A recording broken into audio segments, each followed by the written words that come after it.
Alright, how's everybody doing?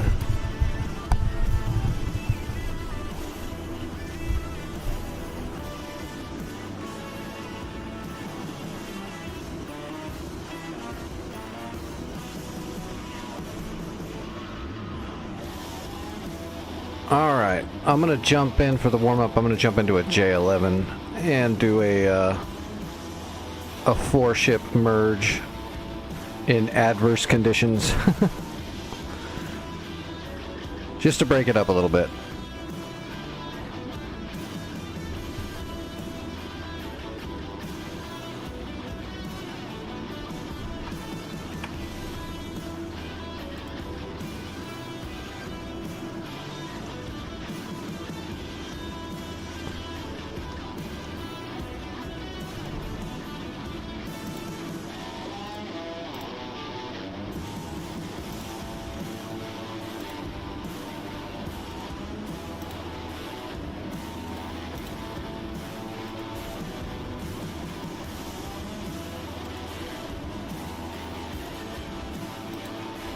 We'll just take 2 77s because we are going to go up against 4.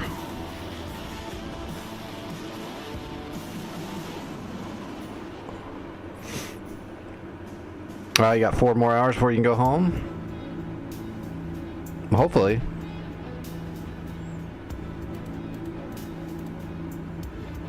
Request refueling. Request rearming. Copy.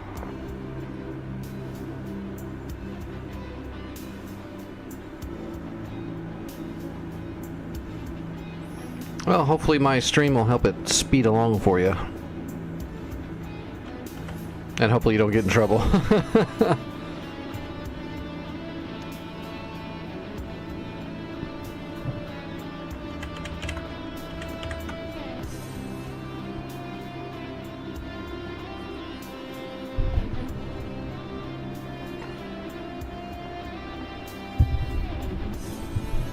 And just fair warning, there is a possibility that I'll have to kill the stream shorter tonight just because my stomach is super upset. We've been adjusting all of my medicines and some of my like food intake and all that stuff all at once. And it's got my stomach all messed up tonight. It's all cramped up. So I'm hoping when I start flying it'll ease off.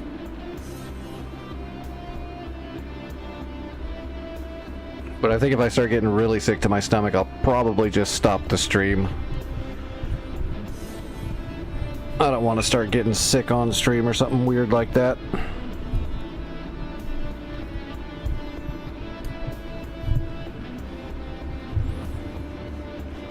But it might not happen at all. I hope it doesn't. But every time they change my medicine and we change some of my diet and stuff like that all at once, it usually causes all kinds of shit for a little bit.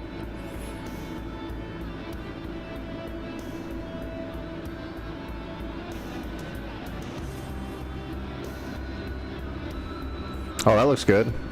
That moonlight glow across the clouds right there, that looks friggin' awesome.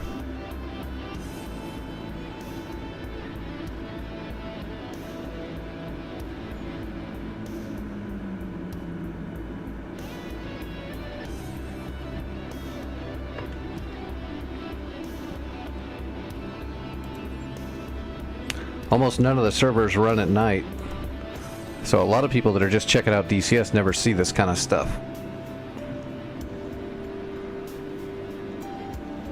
But they've really done so much work. Like, years ago, the sky did not look this good. The clouds didn't look near as real. And this glow off the moon like this would have never been there. That looks so real.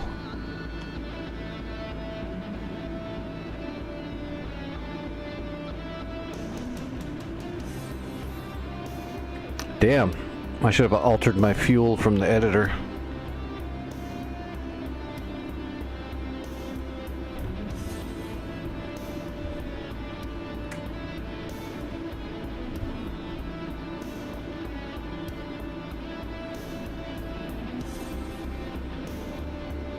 Refueling complete. There we go. Give me my sticks.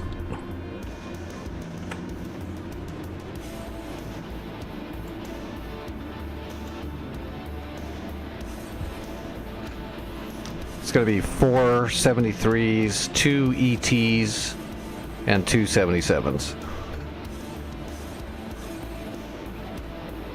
Low drag intercept loadout.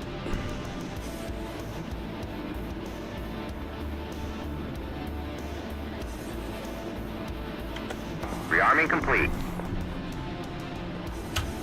1, Bra, 293, 421, at 1,500, cold.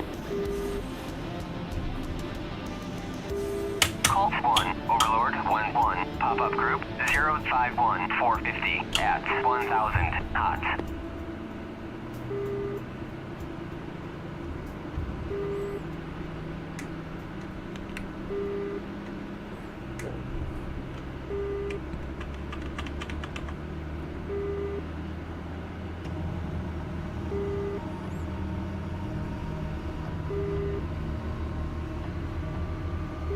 Colt 1, Overlord, 1-1, Bra, 050, 450, at 1,000, hot. Colt 1, Overlord, 1-1, Bra, 062, 445, at 7,000, cold.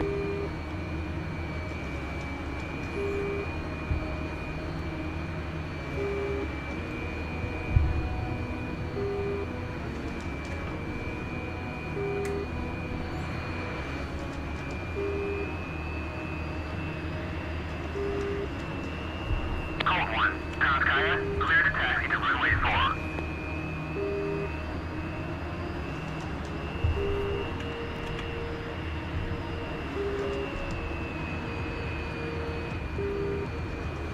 I really don't recognize where I am. Okay, I need to hang a left. That's why it looks weird. Colt 1, We used to Overlord, beat on the other 1-1, side of the Bra, taxiway. 061, 445, at 7,000, hot.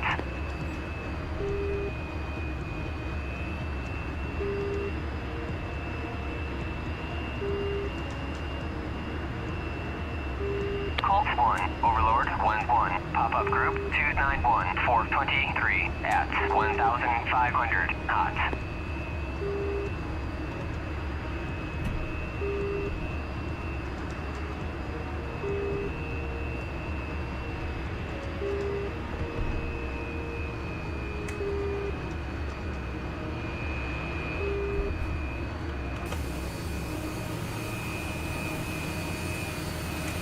Colt 1, Overlord, 1-1, Bra, 290, 423, at 1,500, hot.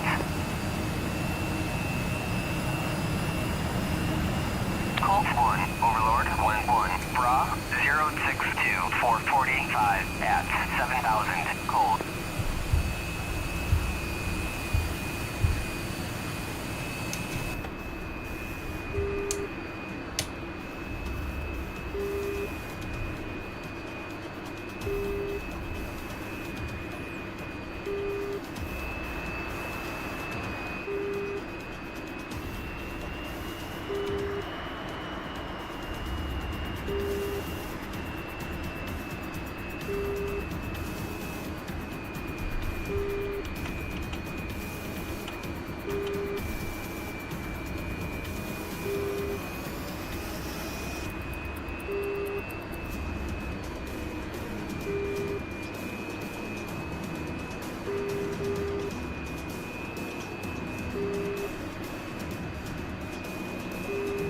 Colt 1, Overlord, 1-1, Bra, 061, 445, at 7,000, hot.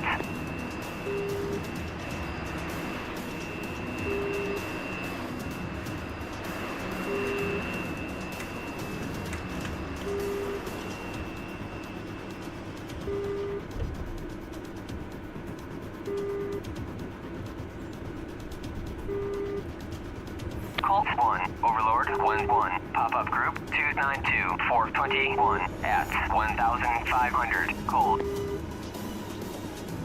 Ah, you're good enough now. Unable to clear for takeoff. Colt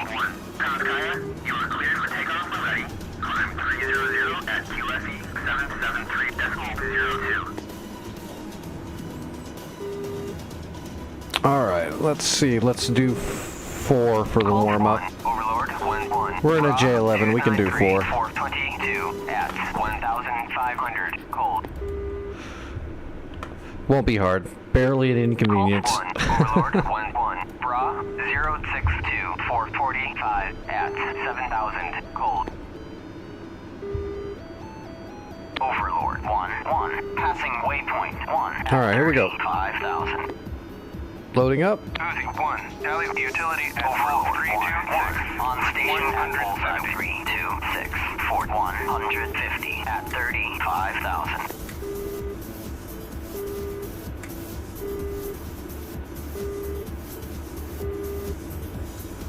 And rotating.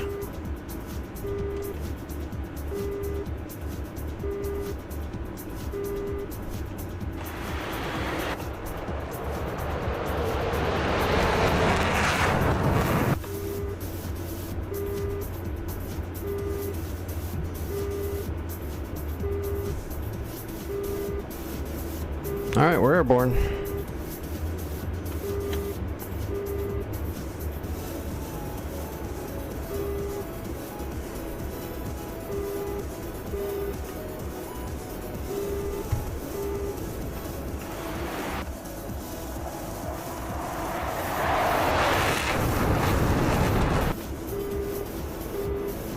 What's up, Warzone? How are you doing tonight? Oh, that moon glow is just wicked.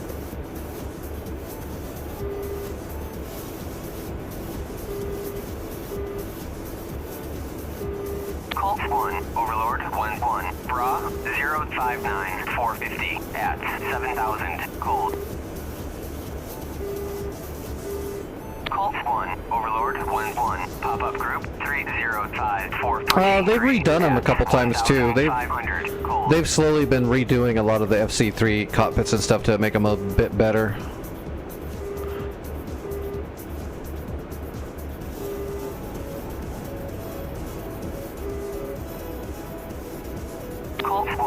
What's up, Santa? How you been doing? 445 at 25,000 hot. Colt 1, Overlord 1-1. Bra 102 445 at 25,000 hot. Colt 1, Overlord 1-1. Bra 050 450 at 7,000 hot.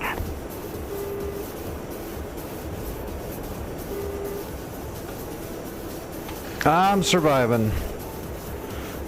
Had a rough patch about a week ago that almost went real bad, but we got through it.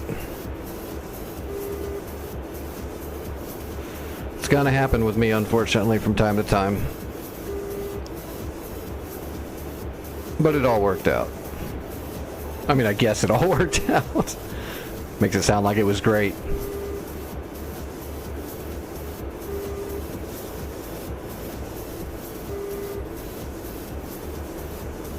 I don't even have anything on data link yet. Let's call the AWACS. Overlord 1-1. Colt 1. Request bogey dope. Oh, there we go. There we go. We got him on data link.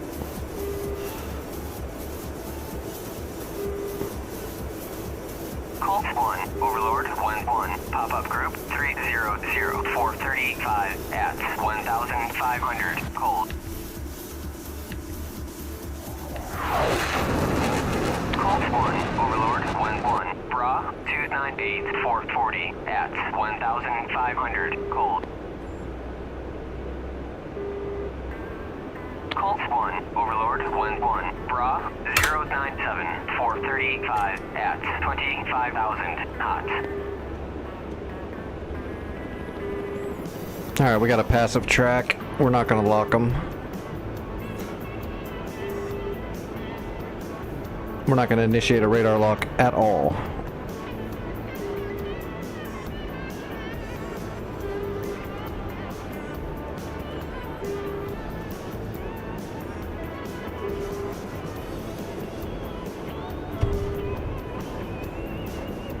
Alright, hitting the blower.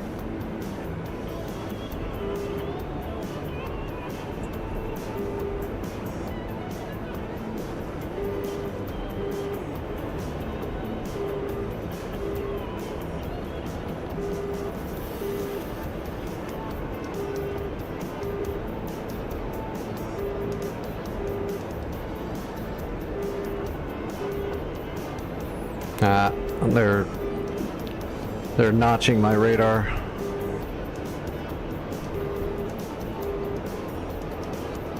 They're even notching the AWACS a little bit.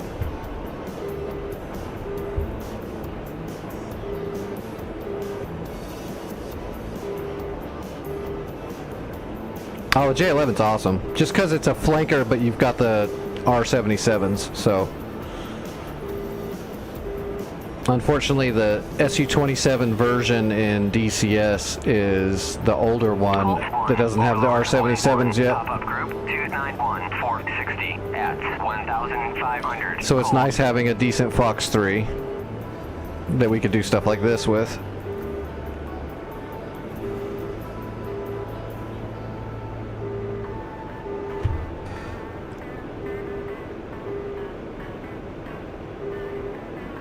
Launch authorized.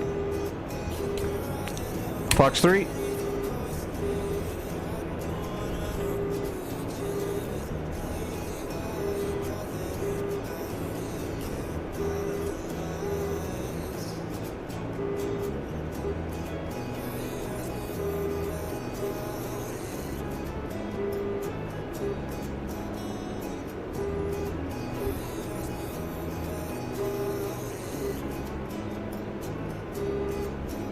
Boom.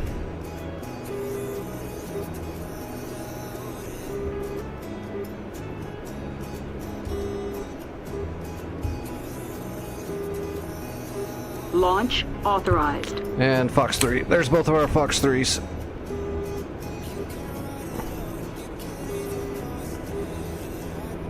Call 1, Overlord 1-1, merged. Got him. Launch authorized. Fox 2.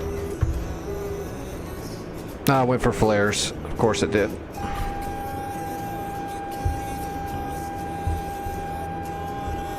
We're gonna skip him.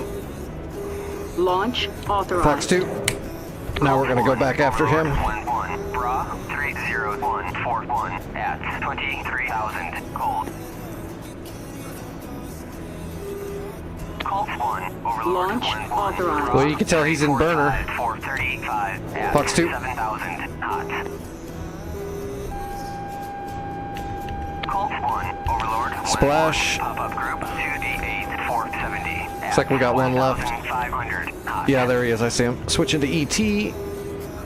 Launch authorized. Fox 2. Extended range Fox 2.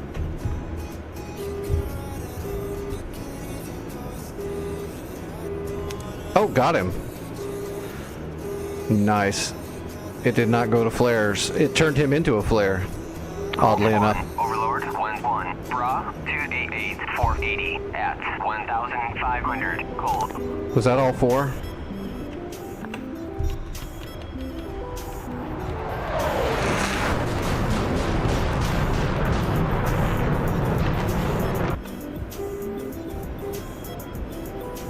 I think that was all of them. I don't see anything on data link except for that one right there, but I think that's the wreckage falling.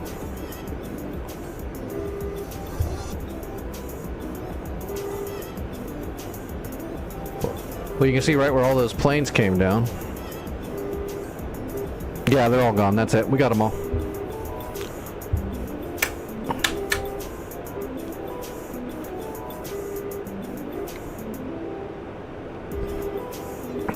Good old J11.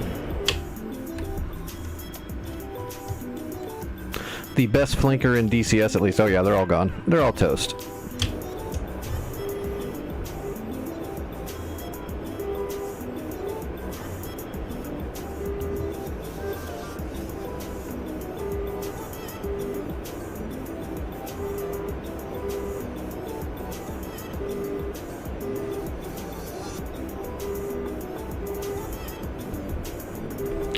Alright, let's do a quick helicopter warm up and then we'll jump over to the Kola server and keep working on that.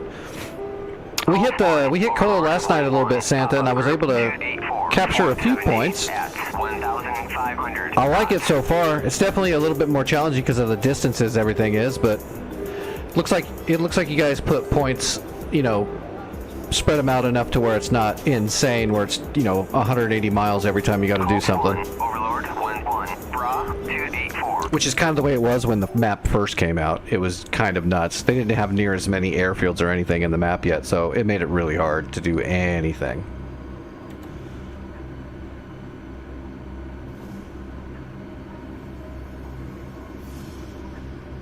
Oh, let's just do a little Gazelle warm-up.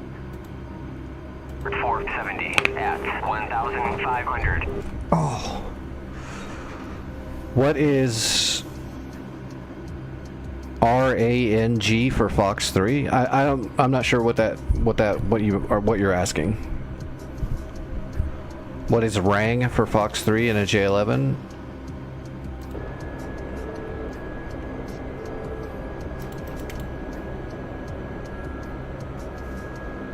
Oh, range? Yeah, that's probably what he meant. It all depends on the orientation, the oxygen. That's impossible to just say exactly what the range is. It's very similar to an AIM-120B. Extremely similar. Not the same, but similar. So if they're flying away from you, you're looking at like anywhere between, you know, 3 miles to 11 miles. If they're at high altitude and they're hot on you, you can probably get a good 20-something miles off the shot. If you go by the actual launch authority, you got to get a lot closer, but just like AMRAAMs, you can fire them from outside of a normal authority range depending on the conditions of the oxygen and your speed and their orientation. But of course, the farther away they are from you, you have to make sure you're not doing it off of a standard STT lock, because if they know you fired a missile, they can go cold from that distance and just totally avoid the missile altogether. So that's when you need to TWS Ninja a Fox 3 at somebody, or else your chances of hitting with them are like slim to none. If that makes sense.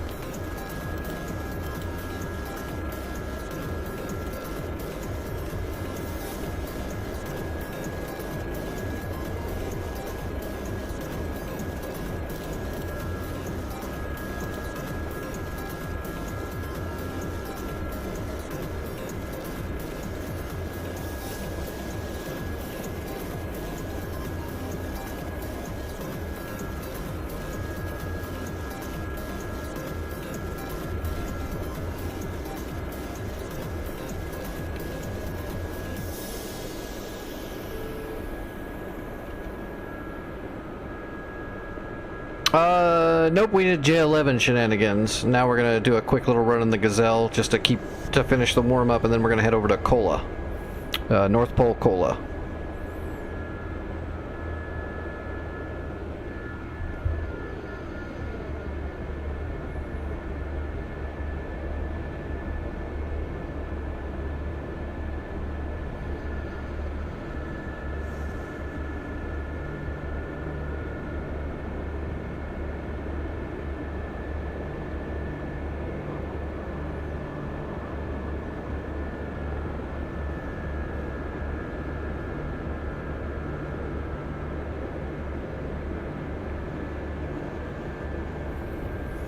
This is actually the first time I've done I'm going to be doing a whole hardcore dynamic war on Kola. So, I like it so far.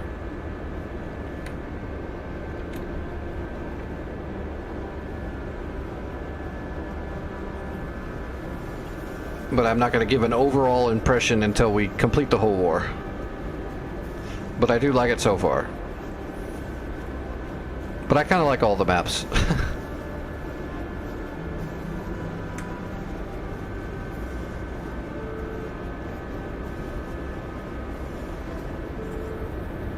The visuals are definitely awesome.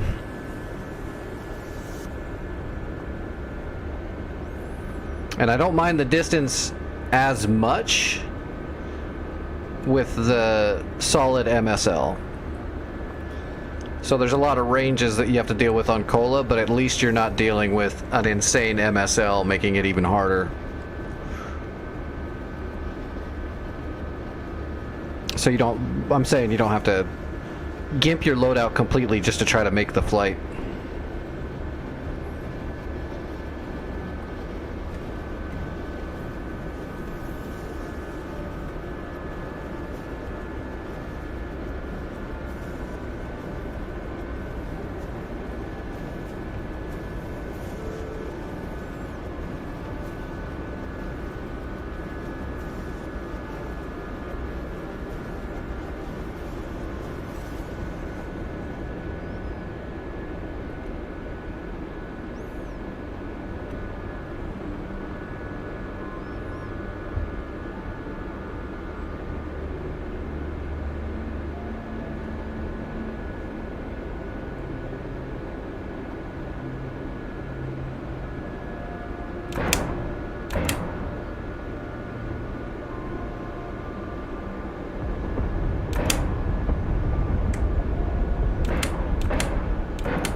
Alright, let's come back around and see if we can clean up some of them trucks now that they're off the road.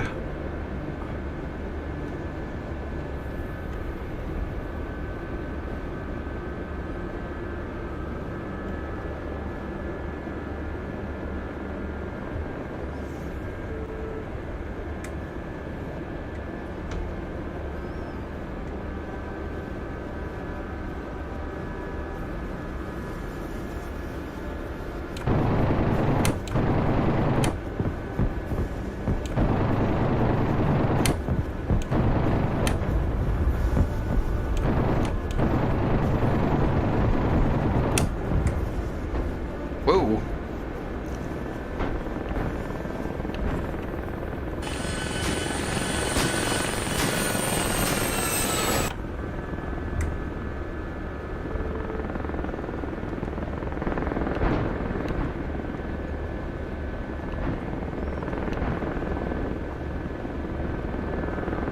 I guess there's still some troops down there. I thought the rockets would have cleaned them up a little bit better than that, but I should have known better. It's rockets and DCS. Unless you knock them out by a headshot. A lot of times.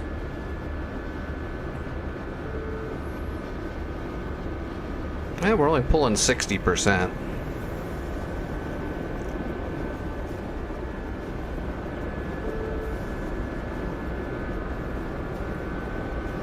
Ooh, that was a good secondary.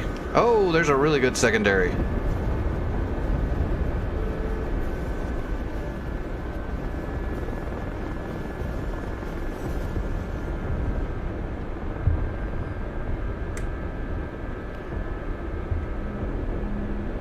How many rounds do we got left? Oh, we've only got 70 rounds. We got to make these count.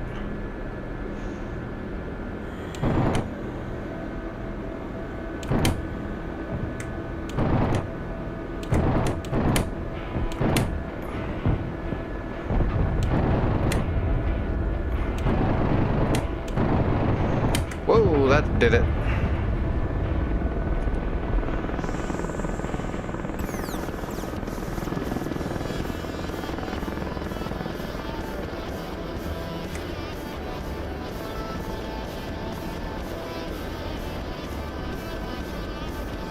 Cool.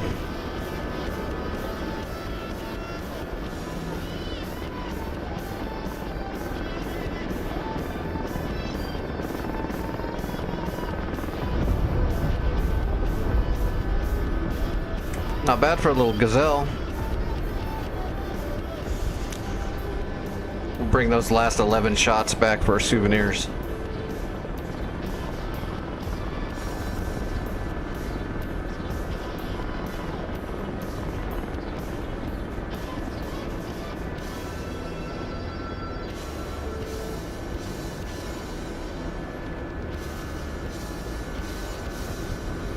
It's a little bit rougher in the Gazelle, but doing like night flying in an Apache, that's like nothing. It's easier.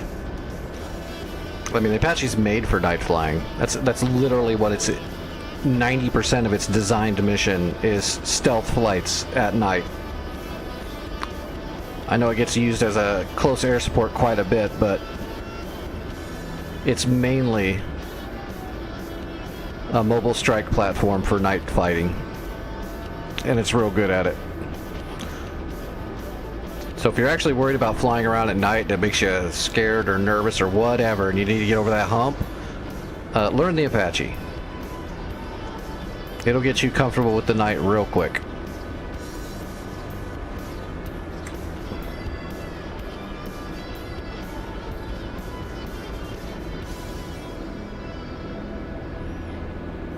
Because you got your iHats monocle, it's connected to your TADS. The TADS has got multiple FLIR capability. You can basically see all around your aircraft in night vision wherever you're looking. It's pretty easy.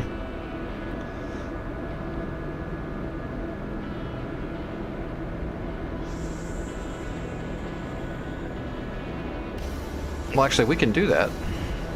That won't take very long.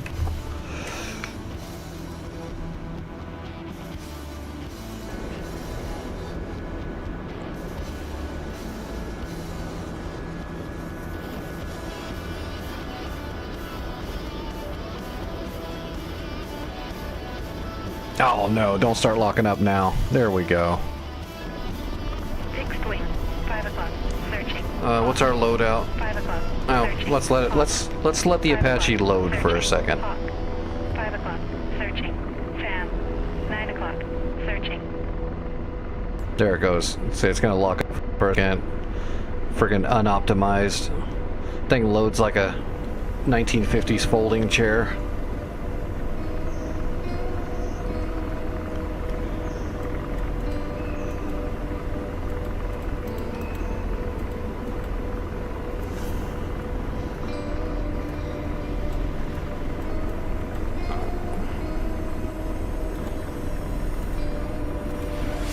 Alright, let's see. Wing. 5 o'clock. Searching. We'll turn the floods off once we get up in the air. Let's see, weapons, we've got Hellfires. That is a weird Hellfire loadout, though. Damn, Santa, thank you. Hope everybody that wanted a sub got a sub there. That's awesome.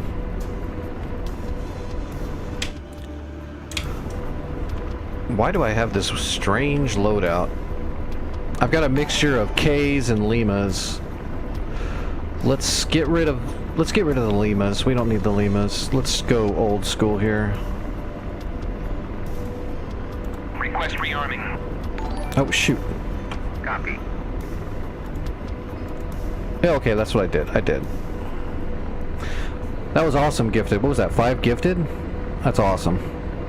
I truly appreciate that. It's very helpful. I do believe, actually, too, that the next payout I get from Twitch is going to be a decent payout. I mean, it's not like a ton of money, but it's more than I've ever gotten before. So I'm actually going to put that into my medicine so that I can get that testing stuff that I gravely need. So that's really good. I really appreciate all of that. Oh, Trife coming in with another one.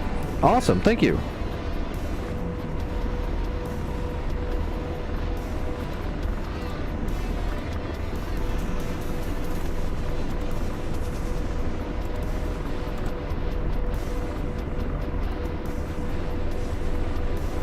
Yeah, see what I mean, though? You can see all around the helicopter really easily in your MFDs.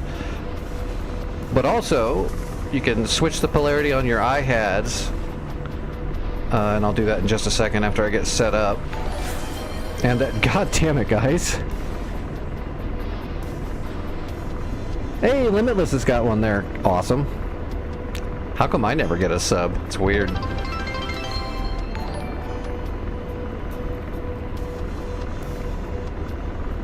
I don't think I've ever gotten subs that much at once, ever. That's crazy. Thank you, everybody. That's awesome. Santa and Trife, I totally appreciate that.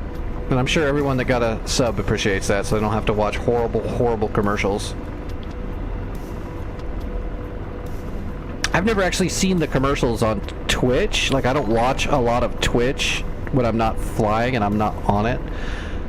I can only imagine the commercials are bad, though.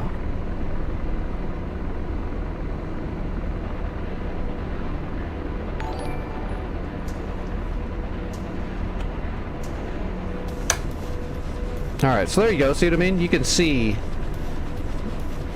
everything. You can change the polarity to black hot so that it doesn't mess with your eyes. So if you really need to get better with helicopters and or night flying, the Apache is totally for you.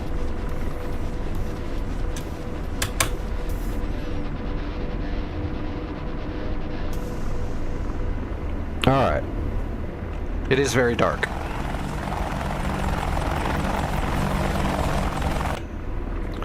Alright, so we just turn on our iHeads and let's get up in the air. Radar searching. Radar searching. Radar searching.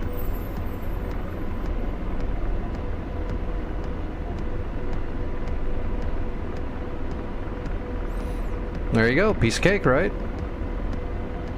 Trust what you're seeing with your iHeads and your instruments.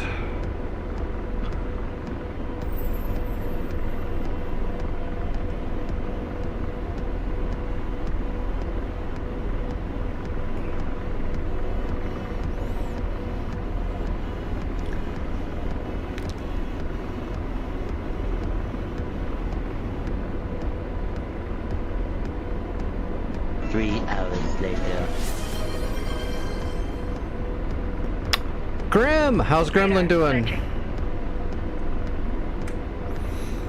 I know they made fun of it in that movie too, but this is actually a real thing when you have to. Well, at least it used to be. I don't know what it's like now, but back in the day, to qualify for Apache, you did have to run the box. So they would put you in the blacked out cockpit, so you had to fly off your iHads completely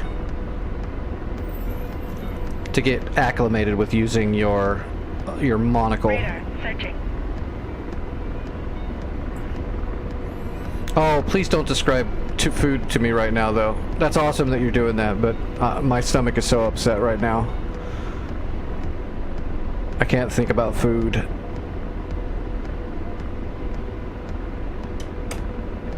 Alright, so there's that place we just attacked right there. Aircraft's armed. Roger. Deslaving. There you go. Throw the TDAC over there. Target acquired. We can see that truck. Looks like it's moving. It is moving. It's running away. So we can't shoot at it because the buildings are in the way. And saved.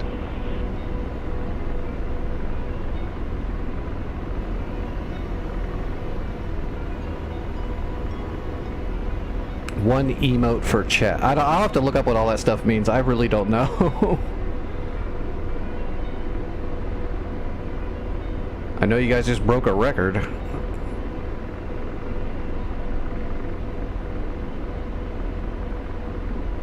Aircraft's armed. Slaving. Deslaving. Alright, we need to...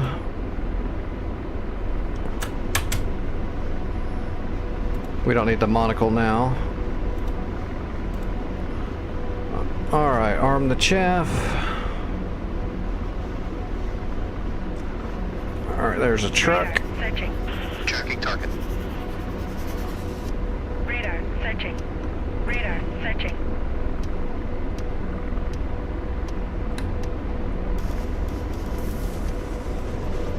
Well, that's weird. Laser on. Radar. Searching. Pausing Hellfire. Slaving. Deslave.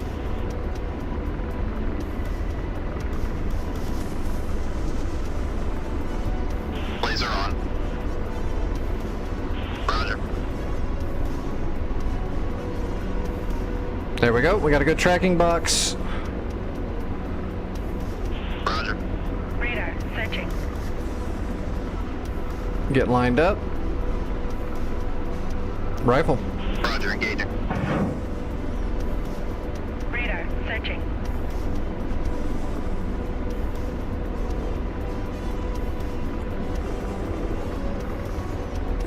Radar. Searching. Piece of cake, right? Night flying is no big deal. And in the Apache, it's actually really easy and comfortable because it's made for it. Laser. Those are good hits. Kaboom. Radar. Searching. Aircraft safe. Radar. Searching. I forgot to turn the floods off, though. I don't like having all those floods on. There you go. Now it's comfortable.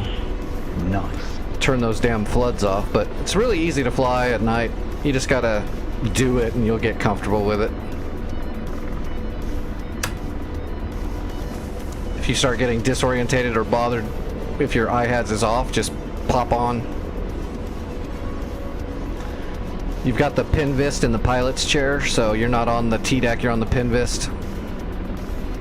Radar. Searching. Or the TADS, I'm sorry, you're on the pinvist, so it moves a lot faster. So it follows your image. You're basically seeing the digital image off of that ball on the front of the Apache there. It's also the same way you use the camera to shoot the gun. Now we can see right where we were. Let's arm the gun up for the back seat.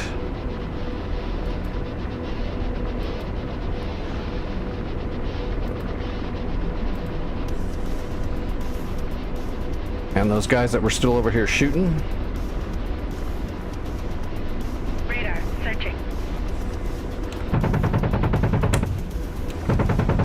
See the bullets coming down?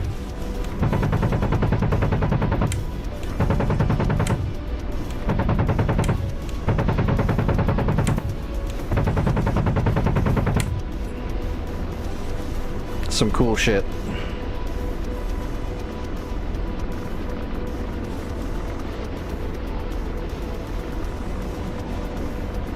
I think the only helicopter that really bothers me flying at night, I mean, I guess it doesn't bother me, it's just rough, is like the Hind. Mainly because the only kind of night vision you get with the Hind is a really old single knock, black and white bright knock, which is pretty rough. Takes a while to get used to it, but I mean, it gives you enough of a picture.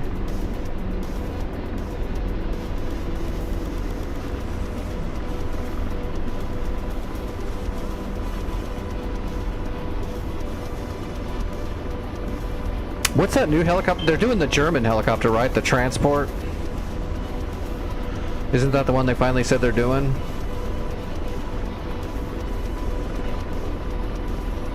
Do you even have a knock on the Huey? I don't remember that.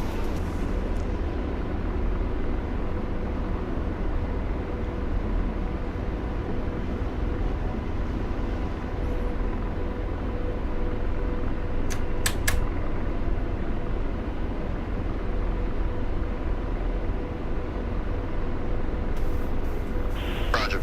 Deslaving.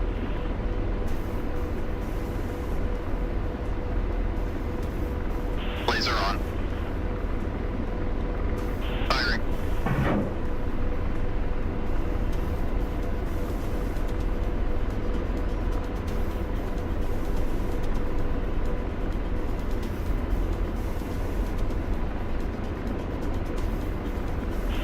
Good effects on target.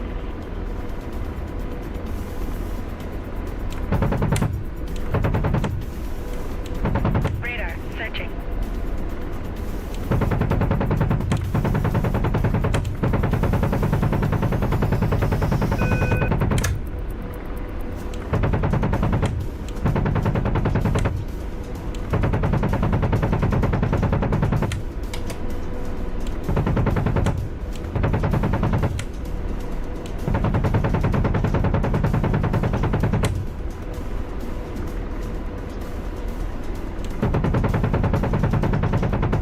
Radar, searching.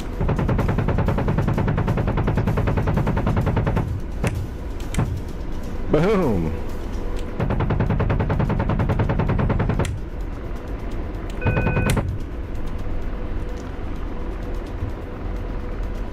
Roger. Ceasefire.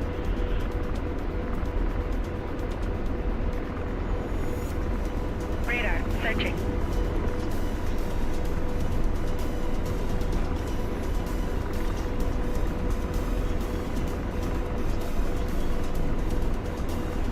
Piece o' cake.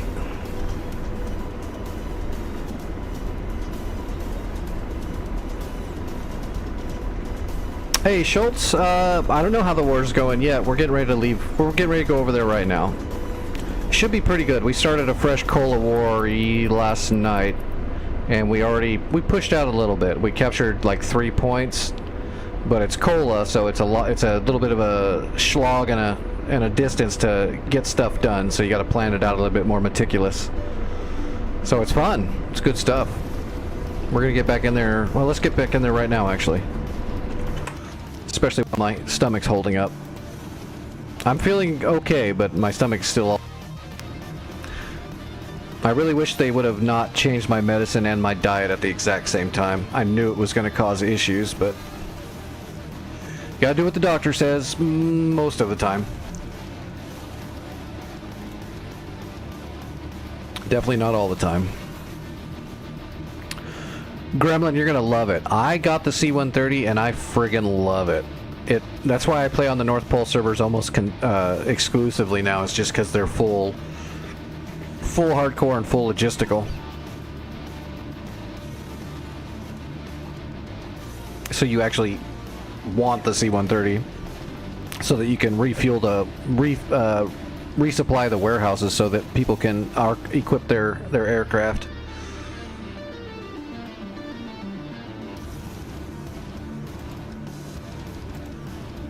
I think it was what, me and Bruce were hitting Kola last night. We did pretty good tag teaming some aircrafts and some SAMs.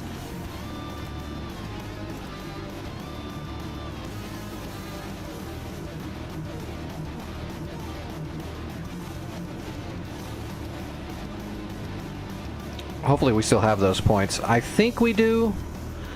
I didn't bolster the defenses too much because it's such a fresh start on the server. I didn't have like the experience to use the budget really yet to bolster the defenses. So hopefully we had enough to just hold it.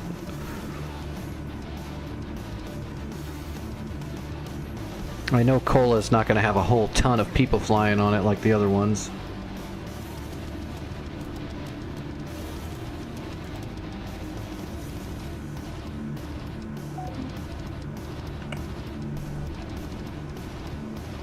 Well, that was weird.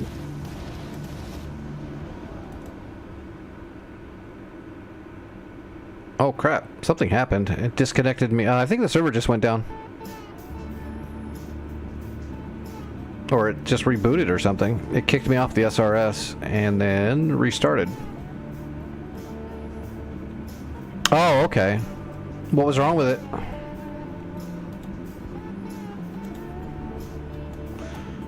Oh, it looks like we kept all the places we captured. Yeah, we still got all the stuff we had. Oh, we need to go kill this right here before we do anything else. Good. Maybe they added some more optimization. We got to kill this EWRS though. We don't want to fly all the way over to it though, so let's take a Hornet.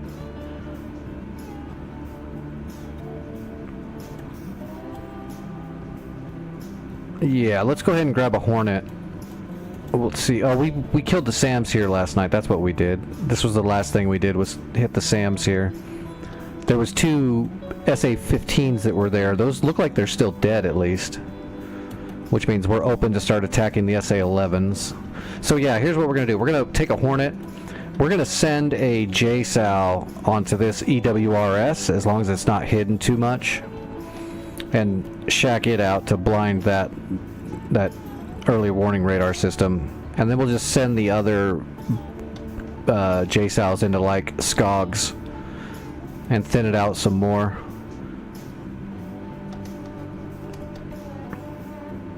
Alright, so we're gonna come out from north. Let's come from how far is that? 60 miles, 120 miles. Boda is 100 miles and 100 miles, so it's going to be like 100 miles either way. So I guess let's just come out of Boda.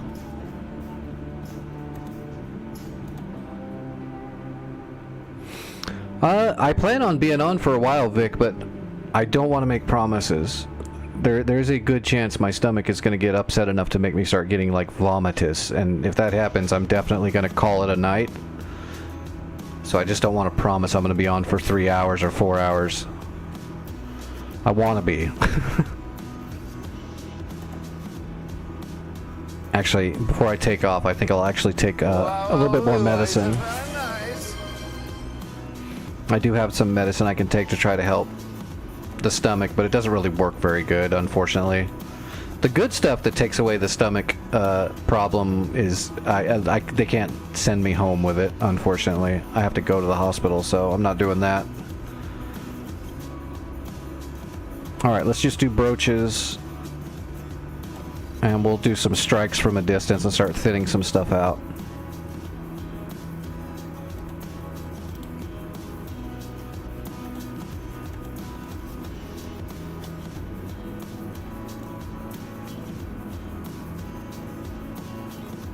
Alright, that should be good.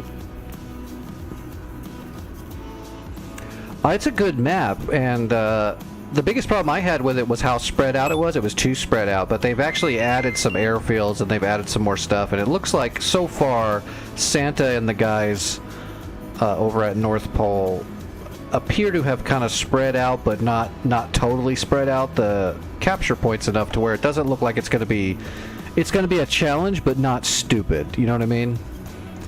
Like, there's a big slog right here at the start, but then when you get out here to the middle, there's a whole line. Then there's a little bit of space, and then another cluster. It looks like it's actually going to be much more doable than it used to be. Looks like they did good work here.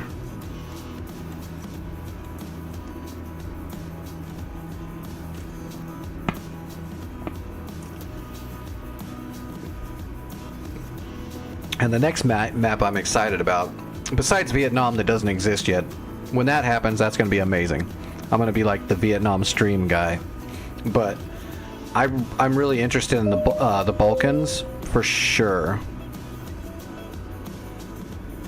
The amount of cool missions you can do in the Serbia area and all that, it's going to be a good map. I just need to wait to see how big it's going to entail. I know it's going to have Serbia and all that, but I mean, I'm wondering how much of a chunk is going to be fleshed out. That's got a potential to be a really awesome map. Okay, we need to pre-plan this a little bit, because that EWRS is out there in the friggin' mountains, so we need to pinpoint it.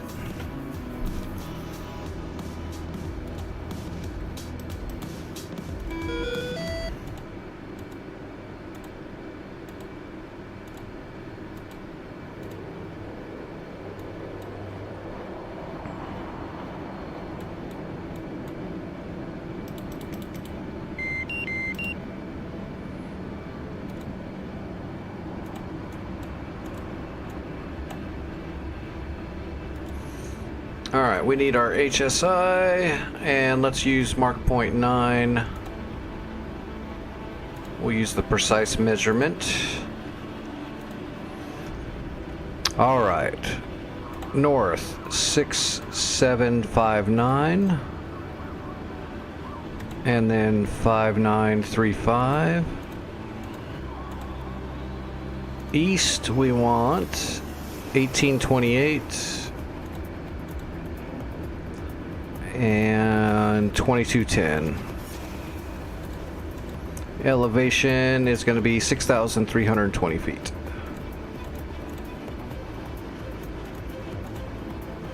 Alright, make sure we got it. 67, 59, 5935, 265. Okay, we got it.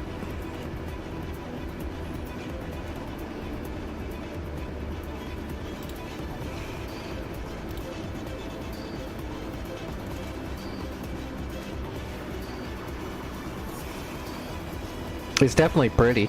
I remember when I first got it, even when it was a little bit more laggy back then and stuff, and there was a lot less airfields, just jumping in the Tomcat, just flying around the fjords was pretty friggin' awesome. The marshlands aren't as cool visually, but they're definitely cool for battle purposes.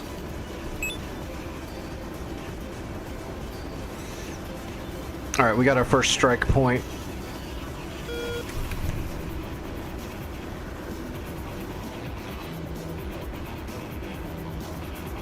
Oh, there's the runway right there. There's the red sign, so that should be the front of the runway. We'll take off and then we'll designate that EWRS as our SPI. The only thing I'm worried about is those mountains. Though that EWRS looks like it might be tucked in there kind of steep on the backside of a mountain, which means we might have to do some finagling to get a shot on it. And then we'll just get our sensors over onto Skogs and let the rest of the broaches go at everything we can see there.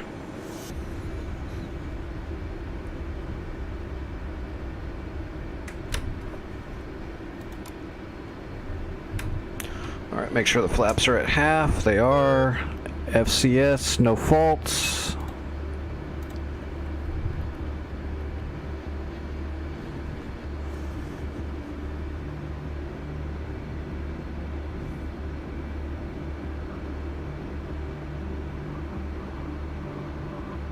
And it looks like it is morning time. Sun is coming up.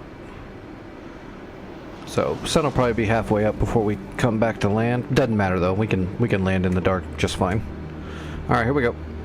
Mill power and paddle.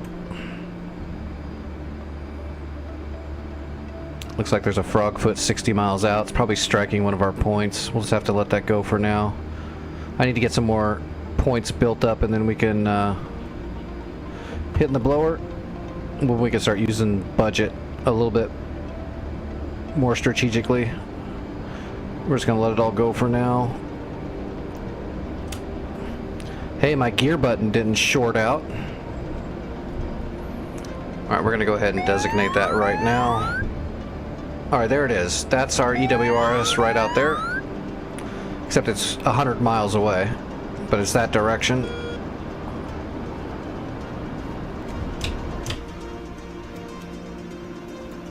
Those frogfoots are coming after bergs.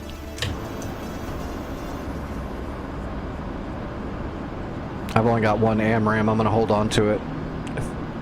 That way if some flanker or fulcrum starts flying towards us, then we have that AMRAAM to push them back or kill them. I don't want to waste it on a single frogfoot. Alright, mill power. We're going to conserve fuel. Arm up, air to ground.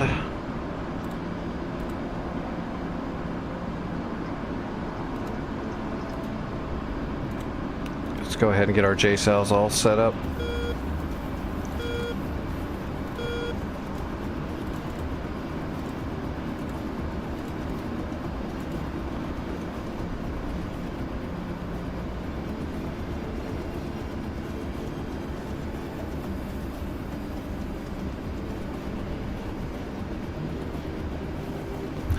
Let's turn off the external strobes.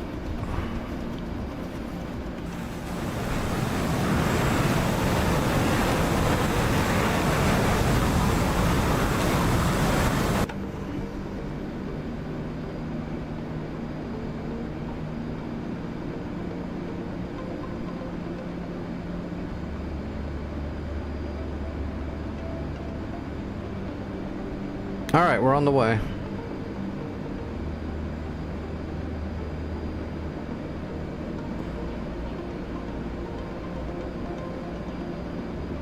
Boy, it's windy.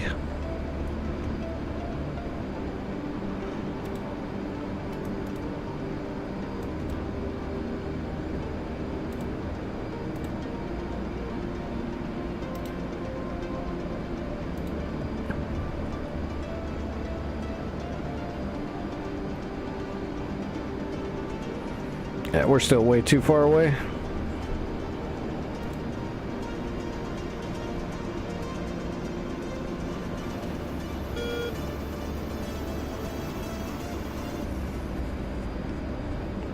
Wintertime Kola and it's windy as shit.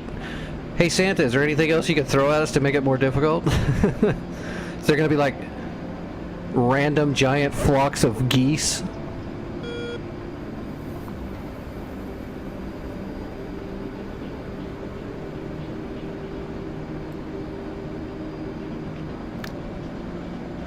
We were getting ready to fire on the enemy SAM, sir, but then we took 4 30-pound friggin' geese through our intake all at once. It seemed like they knew what they were doing.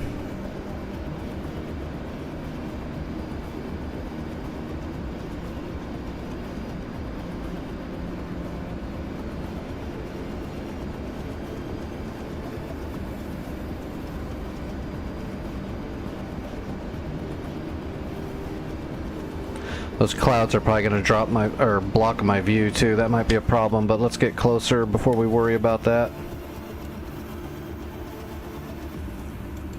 Actually, let's head this direction. What's that? 80?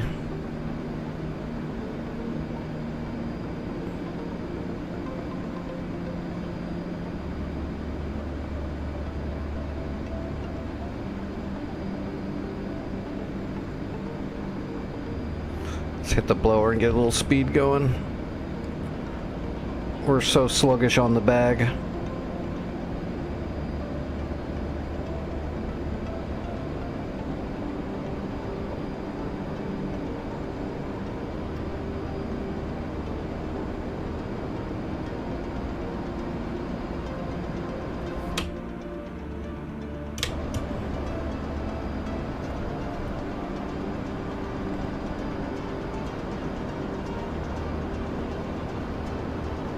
Actually, let's stay right here. If we get up too high, we might have to drop below the clouds to get a GPS onto that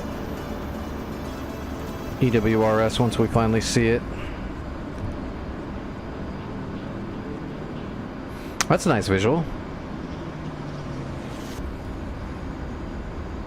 Looking right across the cloud layer with the sunrise.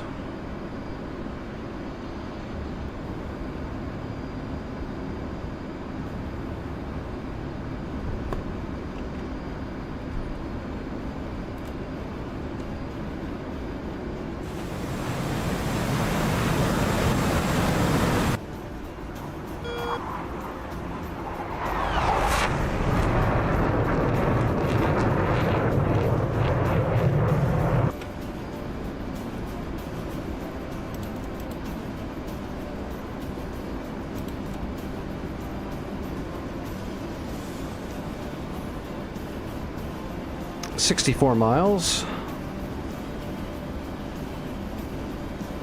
I'm hoping I can get a corridor up here somewhere that will give me a little bit better of a view.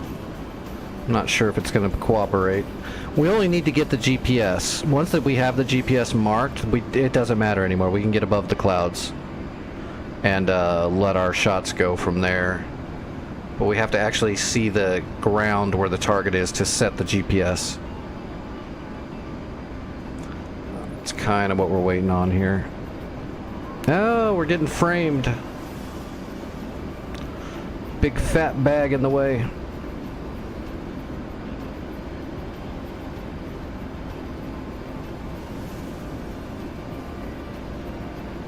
Alright, let's turn in now and see if we can get a visual.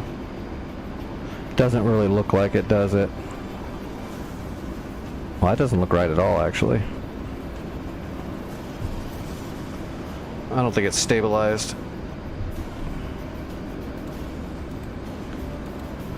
There we go.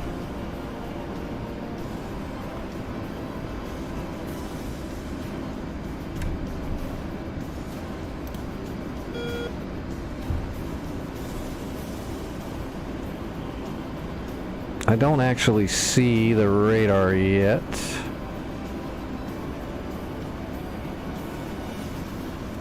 There might be a ridge in the way. Let's keep going this way. There's probably a mountain ridge that's in the way of where it actually is. Like, I believe this is a ridge right here, so it might be on the back side of that.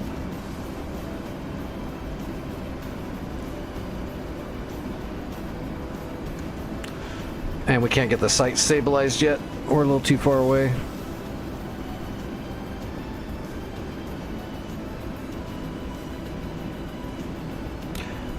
Yeah, there's these big open spots, but right where my target is where the clouds are, because that's the way that works. Santa's doing that. He's watching the stream. He's like, oh, this'll fuck with him. Actually, I don't think you can do that, but that would be funny.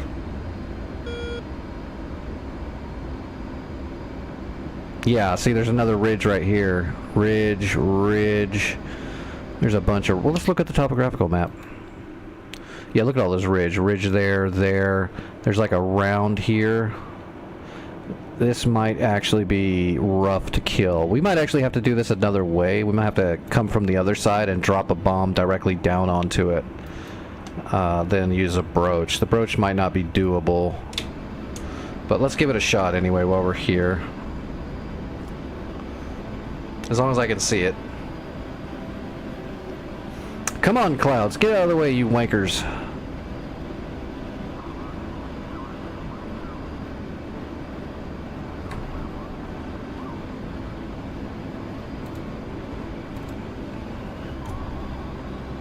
Okay, it should be right there. I should be looking at it, but I don't see it. So that means it's on the back side of this ridge. Yeah, it's on the back side of that ridge.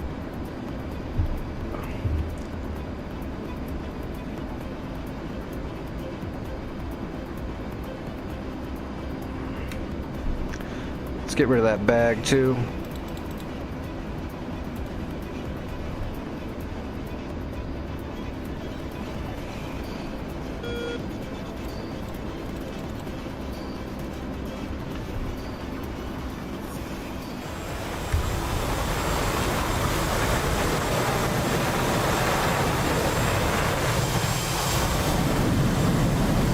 Alright, yeah, bags away. Oh, we have a shooting solution on my GPS coordinate, but I don't know if that's where the radar is, and if I shoot it from here, it's definitely going to hit the side of that mountain.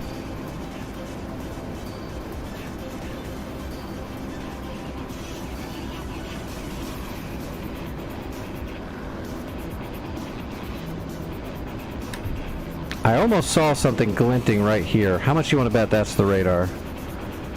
How much you want to bet that's the radar right there? Oh, what is that?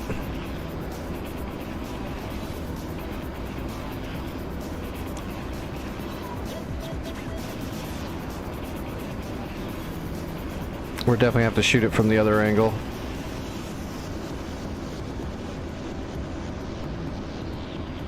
So we can curve it though. What we can do is get a good GPS coordinate and then like look north and fire it and let the JSOW turn to the west. Should curve it around in there. We're still conserving fuel, and then we'll switch up to what's SCOGS number 12. SCOGS is 12. God, that cloud is just screwing me a bit.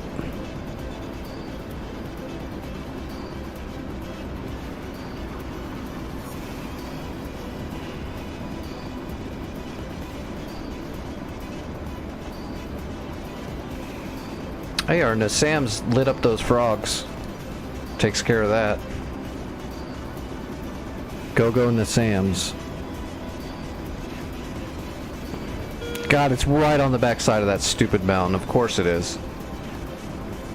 I kind of guessed that, but you don't know until you try, right?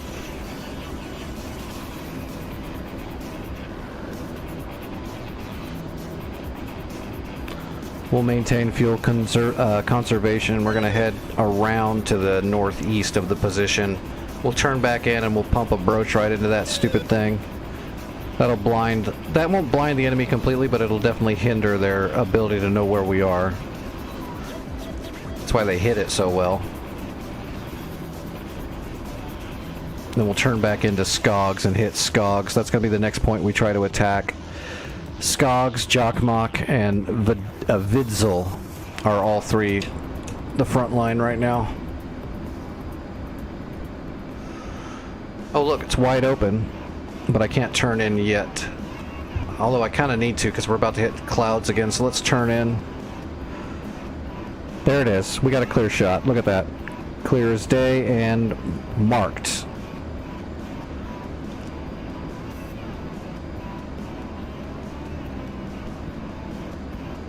We're good to shoot.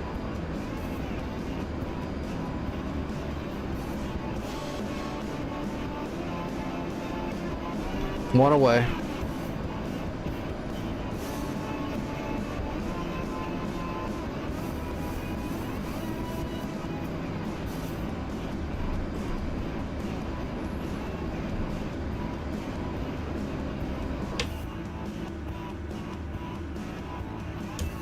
Good stuff. All right.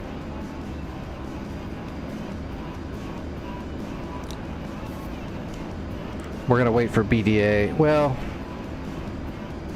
we don't really want to wait that long. Let's continue our turn and start heading towards SCOGS. We'll use our targeting pod to verify. Although it's going to take a while for that thing to get there, isn't it?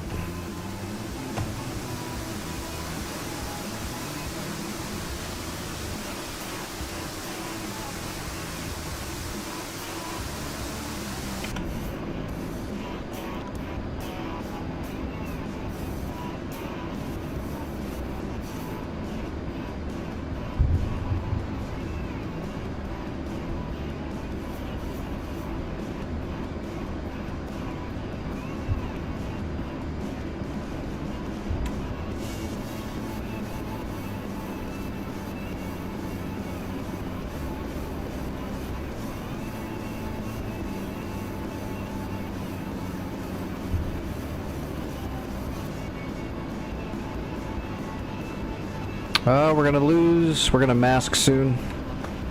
Is it almost there? Oh, it's coming down right now. Please hit where I told you to hit. Don't be weird. I know I put that GPS right on the base of that thing. There it is right there. Right on the top of the mountain.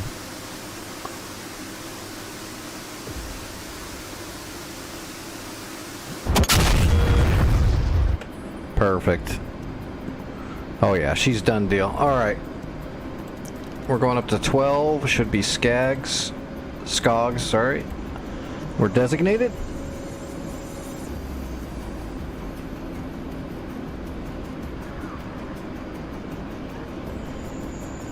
Still got plenty of fuel. We'll take our time. We got 7 shots to put over on Skogs.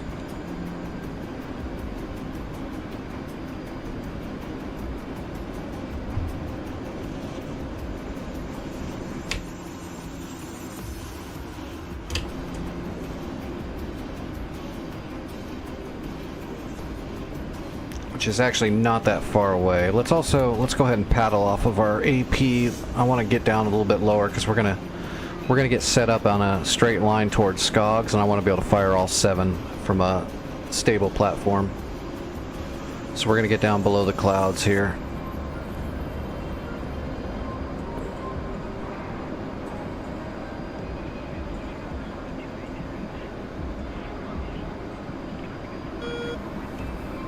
Oh yeah, look at that. We can see all the targets from here.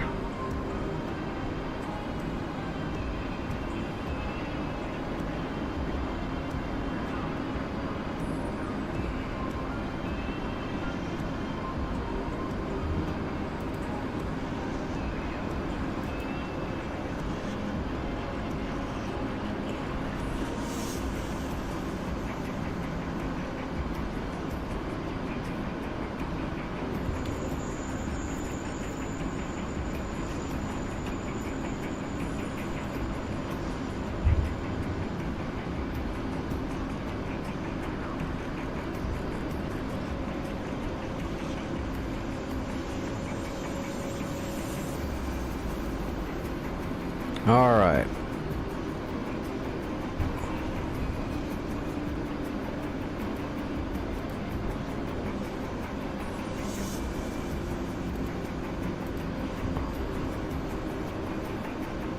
We're good. We're in the zone.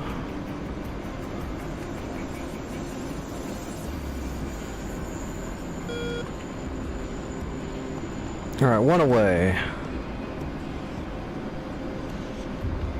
2 away. I'm not worried about trucks. We're going for armor. 3 away. 4, 5.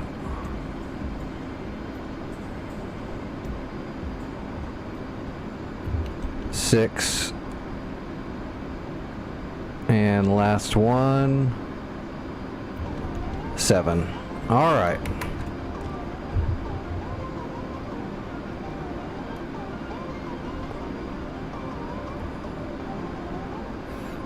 RTB. Mission accomplished. Those JSOWs should hit. We got good, clean coordinates for it. Let's see. I guess we'll go back to Bodo.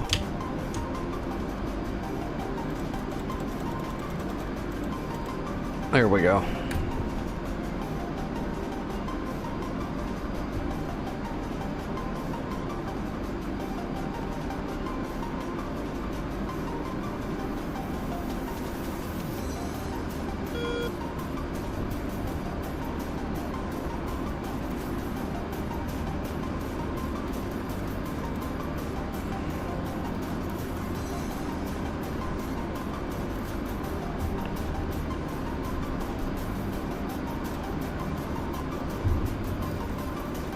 Alright, there's Bodo.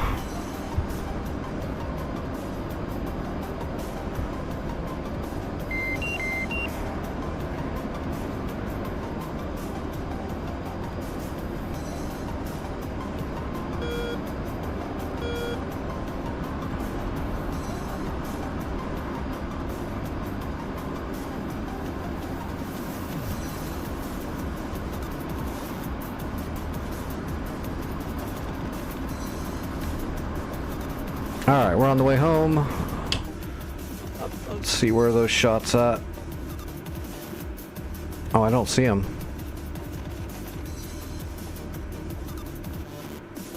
Interesting. I know I shot them. They're in the air. I just don't see them on the map. Let's see. We need to pull a magnetic off of Bodo. Because I don't remember what it is for last night. Let's grab a new one. I think it was like 256. 256. That's the one. Alright, so 256. Enter. Alright, now we got a course line.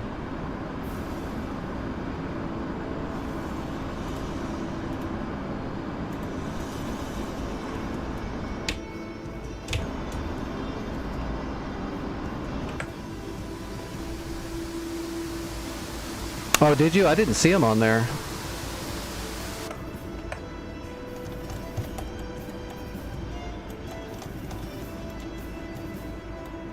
Oh, there they are. There they are. Yeah, they're coming in right now. There we go.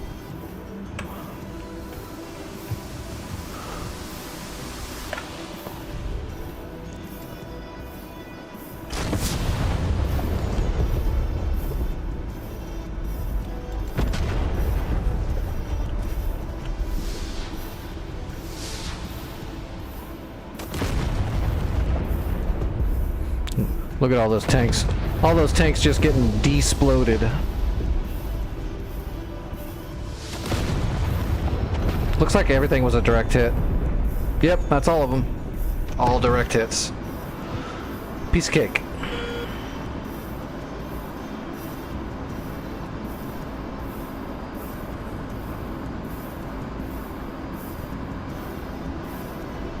Good start. Good start.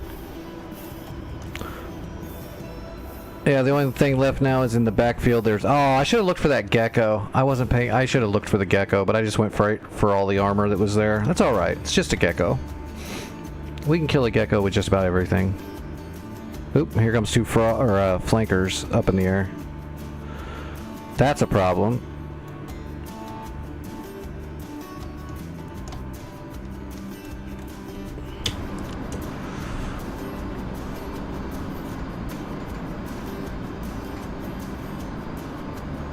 Alright, let's get lined up with our runway here. Which that should be our runway right here. If we line up on that, then we should be heading straight for the runway. Roughly, you know, close enough. It's basically shooting an ILS without using the ILS.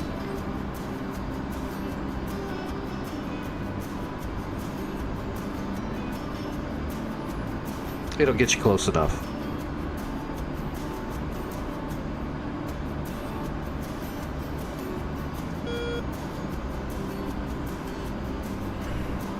Yeah, that medicine's not doing shit. I hate how they can't give you the good stuff to take home. I mean, there's been a few times, I'm not gonna lie, that the hospitals have given me stuff to take home that I can use that you're really not supposed to. But for the most part, they don't allow you to, because it's America and people will do really stupid shit and then sue everybody for their own dumb decisions. And everybody has to pay the price for that. Sucks.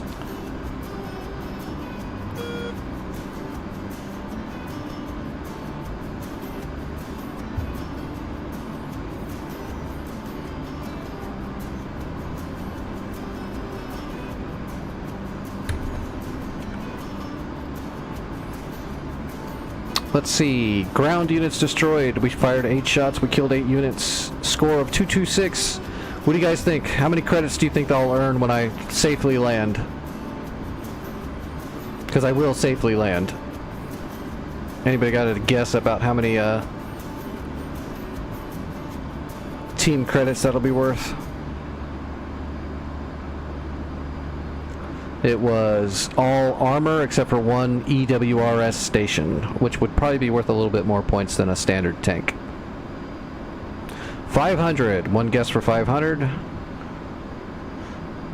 I'm gonna guess 170.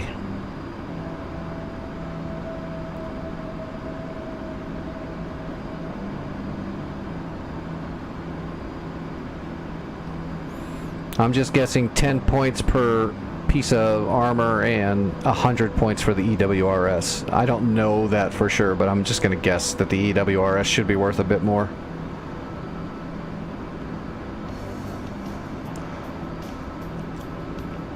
Shut up, Vic. You're in Australia. You don't count.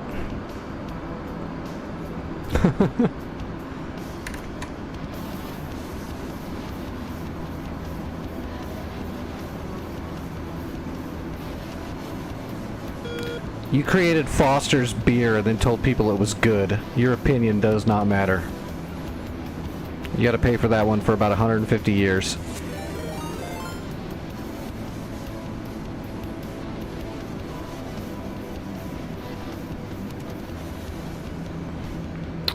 What's up, Red? How's your flights tonight?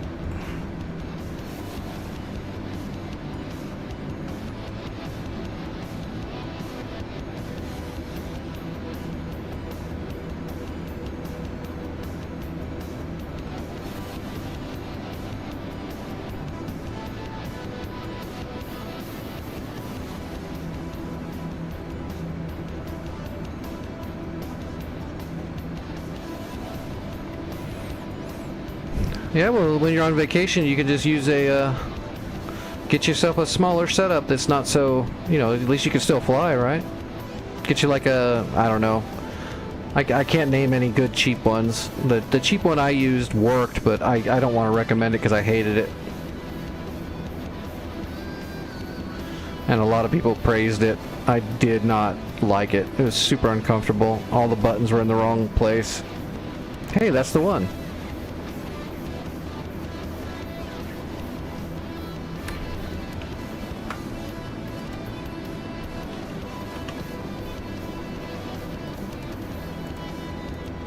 Inbound.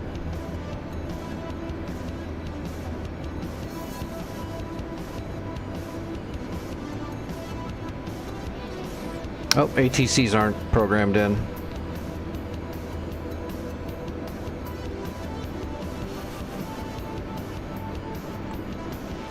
Come on, Kola people.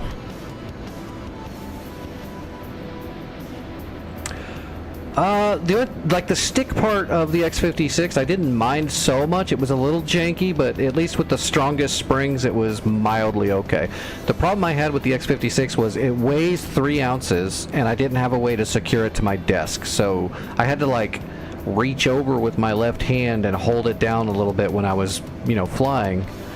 Yeah, I'm sure if I could secure it, it would be 1,000 times better, but with no way to secure it, you know, bolt it down, that made it really a problem. The other problem is you could tell whoever created the X56 looked at a picture of a flight stick and then put the buttons on there with not knowing why the buttons are there. Because they made the TMS and DMS switches stick out farther than the pickle button and the trim hat. Which means you can't just use your thumb and hit all 4 of the buttons you need to hit with your thumb because they're sticking out too far. And I just thought that was ridiculously annoying. I had to like reach my hand off of the stick kind of and reach up and over the DMS and the TMS to reach my pickle button and my trim hat. It seriously got under my skin how they placed those buttons. I was just like, oh, they didn't actually know what they were doing. They just looked at a picture.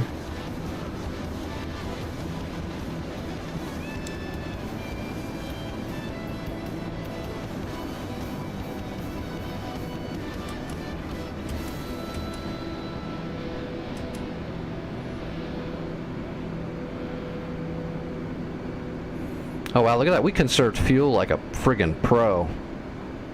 Matter of fact, we're going to start dumping some fuel.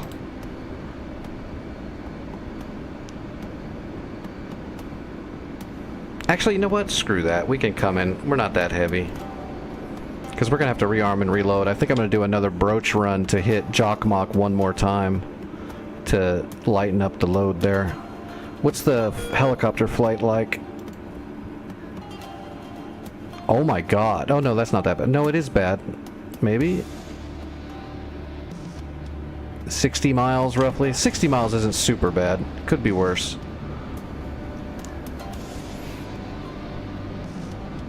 Yeah, I was trying to get someone to come over with some bolts so I could bolt it down, but it'd have to be bolted so that I could remove it. Velcro would have worked if it was really strong, but I didn't have the money to buy any Velcro or anything like that to secure it. But luckily I was able to secure the funds to get a replacement for my Warthog stick quickly enough.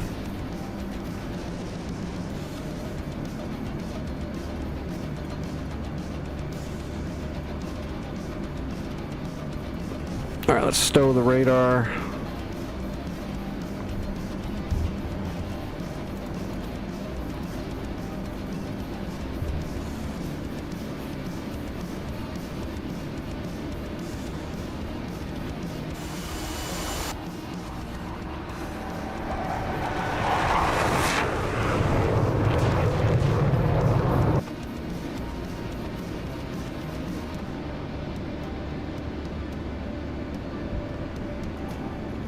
Luckily with my Warthog stick, I mean, it's a big old piece of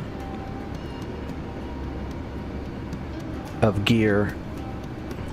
It's basically a real flight stick. And the base is extremely heavy.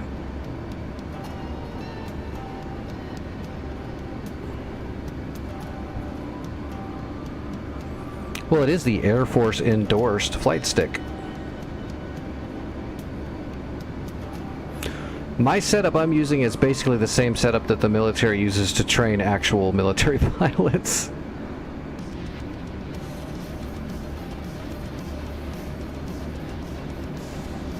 Oh, I didn't even use the throttle. I tried to use that throttle and it was pretty rough. Luckily my old throttle is the one I'm still using right now, so it still works. So I used the X56 stick for, I don't know how long it was, a month or two, 2 months? But I did not use the throttle because it was all weird. Like it was like almost stuck, and then when it started moving it would like move way too loose, and it was just weird. It almost felt like it didn't actually have anything.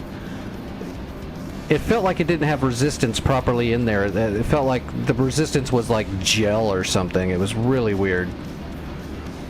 Like tacky gel. So as soon as you're not moving it for more than a minute, it like starts seizing up.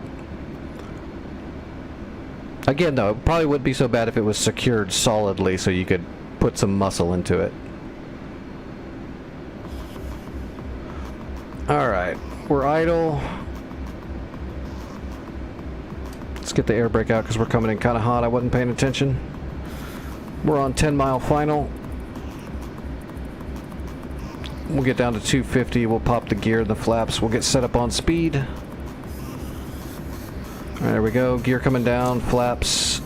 Air brake will come in automatically as soon as the gear's down. There we go.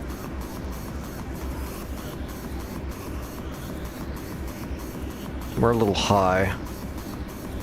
We'll just stay idle and get through the Hornet bump here, and then we'll get down below the glide slope.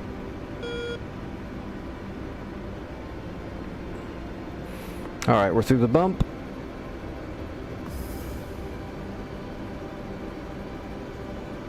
And we are on speed. We'll remain out of time for a bit. Actually, there's some shit in the way there, isn't there? Let's go ahead and we'll come in a little steeper than normal just because I don't know what the buildings look like right there.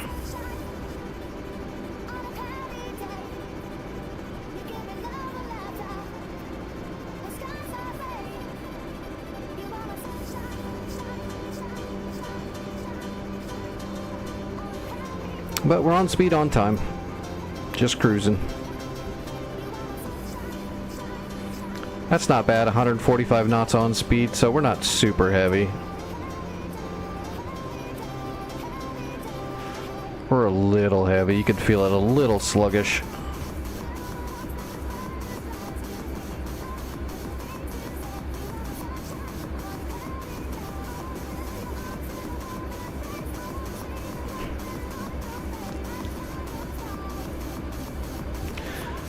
I know there's a bunch of cheaper like plastic sticks and stuff. If you're just gonna fly for a little bit on it while you're on vacation, yeah, I would just grab like some cheap, you know, some cheap plastic stuff that's lightweight. Throw some Velcro, like he said. That's a good idea. Well, I don't know, Velcro wouldn't be good on your whatever you're traveling in. You don't want to put Velcro on like whatever you're in's table, but get like some little C-clamps or something. Clamp it down. It's not going to be as good at home, but it'll get the job done for a little bit. Oh, what do you like, going for work? November, that's like almost a year.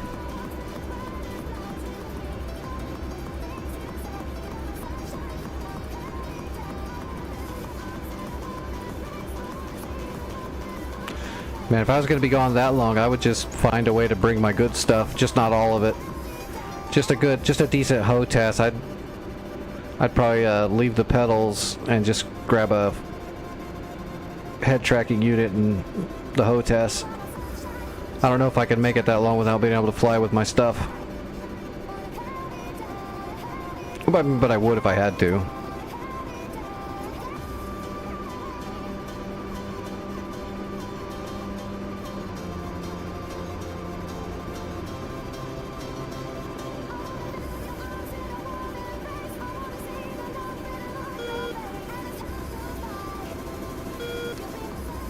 Coming in like a boss.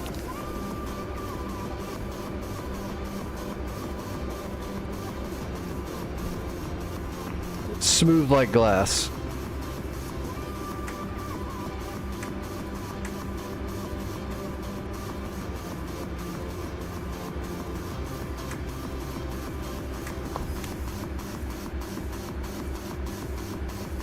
Right, but you could probably take a stick and a throttle, right? Just not all the other stuff.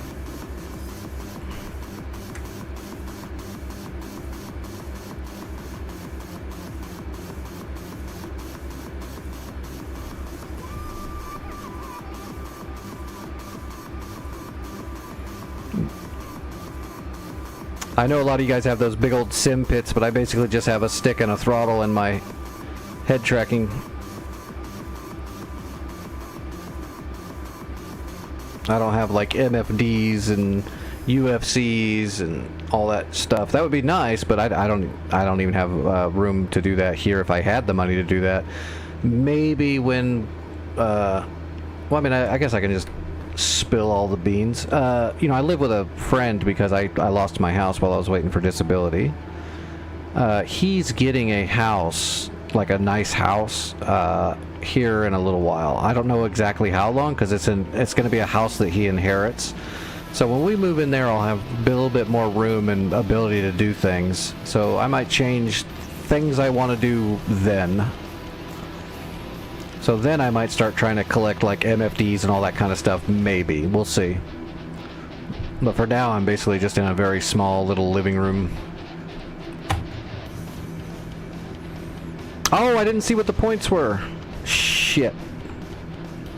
There's no way to look either. Or wait, can I look in the logs? Message history. Okay, 152 credits.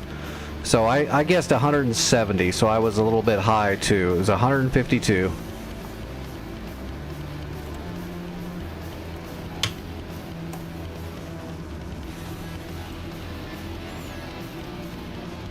Alright, well I guess let's hit Skogs again. So let's just rearm. Well, let's taxi to the front of the runway.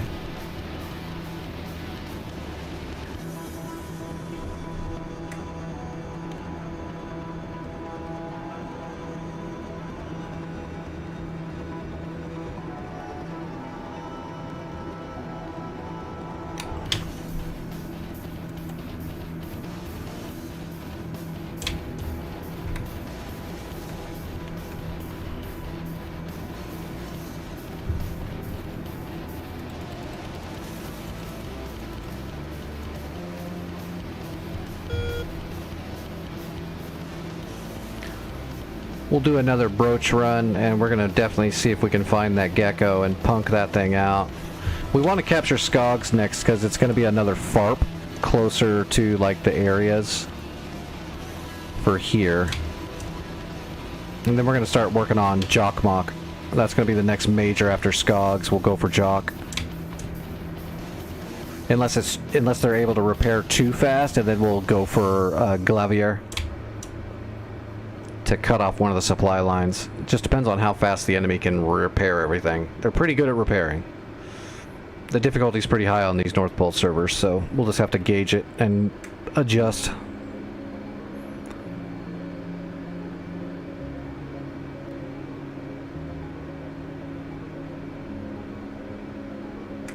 We'll just have to adapt and overcome.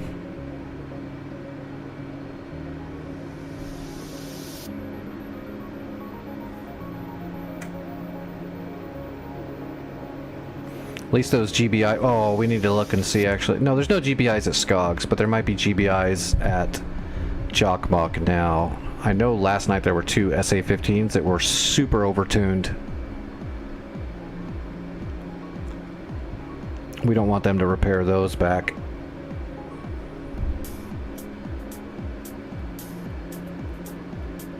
Alright, here's the front of the runway. Let's pull off to the side and get rearmed.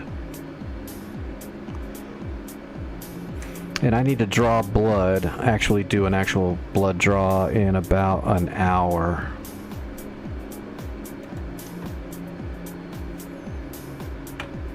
Alright, yeah, let's do that again.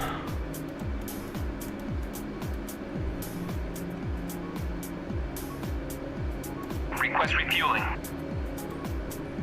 Request rearming.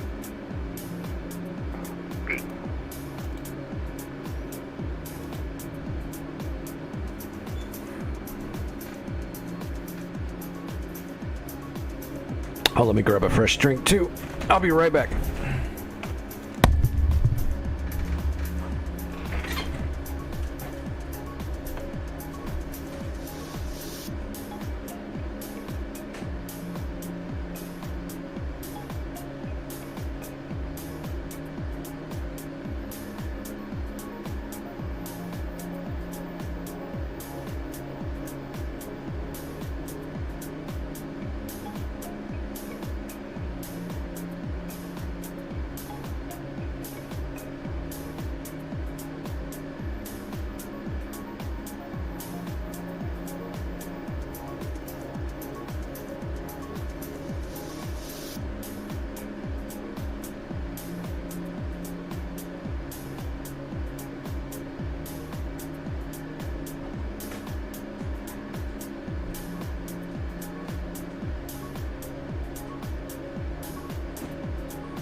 Alright, we're still taking fuel, aren't we? Yep, we're still taking fuel.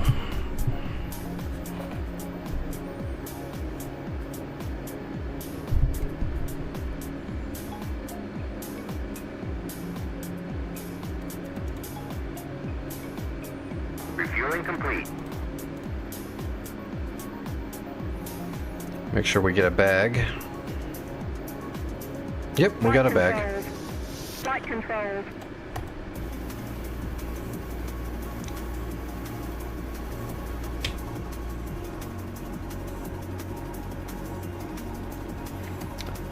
Jokkmokk. It does have the SA-15s here again, so that's gonna suck. That's definitely gonna be an issue, but we'll just have to go at it again. That's the one that would be like, they would lock me up and shoot on me, and my ELANT pod still would never see them and shit like that. I hate that. That's so stupid. I do not like that, because that's not realistic at all. As soon as the EWRS sees it, the ELANT pod would be all over it. Maybe even a little quicker.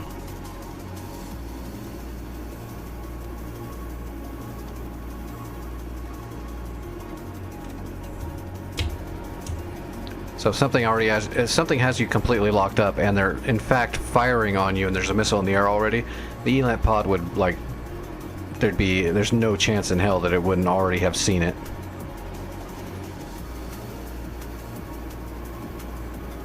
That's just one of those things where making it more difficult is having adverse effects to the way the AI that runs those units is doing it, I imagine, is what's going on there.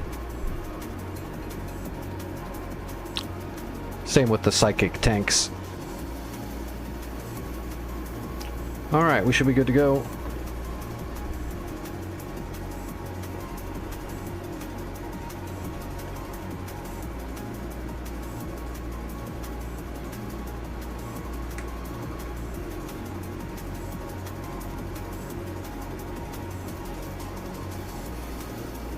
Well, that Roland smoked one of those frogs. It's always nice when a Roland gets a kill. Oh, I need to check my budget stuff really quick too. I know I think if you count yesterday and today, I've killed a decent amount of stuff on this server. I should have some ability now. Let's see what my stats are. I've killed 23 ground units, 6 SAMs, 3 air target. Yeah, okay. I'm a staff sergeant, rank number 1. So, what's the budget look like? We have 4,100 credits. And I can do... Okay, yeah, I can do... Okay, yeah, I can call in stuff. So let's actually... Actually, yeah, because I should have already known that. I called in this Roland and Gepard last night before I logged off just to try to make sure we hold it. So that's good. As soon as we capture Skogs, we can reinforce.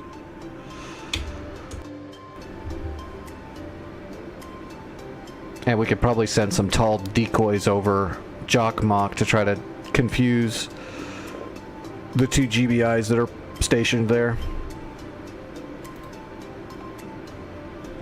Oh shoot, hold on, I gotta reset my FCS. Alright, flaps to half.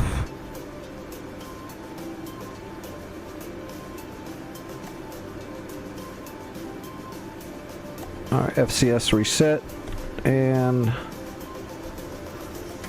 no faults.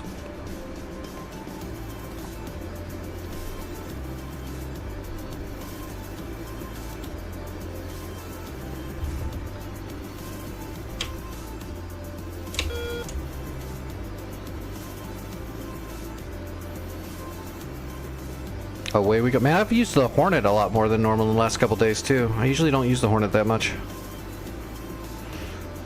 Actually, this whole week, because even on the Return to Pre-Context, I was doing a lot of what we did, like 3 or 4 different ship runs, killing boats. Although that one boat we did kill with the frog, the A model frog, that was awesome. I think I actually turned that clip into a short.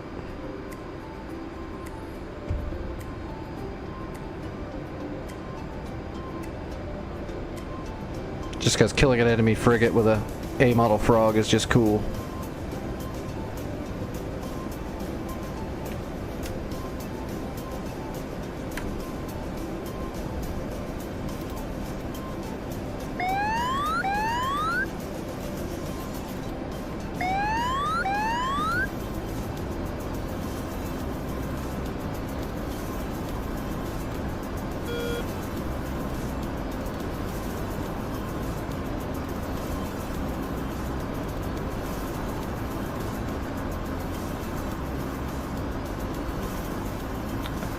AWACS. Alright, we're just gonna burn and get some altitude, and we'll get nose on Skogs immediately. We can fly right at Skogs. 99 miles out. We don't have to get above the cloud layer.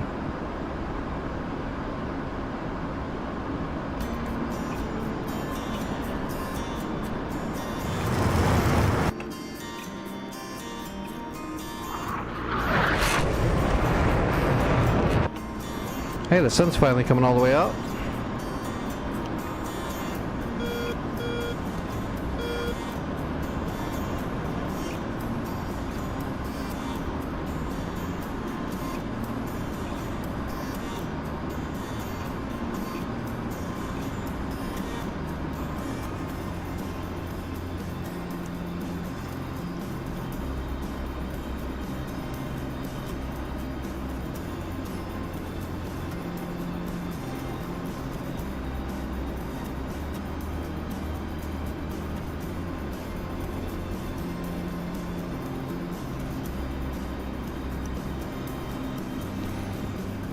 Alright, let's level off. We're good enough.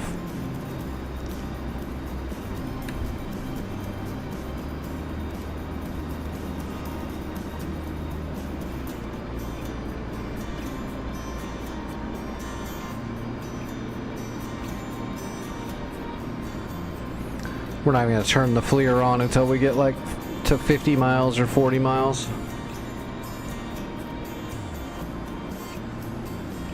I'm trying to remember what... I think the range is about 46 or 7 miles for the site to be able to ground stabilize on the FLIR.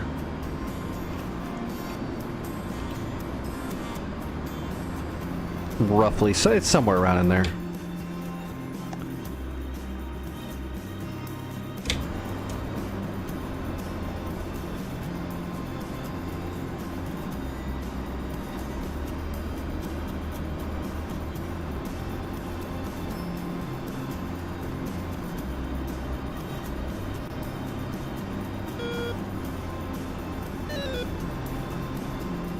What was that? E3, E3. If it's back there, it's friendly. I'm not worried about it.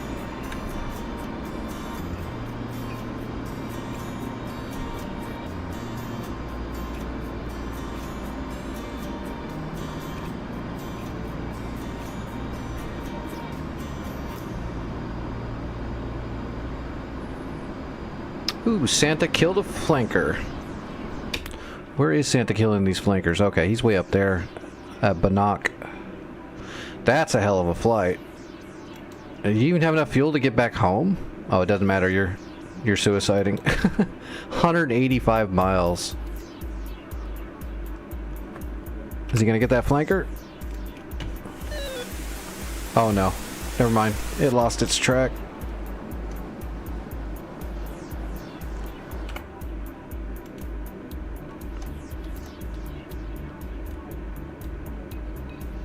Is that a harm shot? That's a harm shot. He hit a... Looks like he got an SA-15. Oh, there's a Panseer up there, too. That's rough.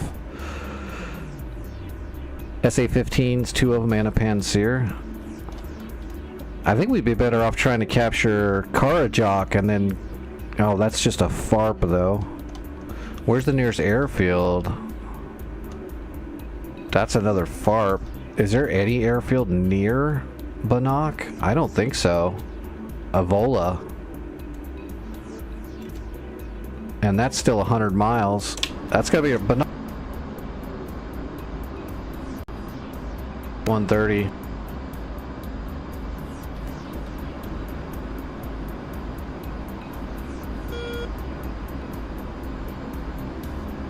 $63 miles.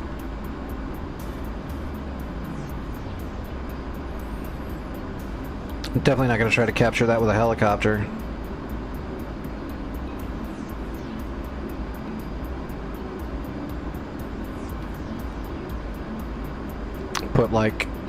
Put some troops in the C-130 and then some warehouse supplies as well. Fly it in there. That's going to be hard to do. That's going to be a little rough too, just because this server's so windy.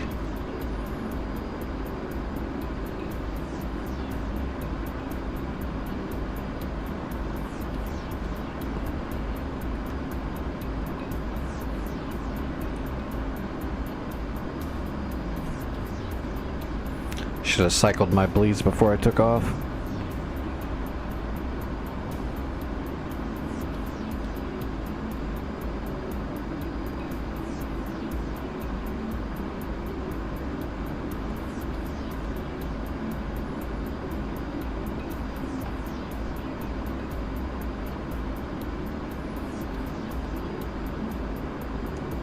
Alright, 52 miles. Let's turn the FLIR on. Hey, look at that. I can see it all. So we're looking for that gecko, which is probably going to be one of these ones over here to the right. We're a little too far away, but I bet you that's the gecko right there.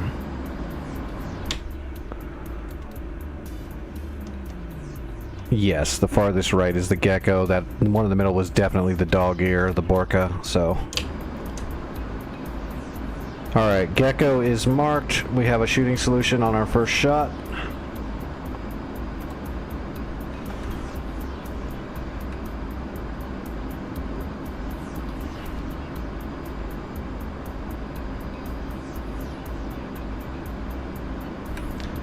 And the bag is empty. Let's go ahead and get rid of that.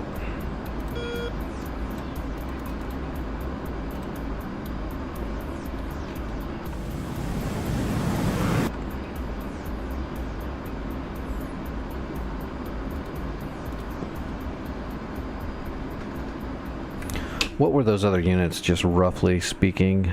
That's a Uriel, that doesn't matter. There is a BTR over there to the left. There's some cords. Okay, so there's really not that much there. 1, 2, 3, 4, 5, 6, 7. Okay. We're not going to kill everything, but that's a scimitar? Oh, it's a scorpion. Same thing. Different gun. See, the scorpion's got the stub nose large caliber cannon. The scimitar's got the little auto gun.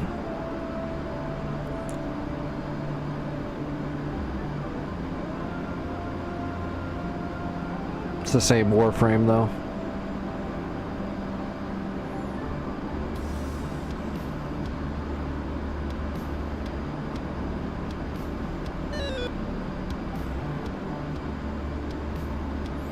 Fulcrum's in the air. Probably too far away to care though.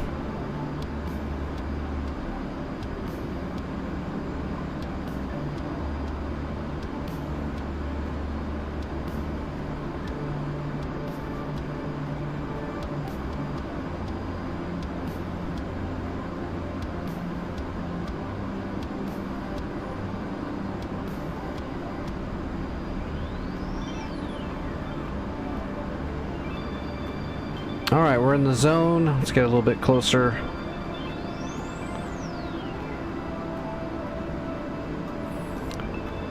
Where are those two fulcrums, out of curiosity? Oh, yeah, they're not fulcrums, they're flankers. They're down there by Vidzel. Alright, one away. We'll go ahead and hit the dog ear.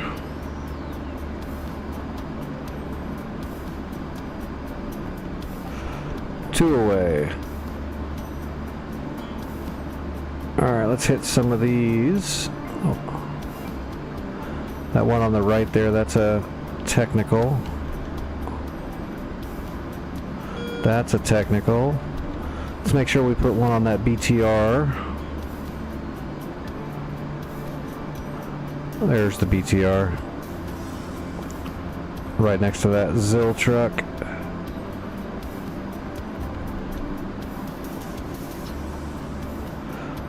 Oh, that's the scorpion right there. The little scorpion.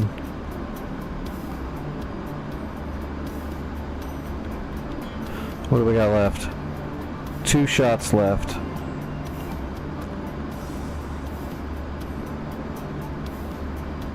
That's definitely a technical. That's a cord or a dishka. Doesn't matter which. One more shot. There's the other cord right there. Oh wait, I might have shot at that one. Let's shoot this one. Those are all technicals. There's a lot of technicals in there. Okay, all shots are away. Undesignating.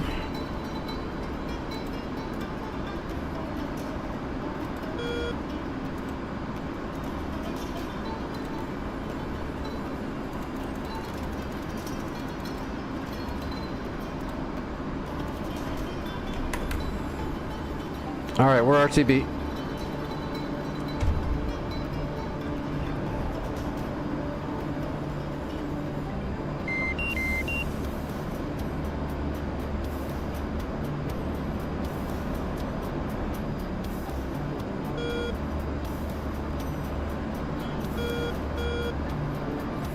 There's another Hornet.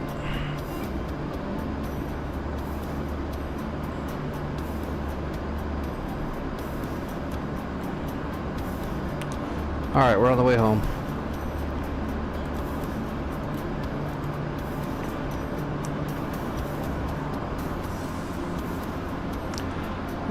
And what was that course? It was 256.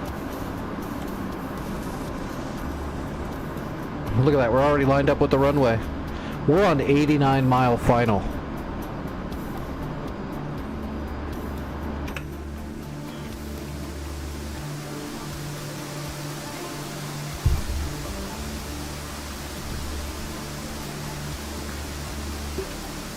Man, this map is awesome.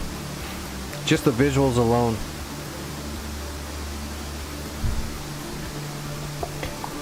And they're still working on it, which is good. They are not done. I remember when it first came out, there was like only like a couple of sections of the map were even like textured. Oh, we're getting hits right now. Boom, boom, boom. I'm looking at the the first shot. You can see the other one's hitting all over. This one's going after the gecko. Arguably the most important one, actually. There it goes. It's got it. Actually, this looks like the dog ear. Yeah, this is the dog ear. The gecko's this one. This is going after the dog ear, it looks like. Nope, never mind. There goes the dog ear. This is going for the gecko. It's like, it's curving. Yeah, it is. It's like sliding. Whoops. Well, that was weird. Okay, well, it's dead. I don't know why that button kept switching. Anyway, we got the gecko. We killed it all. So what's left? A Uriel and a Zill. Okay, so if Ganja kills the Uriel and Zill, that'll neutralize the point, I think. Get him, Ganja. The problem is this MI8 right here. If it lands over there, it's gonna rebuild everything I just killed. So we need to kill that MI8. I'm turning back around. We're killing that MI8.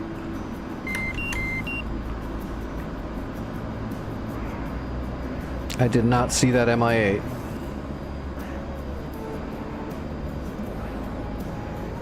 We can't let that thing resupply. That will definitely shit right in our Cheerios.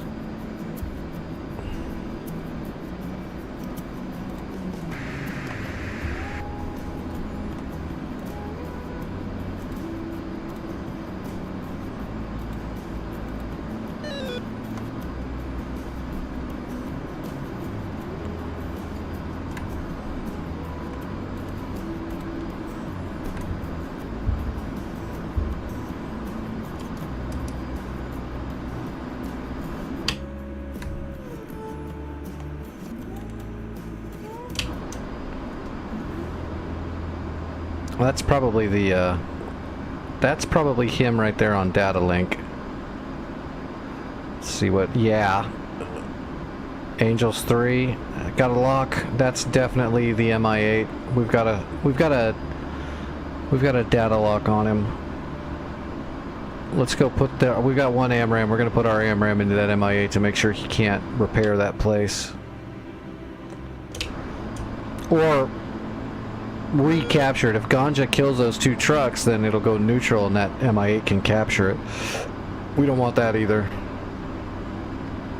And then we'll just have to turn around and do our best to get home without running out of gas. We'll jump up altitude and conserve. We should be alright.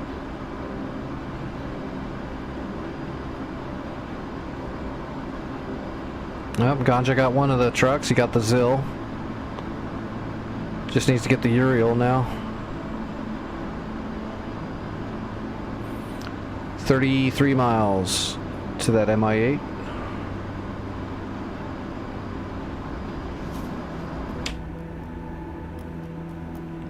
And he's not on SRS, so I couldn't ask him to go kill that MI8 while he's there. That's why we had to turn around to get it ourselves, just to make sure. Yep, there goes. Skogs is neutral. He got the 2 kills. Now that MI8's here to capture it, which is exactly what would happen if we don't kill it, so. It's alright. He can't stop an AMRAM.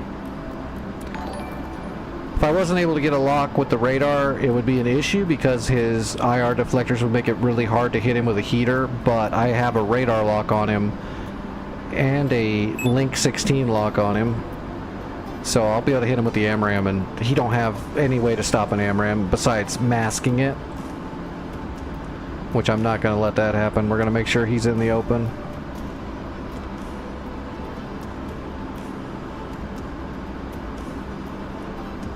Oh shit. Vic just joined the server. We're done. Everybody, it's time to go. Pack it up. It's been a good run.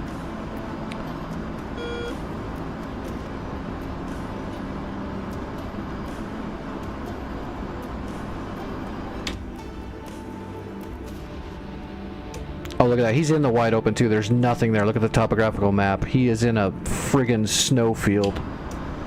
We've got his butt. Hey, thanks for the sub over there on YouTube, fuck. I appreciate that. Is that Fook?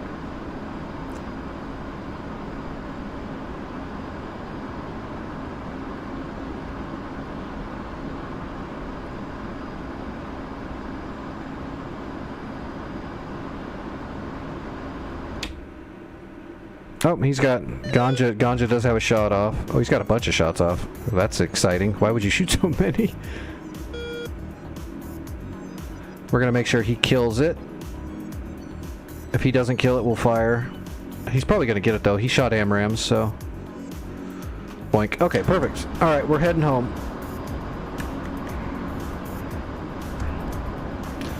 So we gotta head home and we've got to get some altitude because we're gonna be cutting it a little close, maybe.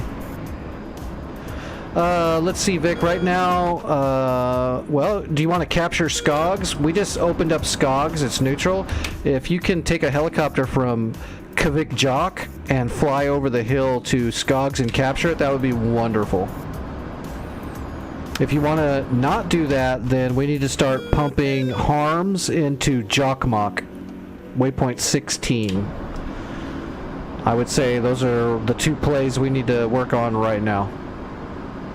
Whichever one's your fancy. Or if you just want to run cap, there's plenty of aircraft in the air if you just want to fly around and kill stuff. That's good too.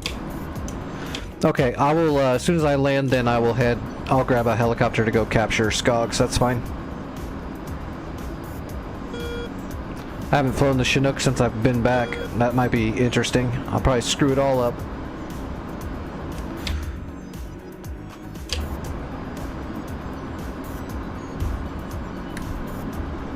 Alright, we're off blower. We're calming down. We're not super high, but we're almost at 20,000 feet. We should be able to cruise home. We've got good fuel.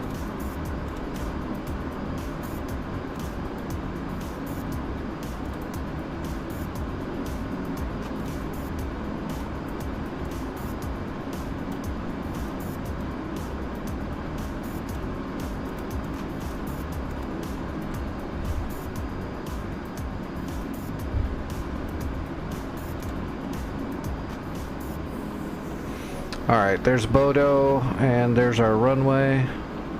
We're offset to the right a little bit. Two Dragons. Dragon. It's a JF-17. No threat.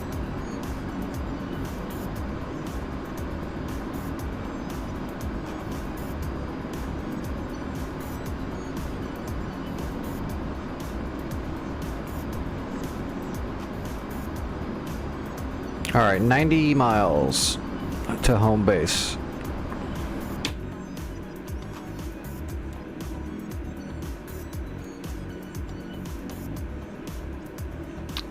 Those two JF-17s are attacking my Gepard. Oh, they killed my friggin' Gepard and Roland. I'm gonna resupply it manually.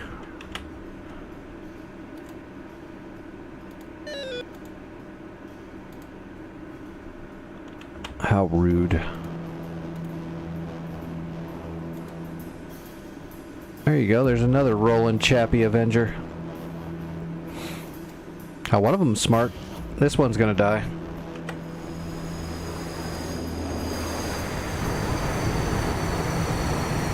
Oh, it looks like a good catch. Is he gonna go in the water? Almost.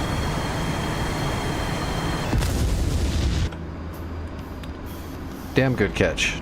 See, JF-17s are good for something. They're great catchers.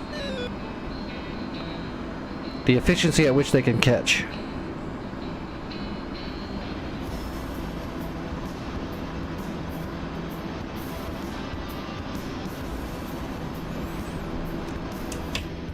Your targets at waypoint 16 is going to be two. There is an SA-11 there that's fully active, but, well, all SA-11s are fully active, but there's two Tor gauntlets that are in the mix there that are, last night they were extremely overtuned Tor gauntlets.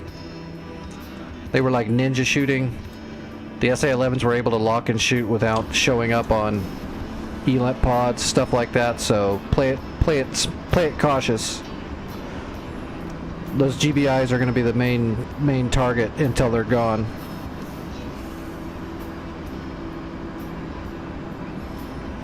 We killed them last night, but that was right before I had to log off.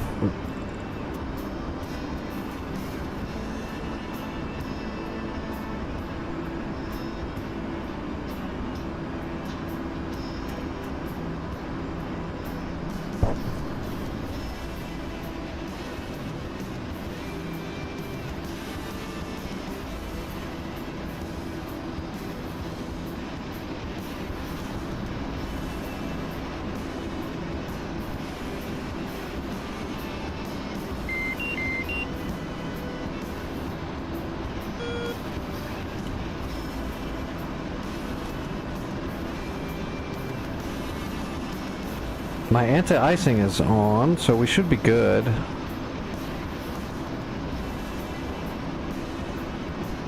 gonna go ahead and stow the radar so we're not emitting anymore. Let's go ahead and turn our windshield anti-ice on just for now.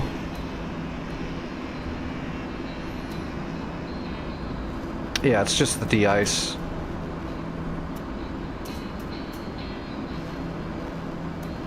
Shouldn't be a problem.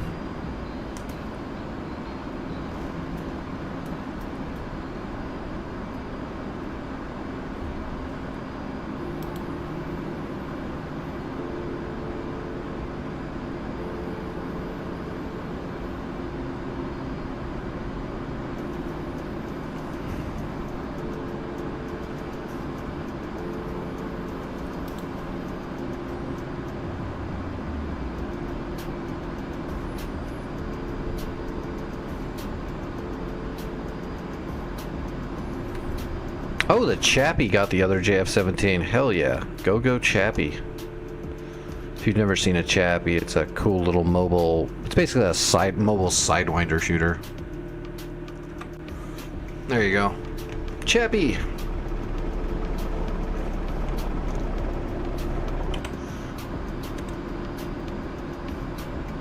Fires like a variant of an AIM-9. Really good at knocking down helicopters, unless they're Havocs.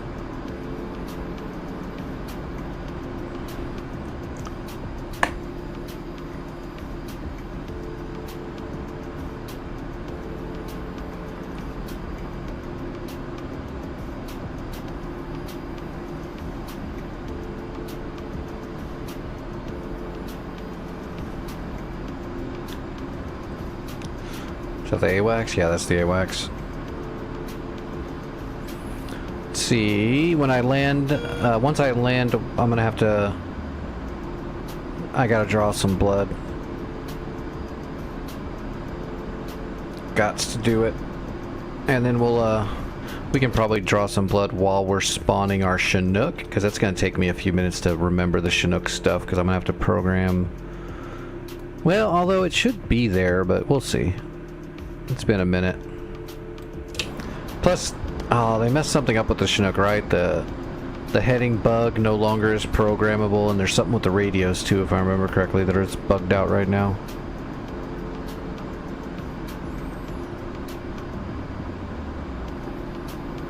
.41.5 miles, and we've still got 4,100 pounds of fuel.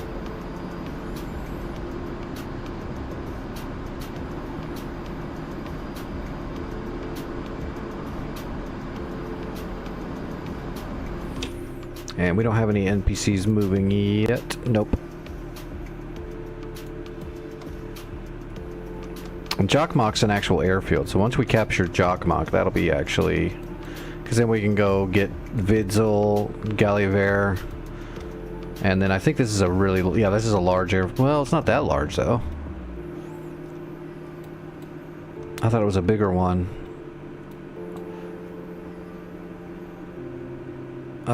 That one's not huge, but at least it's got a decent taxiway. You only have to back taxi a little bit.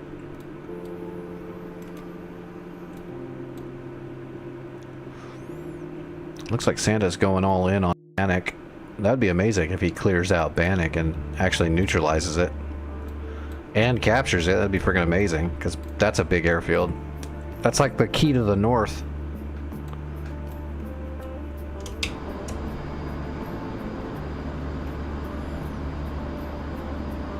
Okay. Paddle. Idle.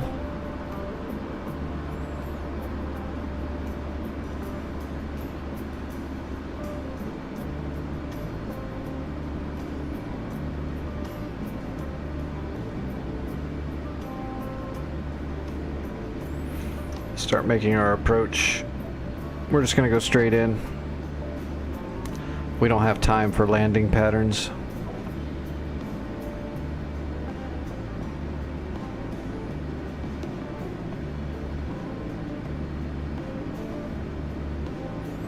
Who is that? That must be a boat. Oh, or it's a Chinook. No, that's too close to the... Oh no, that's the Chinook. That's what it is. That's the Chinook.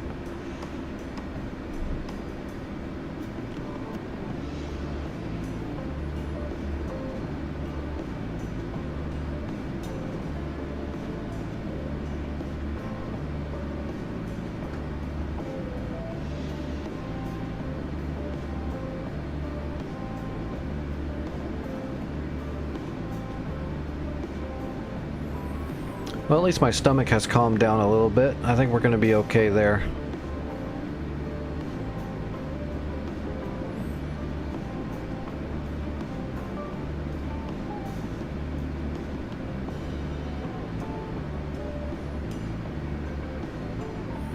F-16 on the tarmac.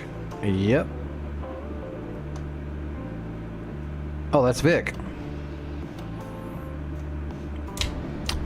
You can take off if you need to, Vic. I'm still like 18 miles out.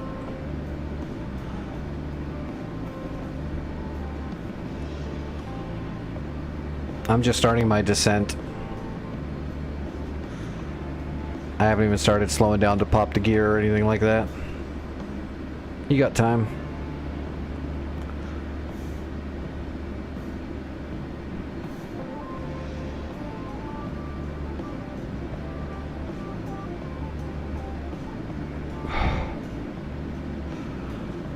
$15 miles.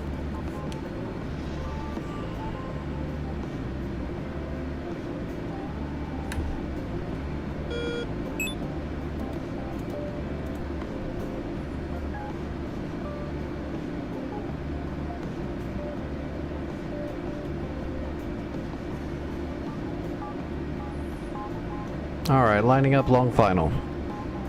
13 miles.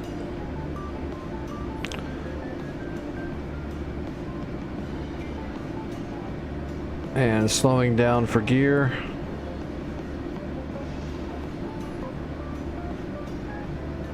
Altitude. Altitude.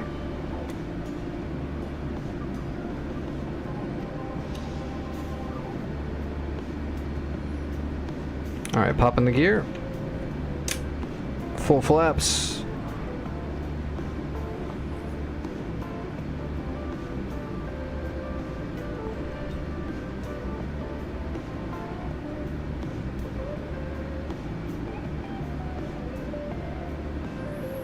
Going through the bump.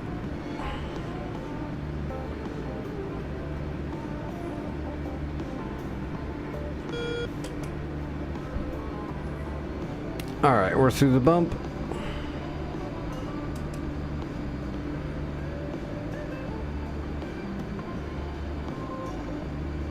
Boy, that wind is pretty gross. It's gotten worse.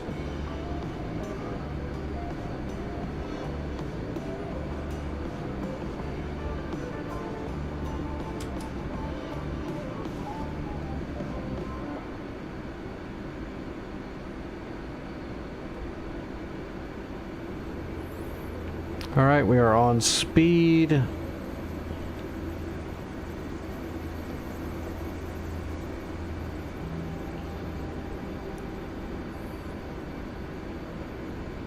So our actual HUD is actually over here on the left. We're gonna have to crab it. I just caged it to the center of the HUD so I can see it. Alright, it's coming in. I'd say when we get lower in our glide slope, it'll start coming in a little bit.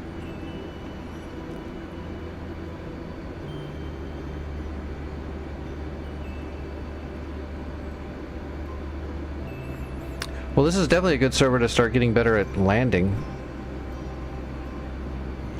Interesting airfields and decent crosswinds.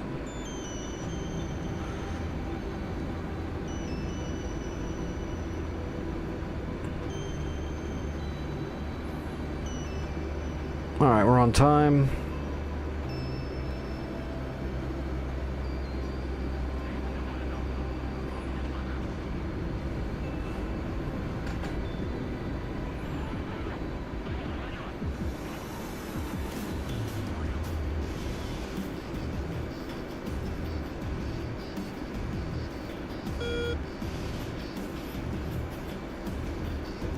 Four and a half miles.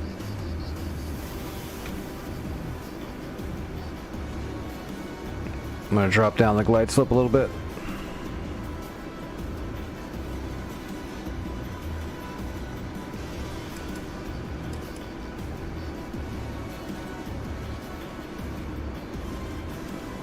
It really is shoving us to the left. So let's go ahead and offset to the right. Probably going to have to kick the rudder just a little bit.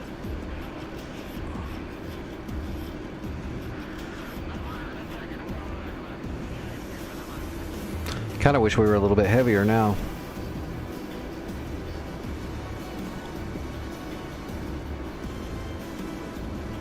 There we go. Now we're looking good.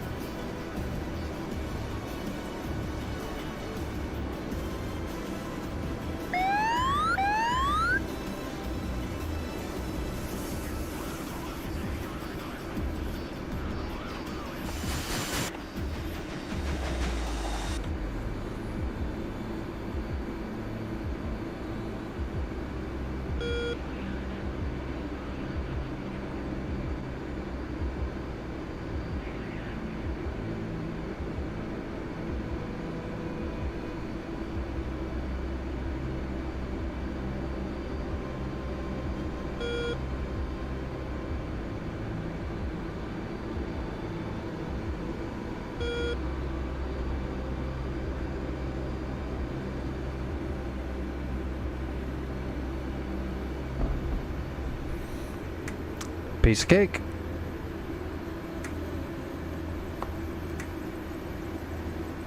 Alright, full aft stick.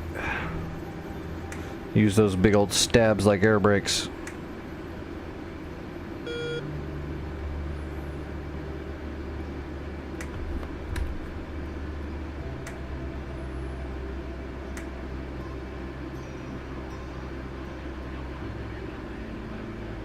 Alright, 620 credits on that flight. That is a damn good flight. Alright, we gotta switch it up. We gotta jump into our Chinook so we can go capture that point now before the enemy recaptures it. Priority number 1. And Vic is hitting Jock Mock.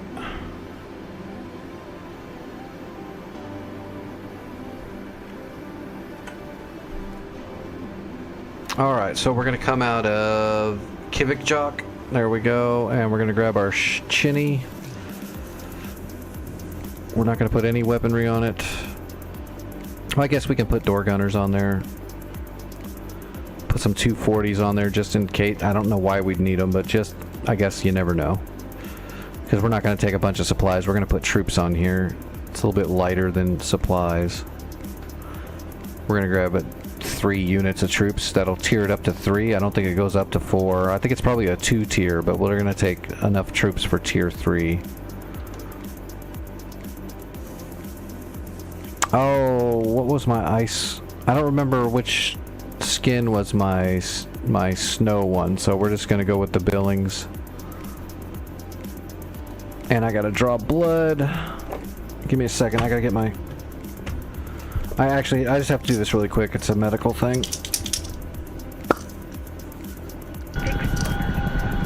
Which is fine, because it takes minutes to load the Chinook. Got 8 o'clock. Searching. Rolling. 8 o'clock. Searching.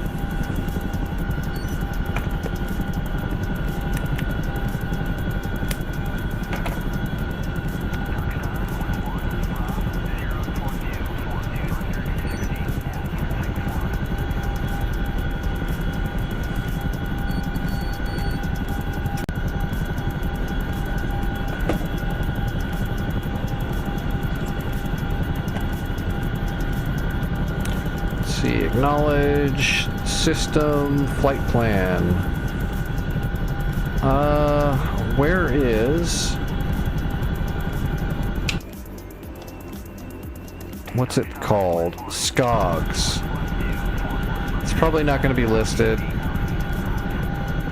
I'm thinking it's 36 miles. Does that sound about right? That's probably it.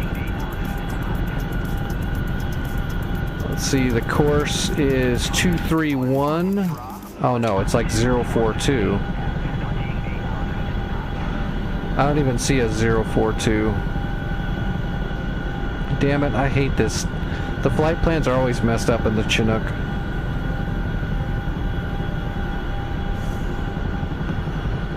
Yeah, I don't even know. 36 miles at 231.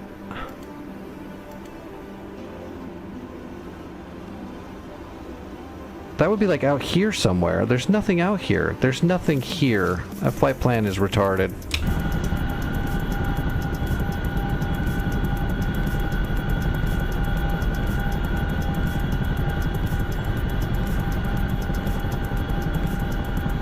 Alright, so here's what we're gonna do.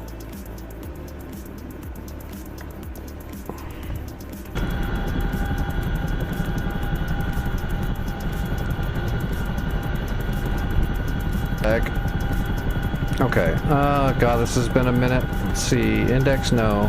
No. Oh, direct. So, we're gonna go north 6728 decimal 295 east 0 1852 decimal 761. Pump that into the direct. Okay, that should give us a course line to that custom GPS I just created. It should work. I know it's been a minute, but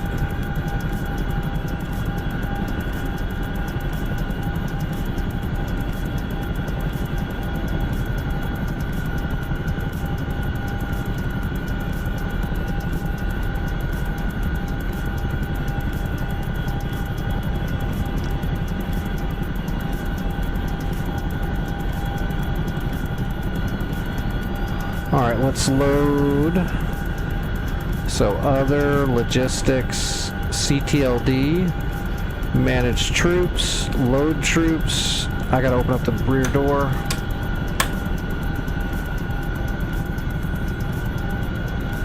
And we're gonna squad of 8.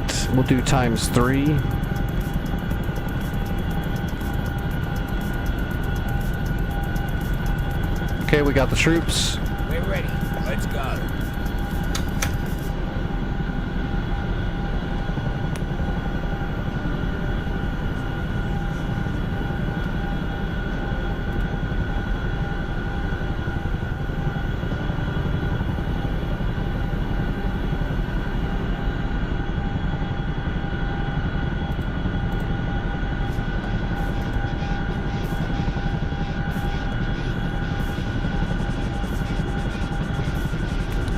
Alright, my blood is okay for now.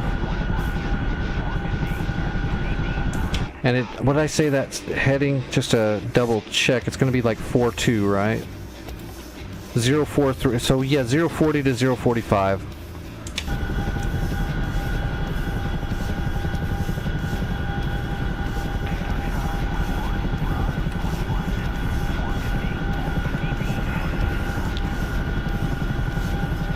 Okay, here we go.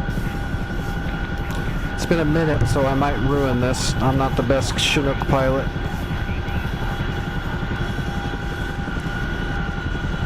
Well, that was a good takeoff. That's a good start.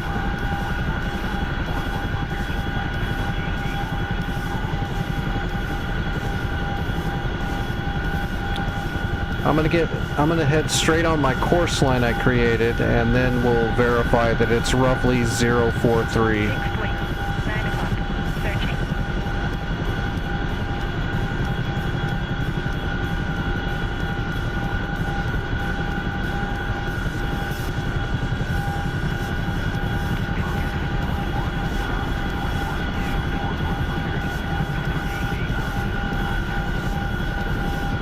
Alright, what does that say? 036. That's not quite right, but it might be fine. What's going on, Equalizer? Yeah, that looks correct. We're heading for it. We're good. We'll just follow the course line.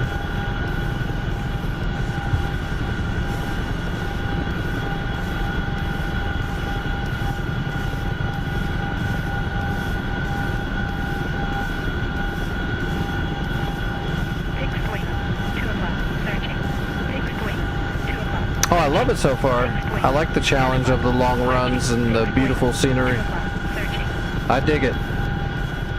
Rolling. 6 o'clock. It's much better now than it was when it first came out, when it was really empty and there was not enough airfields to make an actual map out of it. This is much better. 6 o'clock. Searching. Oh, we gotta watch our airspeed. Fixed wing. 11 o'clock. Gotta stay below 150.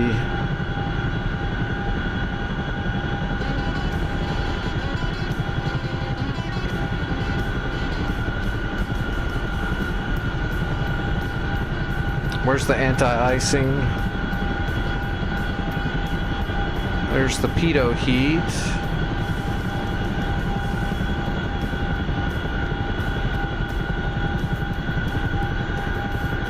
Oh shit.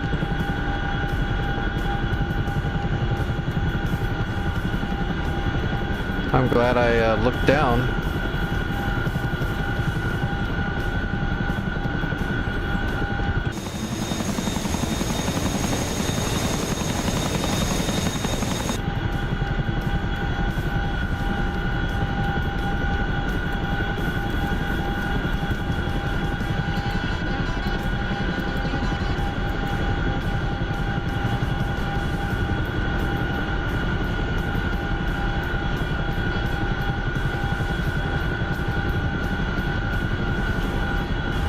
Alright, let me slide over here. I need to check my...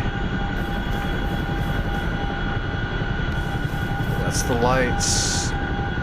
EAPS. It's the windshield heat, pitot heat.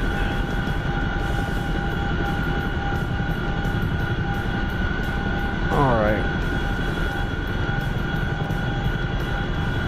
You know what? It's probably automatic. Fixed wing. 2 o'clock. Searching.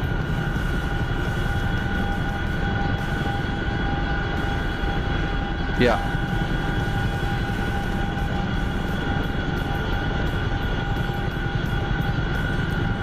I don't think I have to worry about an icing system. I think it's automatic.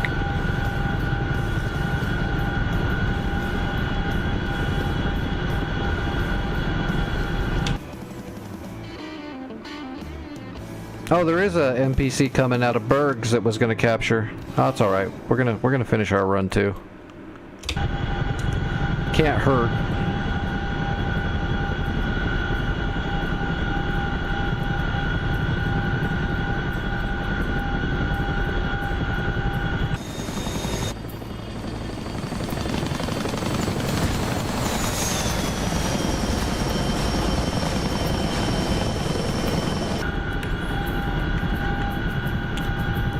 Tell our door gunners to fire at will if there's an enemy.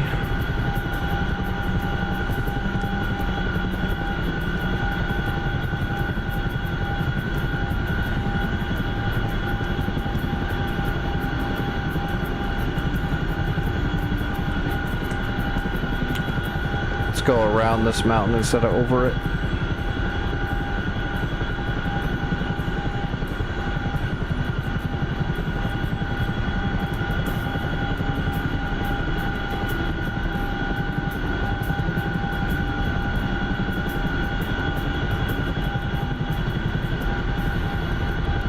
Fixed wing. 10 o'clock. Searching.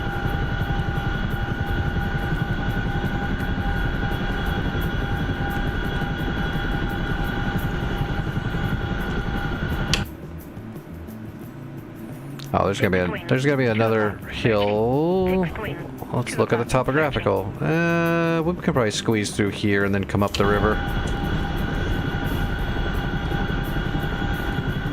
Because it's a pain in the ass to descend. It's easier to stay as low as we can.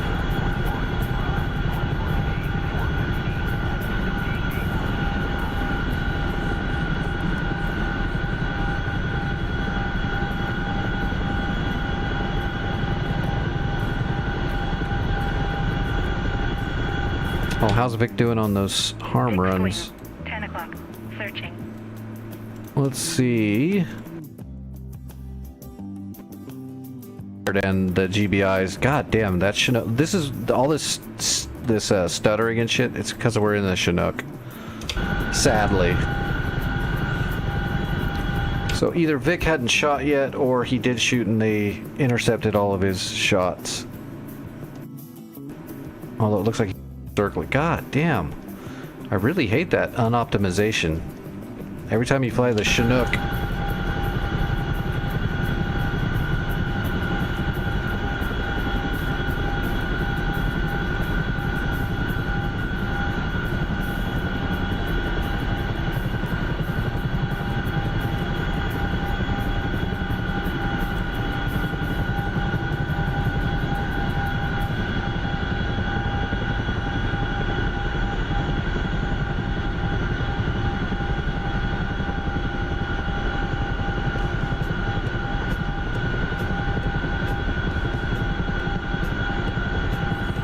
Oh, we're gonna have to go over that hill anyway. I didn't think it was that tall, but it is. SA 11. 3 o'clock. Searching.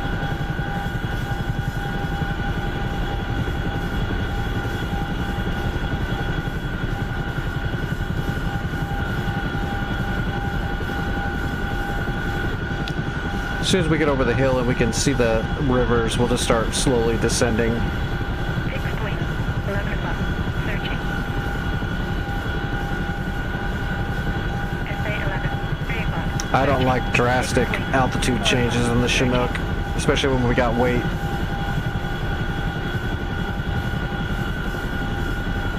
I don't want to over velocity it or blade stall it.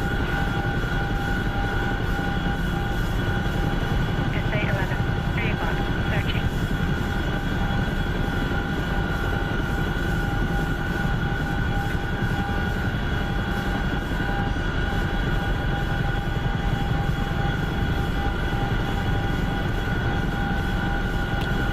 Climb up a little bit.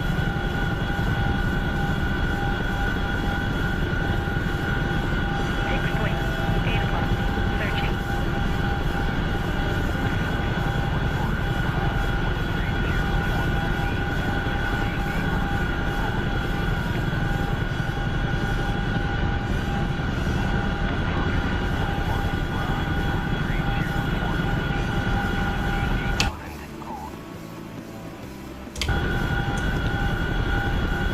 I think it's over the next set of ridges too.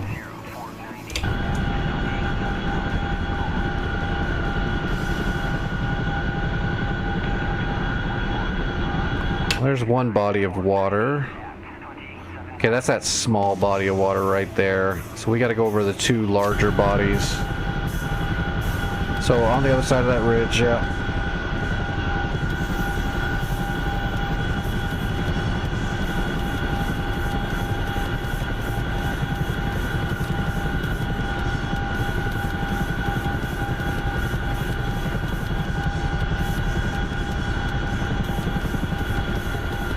Man, I love this helicopter. I really can't wait till they're done.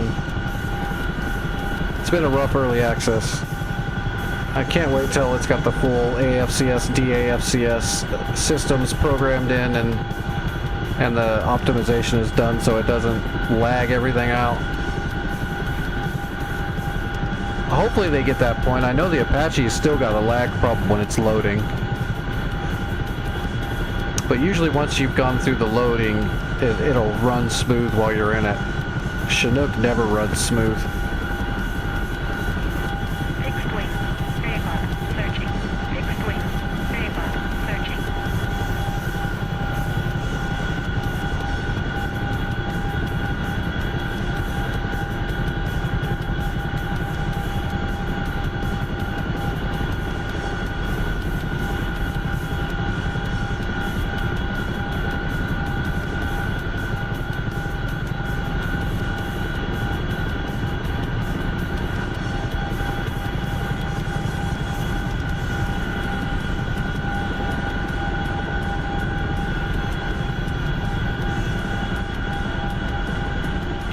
Descend a little bit. Can't tell how tall that little ridge is.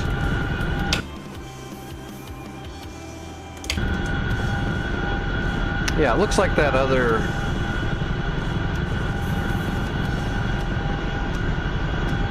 Chinook's gonna get there before us. They'll capture it, but we'll still tier it up to max and reinforce it.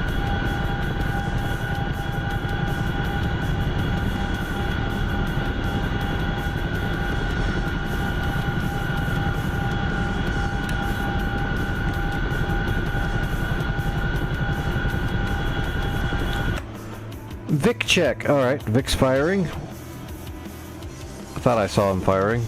There it is. Is he shooting Mavericks now? Nope, he's shooting Harms. Are the gauntlets? The gauntlets are still there. There goes the... Radar. 12 o'clock. Searching. Come on, baby, get in there, hit. Oh, Vic, they're not intercepting. You might get it, Vic. Yeah, you got one of them. You got one of the SA-15s.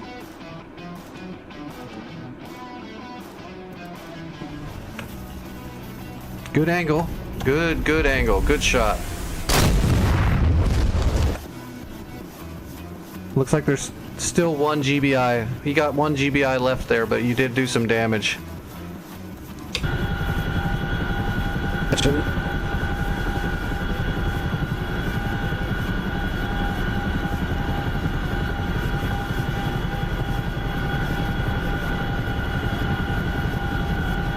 She's definitely a big, beautiful, fast girl. And she'll definitely be amazing when she's done.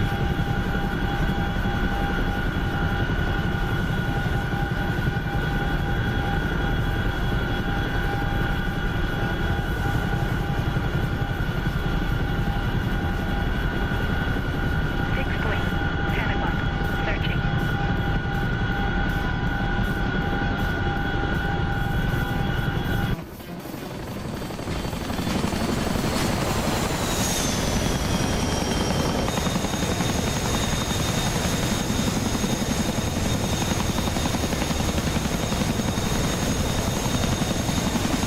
They definitely need to optimize it, though.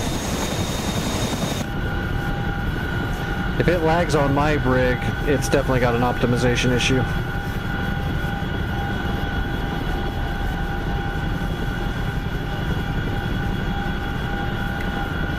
Fixed wing. 4 o'clock. Searching.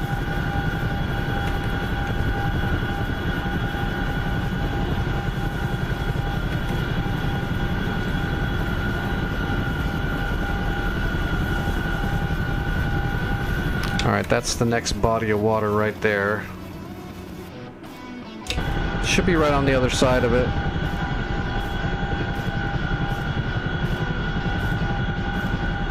Probably can't see it because of the hill.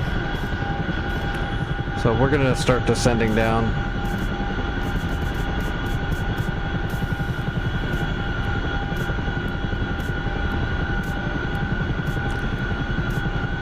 Yeah, for sure. Like, if I just stay right here on this screen, I'd be fine. My rig is very powerful, but as soon as I start looking at the AWACS map, because I'm usually doing that a lot, trying to make decisions and see what the next tactical move is, just a lot, over and over again.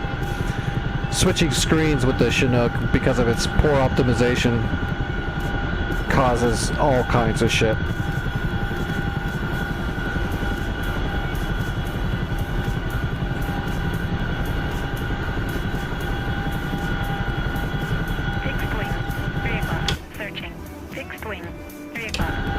Should be right there. That should be the spot right there. We'll start slowly descending as we keep going.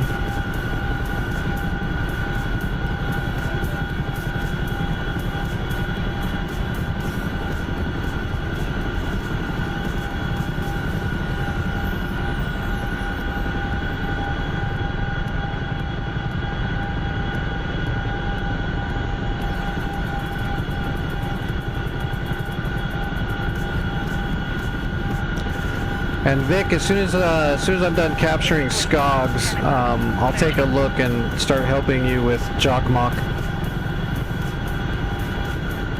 I definitely want to capture Jokkmokk before we're done tonight.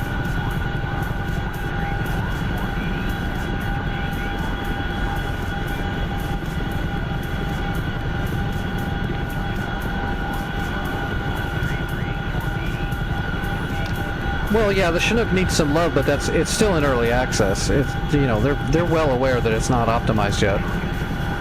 They'll get to it. They've still got quite a few actual systems that aren't actually in DCS for the Chinook that aren't running right now, that they're working on before they worry about completing optimization for it. Takes time. Hey, Bruce, what's going on? We're making waves, Bruce.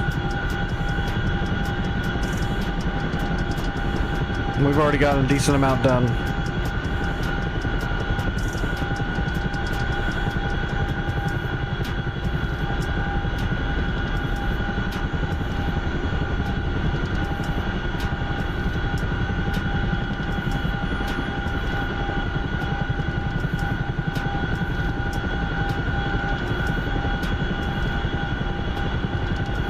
I don't see the FARP pad yet.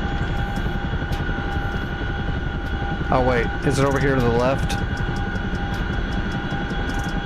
It shouldn't be. My waypoint says it's straight ahead.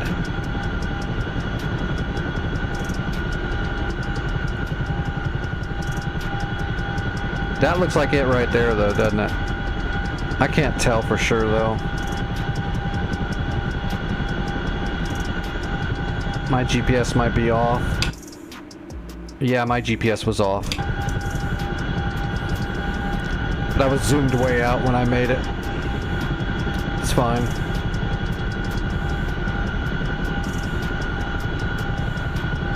Alright, starting my approach.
Where's that other Chinook?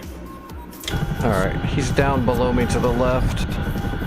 So we're gonna descend and we'll spiral around and to the left as we descend and decelerate.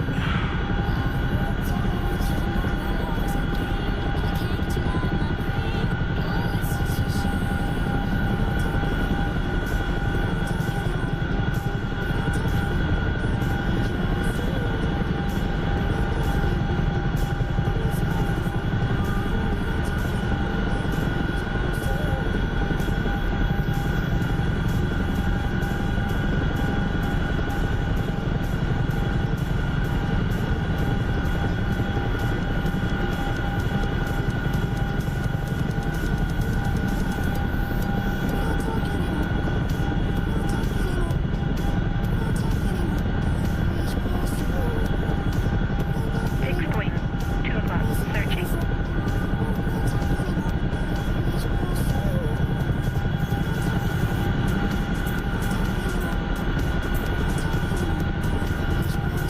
Alright, I need to get eyes on that other Chinook so I don't bump.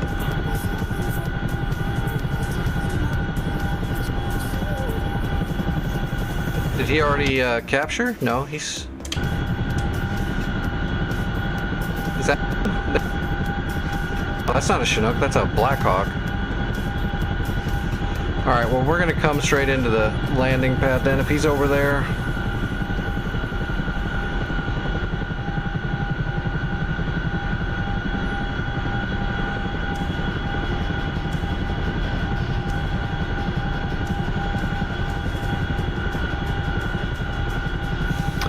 Yeah, those are all good aircraft. I fly, I don't know, I fly a little bit of everything.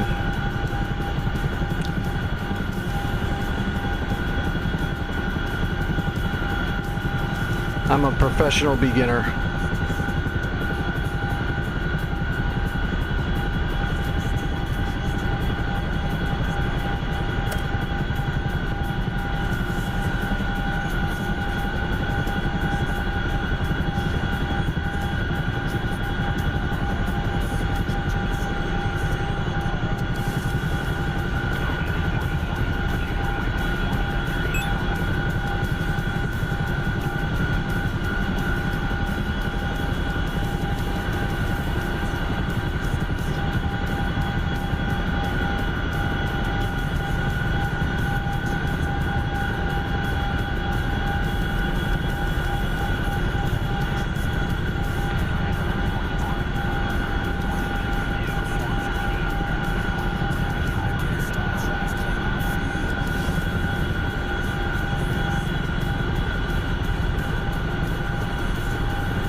Alright, opening up the doors.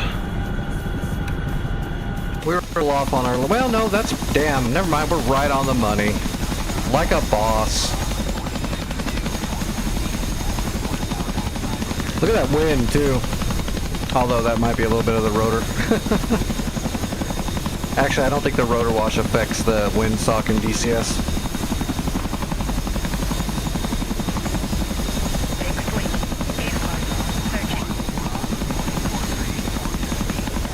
Alright, dropping all the troops.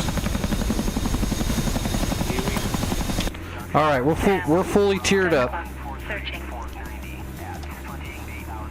So I need to take off now and then land again so that we can count in our credits for the team. So we'll just take off and we'll move off the pad out of everybody's way and we'll land over there.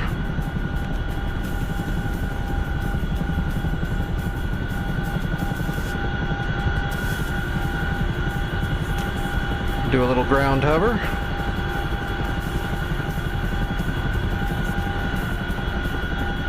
Fixed wing. 5 o'clock. Searching.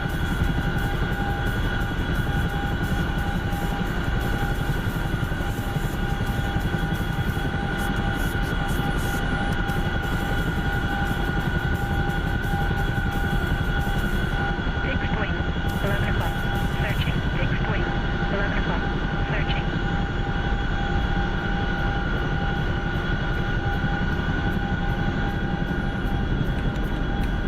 Booyah! Alright. So we need to keep hitting Jockmock now. There, Vic. I thought you got both of them. It looks like you did half damage to one. But they are hiding in the trees now.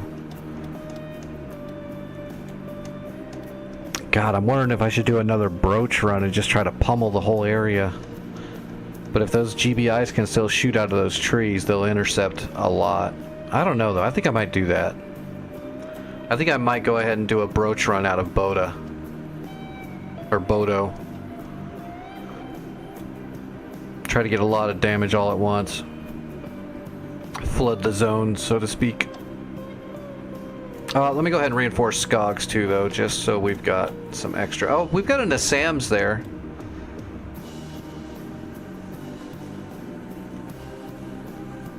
Yeah, it's all right. The difficulty's turned way up, so they're going to be tricky like that, and they're also going to do unrealistic things, so it's going to happen. If you're going to do another harm run, I think I'm going to do a broach run with you and flood it.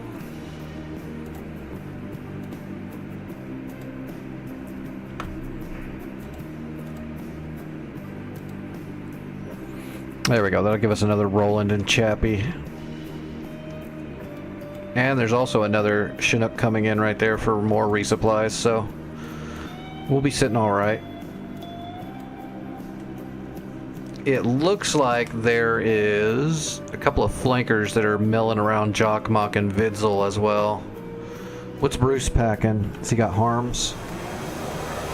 Actually, Bruce has got 2 harms and Mavericks. He might be able to, if he can punk out those last 2 SA-15s, then he can probably do a lot of damage with the Maverick. Maybe SA-11s can shoot. I need to get out of this Chinook though. It's lagging all my information up. Yeah, I'm gonna do a broach run. It's worth it, and then we'll see. We'll go from there. Might be time to bring a helicopter out. 62-mile flight.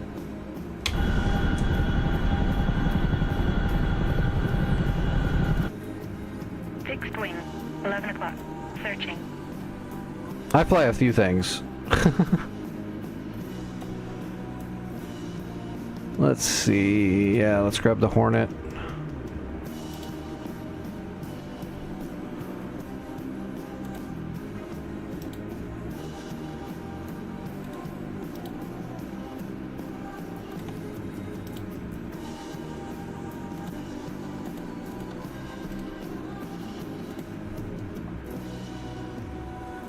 Bag. Okay, yep, we're good.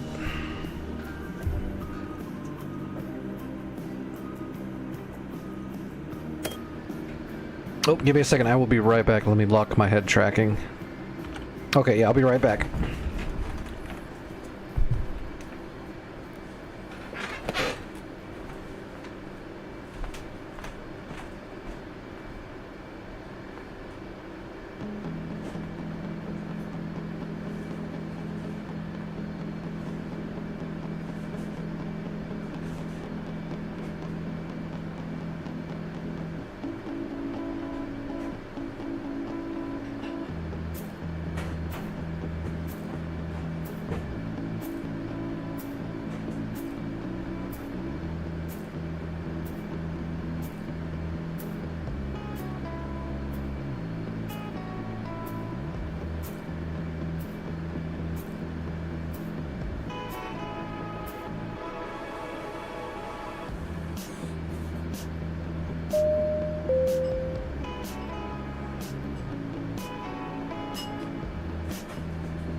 All right.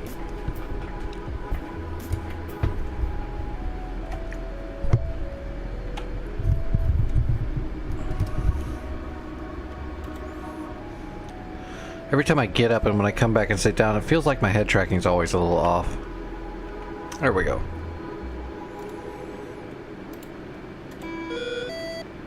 Where are we going? Jockmock was 16? Yeah, we're pre-briefed on 16. Let's make sure that that is true. Yep, Jock, that's it.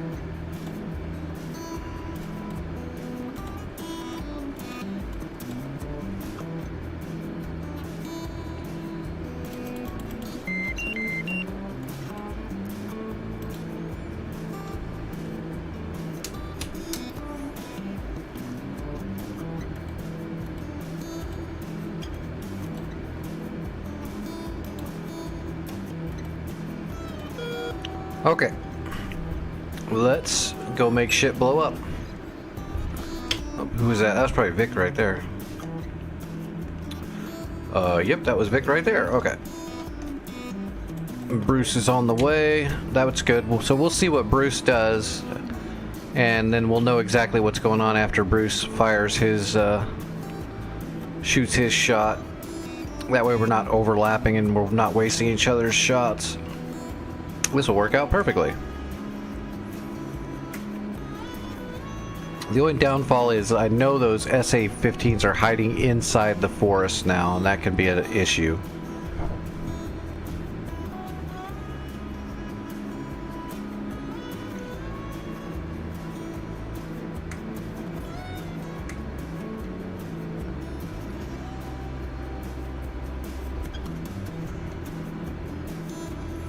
Okay, so can someone explain to me how you do this? There's a lot of green lights and buttons and stuff. I'm confused.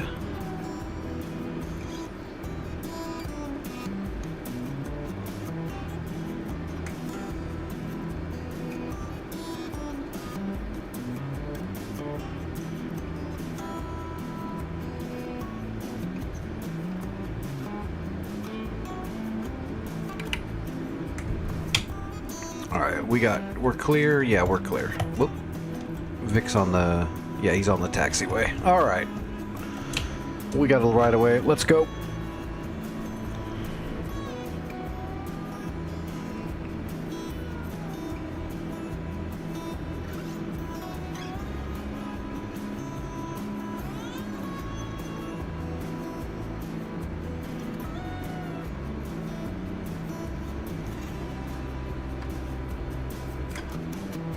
Alright, mill power.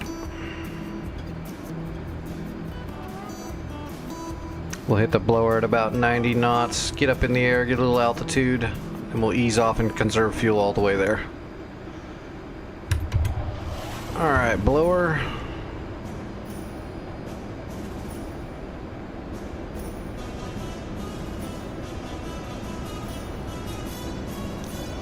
Up and away. Gear up, flaps auto. We be on the way. Waypoint 16.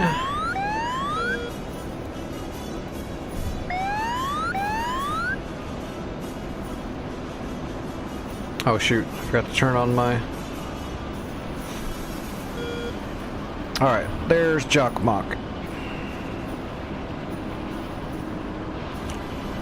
Airborne on the way.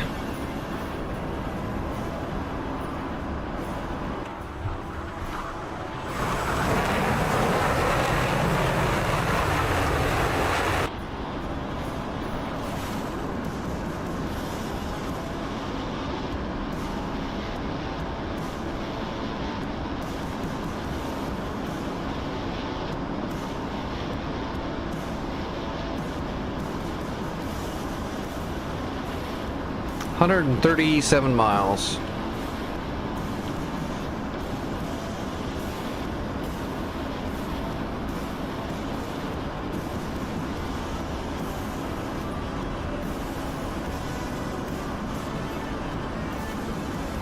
We don't have to get real high. We'll just get up to about close to the bottom of the cloud layer. I think that's around 19,000 feet.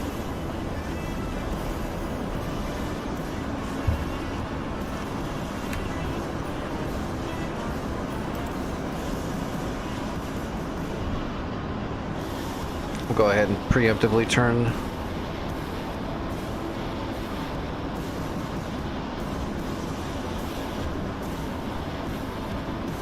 Alright, we're coming off a blower. Bunting. We're on the way.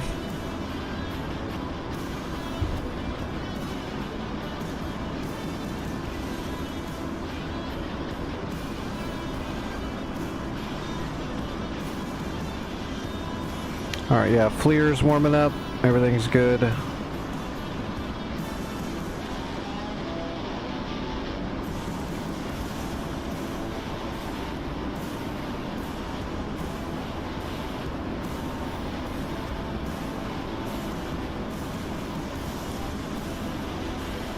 Alright, let's go ahead and set up.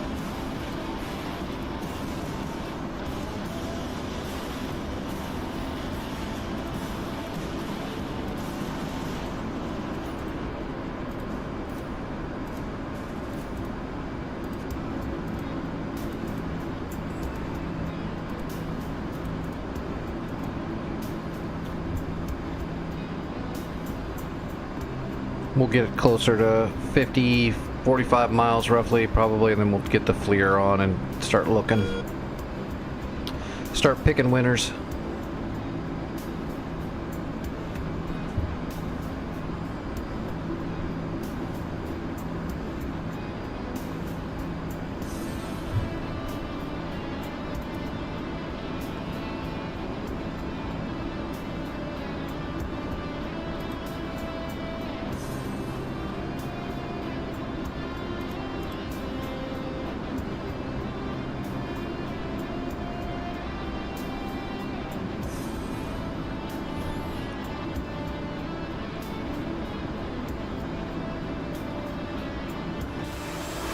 Alright, we can get rid of the bag so we're not dragging.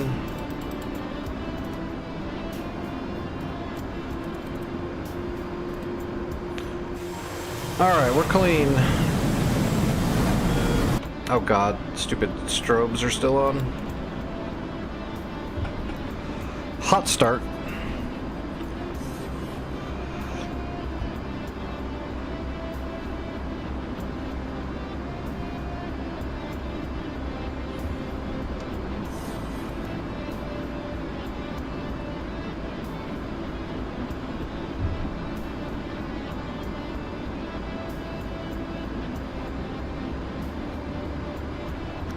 $106 miles. Making good time.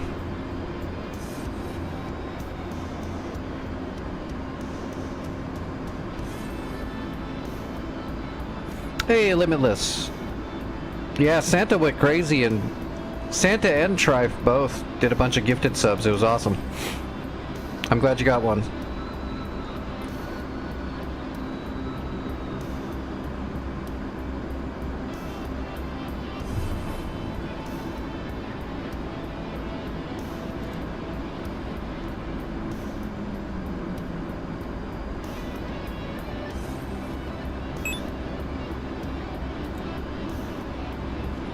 Bannock is neutral. Damn, Santa. Went to town up there. Now can you capture it? Oh, there's the other EWRS right there. There's the other friggin' radar. We'll have to take care of that. Once he captures that, I'm gonna go up there and take care of that radar. Gotta blind the enemy every chance you get.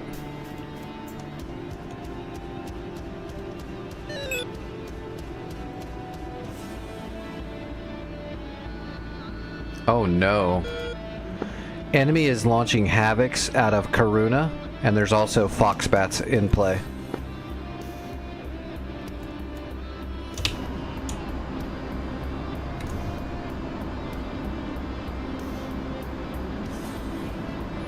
We're gonna have to keep an eye on Skogs. They're launching Havocs to attack Skogs. Havocs are insanely overtuned on DCS, so You turn your back on some Havocs and they might kill every friggin' SAM you have in the spot. And every tank, and just kill everything. They might neutralize it if you're not careful.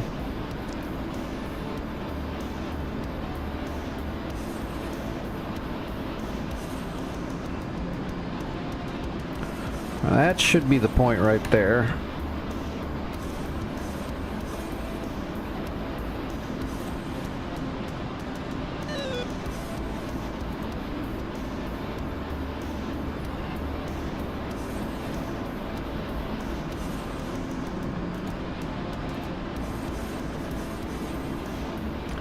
$86 miles.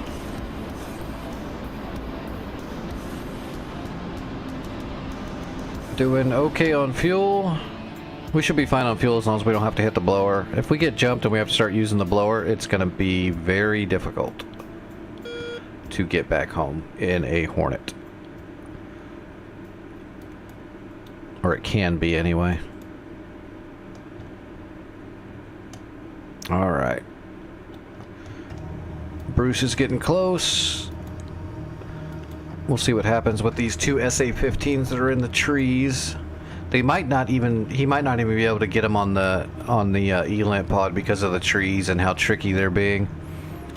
We'll see what happens. He might be able to just punk into the there's still 1, 2, 3. There's still 3 SA-11 launchers. 4 SA-11 launchers. And the command center for them. What's over here? BRDM, manpad, coordinate Dishka. So 2 technicals and a light infantry vehicle. No big deal.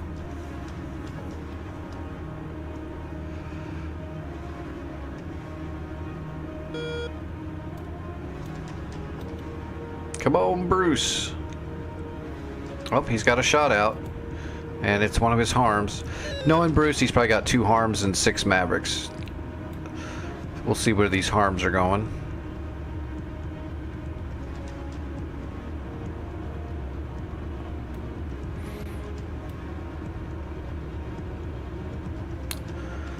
It's hard to tell. Could be, looks like an SA-11 as well. Oh, the intercepts are out. It's still firing intercept. Or, no, that's not intercept. That's going after Bruce. That's an SA-11 going after Bruce. That is not an intercept. The gauntlets are not firing intercepts. Probably because they're in the trees. That harm looks like it's going for the SA-15. Very awesome. Alright, 1 SA-15 down. The fresh SA-15 is down.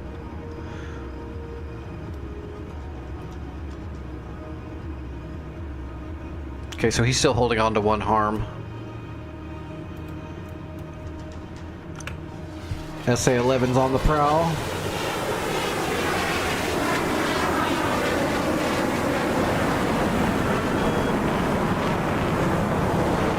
Good dodge, good dodge. Good dodge.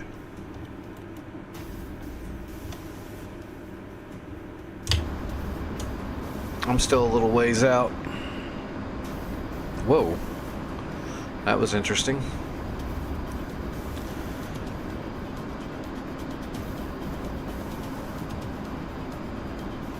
One takeoff.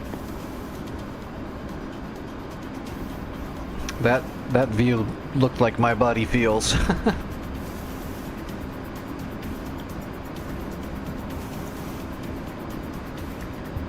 Alright, 58 miles. We're nose on the AO.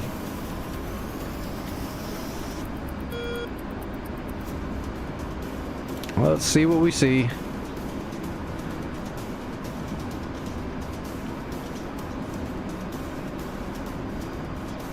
Alright, we're still too far out to have good vision, but I do see the points. I see the SAMs that are on fire. The buildings where that SA-15 was, but it's not rendering in the trees or anything yet. We're too far out.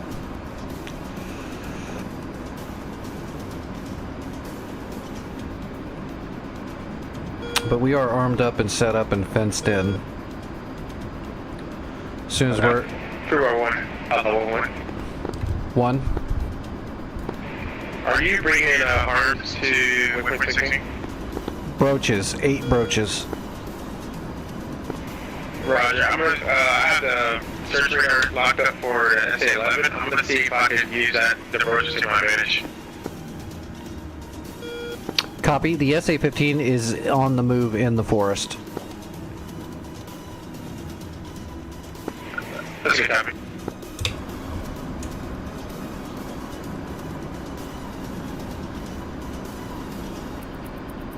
Okay, I can actually see the SA-15 moving. It's that one that's smoking right there.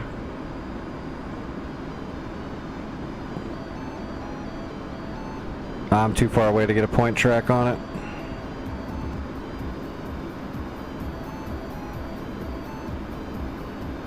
It's gonna be hard to get a broach onto him if he's moving around.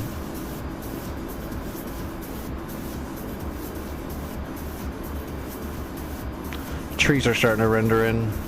We won't be able to see him very well after that, except for the fact that he's billowing smoke.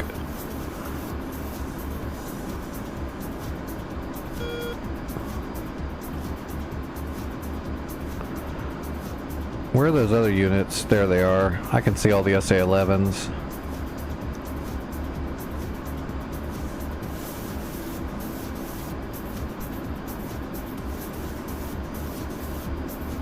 Oh, where'd he go? There he is. There's the smoke. I see him. He's still moving. He's like doing donuts in the woods. I'm not gonna be able to shoot at him when he's acting like that. I can try to send one broach that direction and just hope it gets lucky and sees him. How many miles out am I? 34 miles. I'm gonna start picking winners.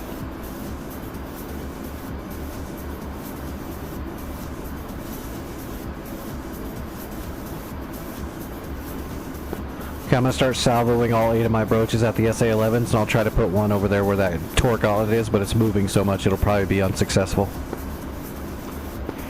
That's a good copy. I'm still well with him. Alright, we got a shooting solution on our first target. We're in range. We're gonna get a little bit closer before we start letting them go.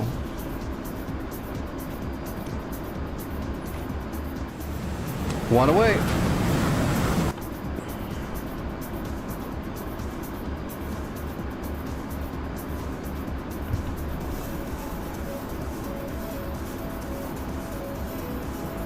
SA-11's preparing to fire.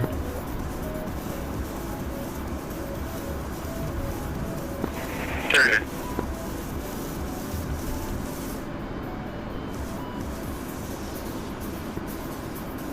Oh, that torque outlet stopped moving. I'm gonna put 2 shots in there. What do we got left? We got 1 shot left.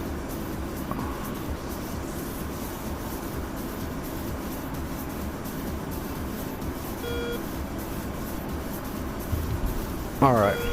All of my broaches are away. Copy. I'm on the deck over the river trying to get it close and go pop up with my mask. Copy.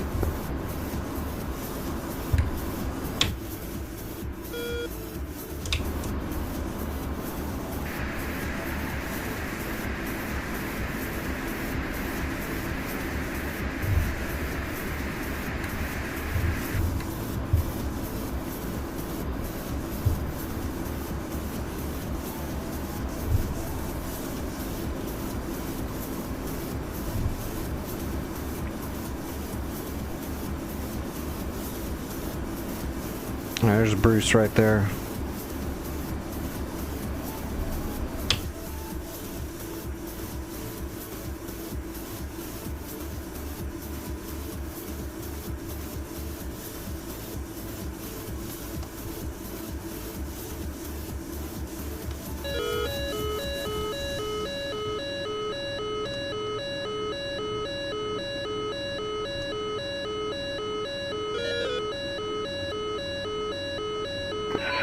Rock top 3, defending.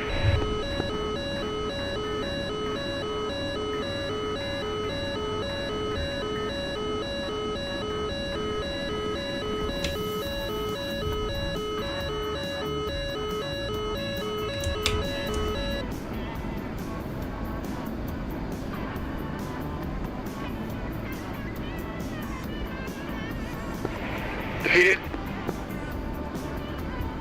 Copy, defeated.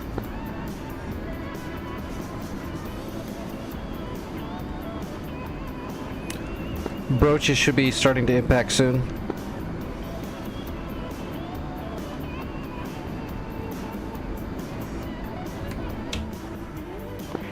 Copy, I'll stand by, wait for BD-8 and regain. I don't see them though. Am I blind? Oh, there they are. There they are. They're coming in. Oh, I gotta turn. I'm getting ready to fly right over a SA-11 site. That's super smart.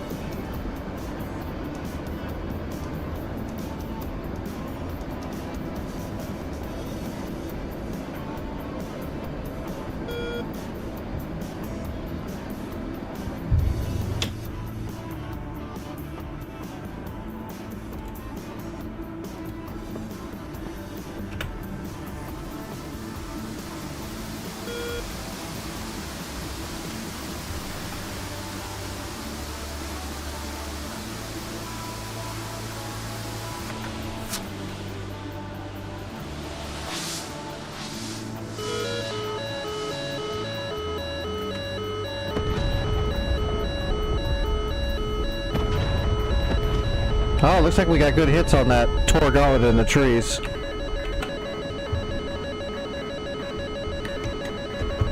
Defensive.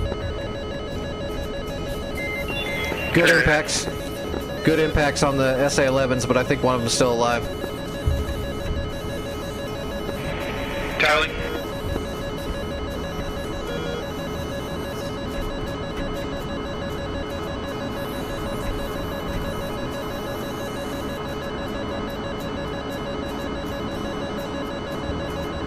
Altitude. Altitude.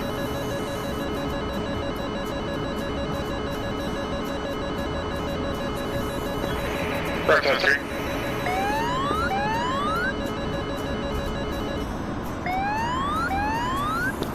SA-11 defeated.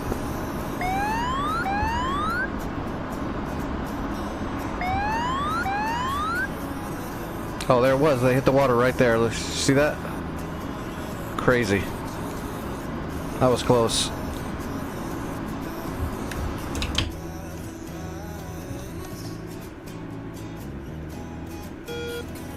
I put more damage on that SA-15 too. It is in the woods, so it didn't destroy it completely, but it's almost dead. That's good, copy. I am RTB at the sun. RTB same.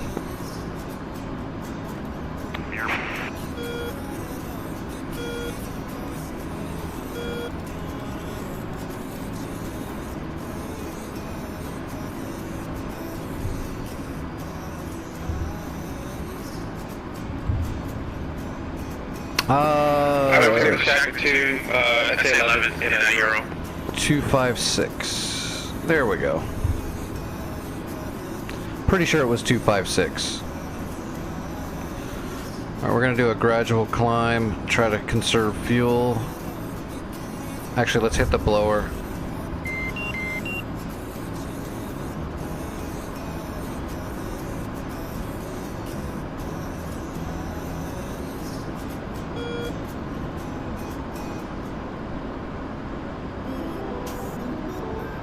We're gonna hit the blower to climb up, and then we can cruise back home a little bit more efficiently.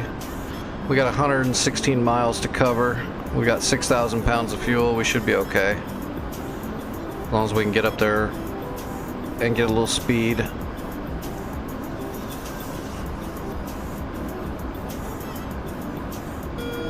$20,000 feet will be good enough. I don't want to stay in blower very long. We're just going through fuel like crazy right now. All right, mill power.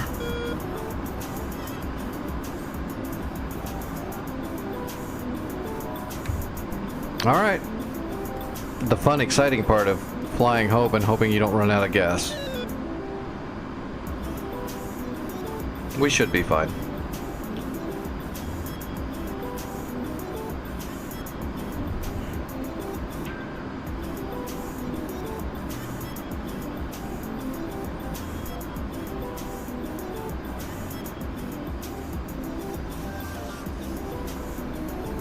We would have definitely been fine if that SA-11 hadn't have fired on us. We had to burn a decent amount of fuel. Oh, there's fullbacks at play too. Except one of them just got smoked, I think. Oh, nope, still there. Oh, he was going deep.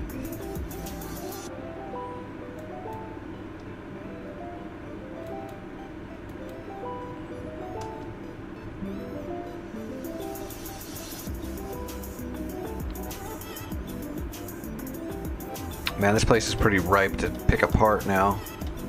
Such a long flight to get there, though. I'm worried about this Mi-8 getting over here and...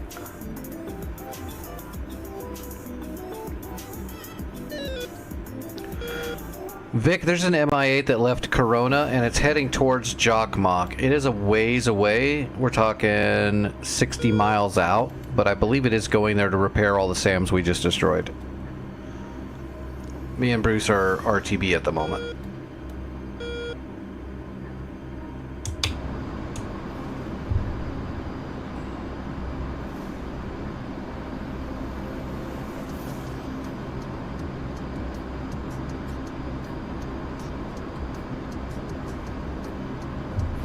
Oh, did they ever capture? No, they haven't captured Bannock yet. Oh, there's nothing even heading that way, is there? Oh wait, here we go. Ganjan's going for it. Awesome. Get him, Ganjan. Ganjan's got the C-130 to capture Bannock. That'll be awesome. That's a great move. That cuts down that whole length that we can start launching out of Bannock now to capture this other stuff. Hopefully he's got some supplies in there too. If not, we might have to either warehouse Bannock or do a supply run. Either way, it doesn't matter. Both can be done. I don't mind doing supply runs.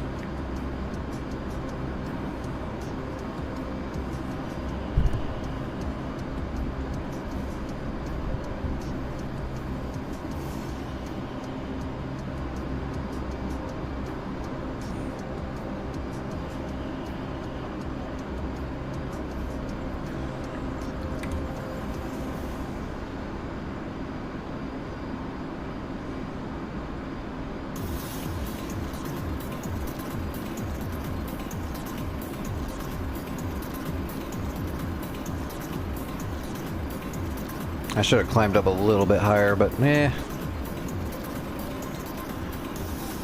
We'll be okay.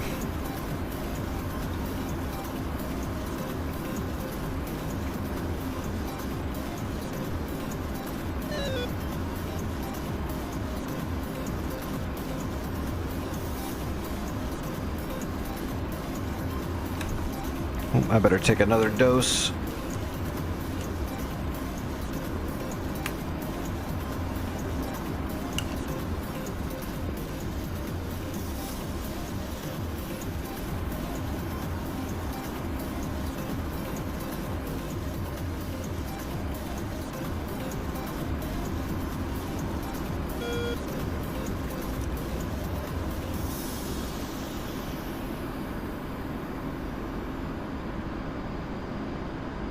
There's that fullback.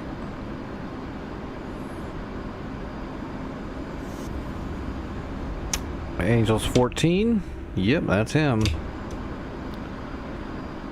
I could go kill him really quick, but then I'd be even closer to be having a fuel problem on the way back. We're gonna have to let that fullback go.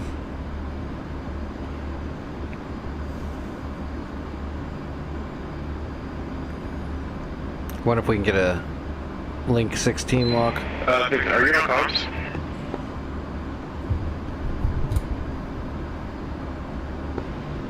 Am I? Yep.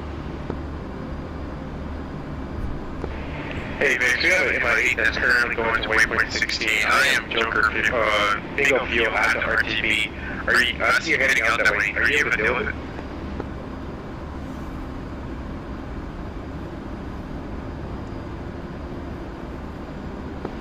Yeah, I should be alright. Virginia. That's what's happening.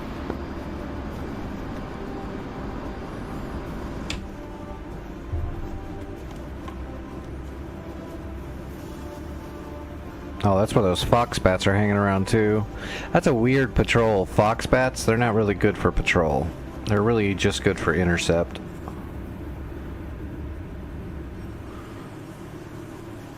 That would not be a good idea to launch a patrol of fox bats to fly around burning all their fuel up. You leave those on the ground, and then when they get a target they need to intercept, they launch it. They scramble them.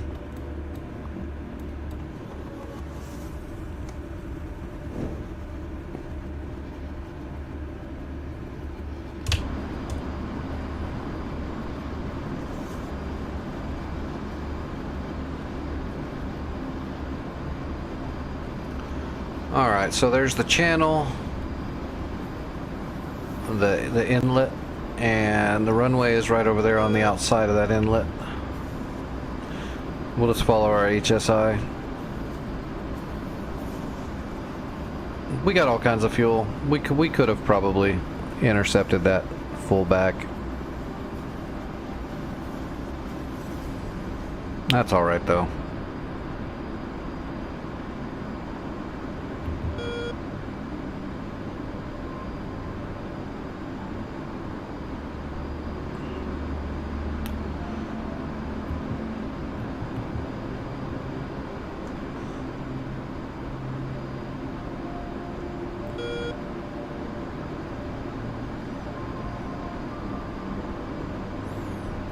Alright, let's stow the radar.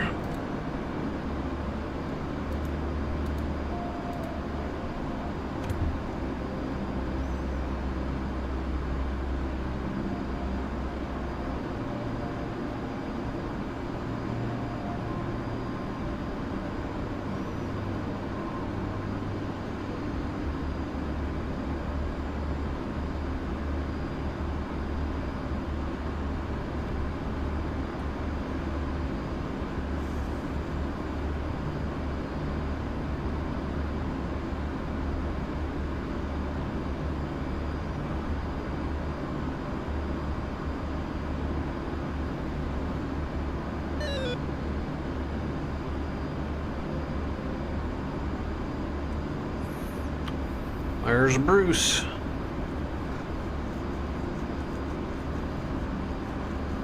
He's going to be probably a lot lower on fuel than me.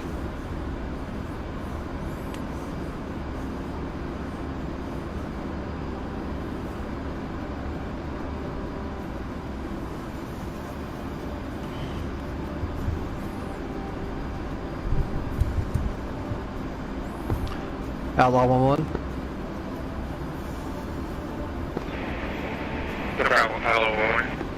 Fuel state? 124. I'm sitting good if you want to go first in. Yes, that'd be great.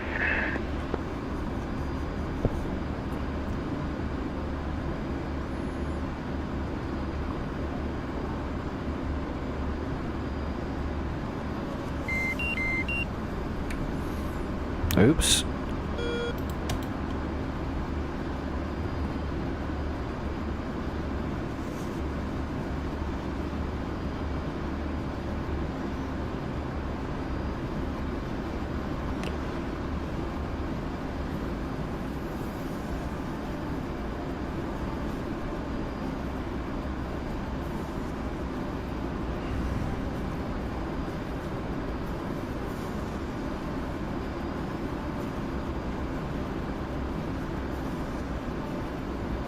So we're just going to start slowing down.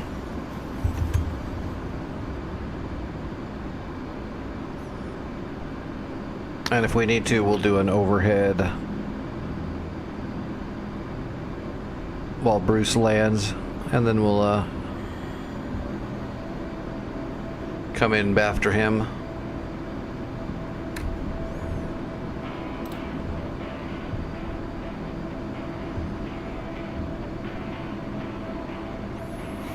So we'll just maintain a little bit of altitude and stay up in the stack.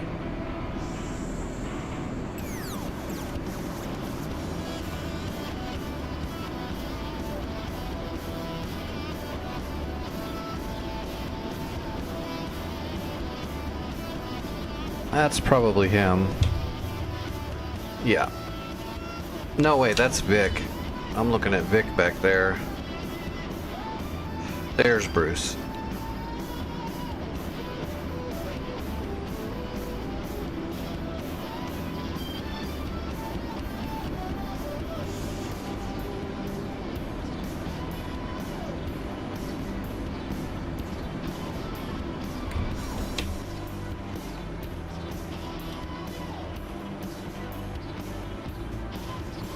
Oh yeah, that MI8's, yeah, it's going past Gallivare. It's definitely going for Jock Mock.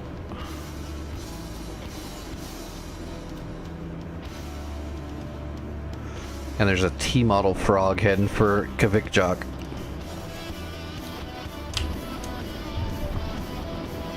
They love their jocks. Or one. One. If you want, you can go ahead and land. I am at 1,000 pounds at 7. Yeah, I'm sitting at 3,700. I'm good. That's it, I'm go ahead.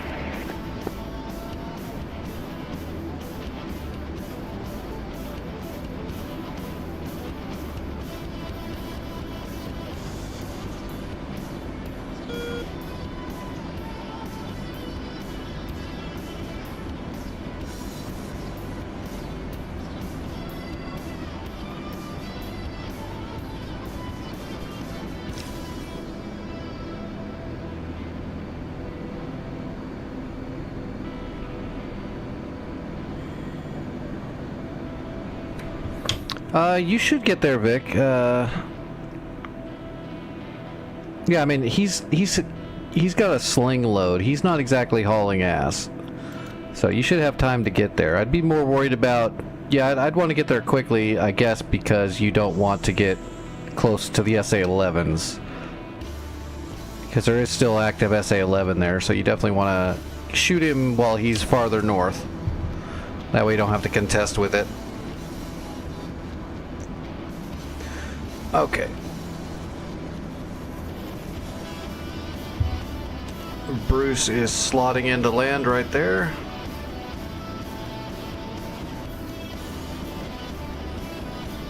So we're gonna go ahead and start coming down.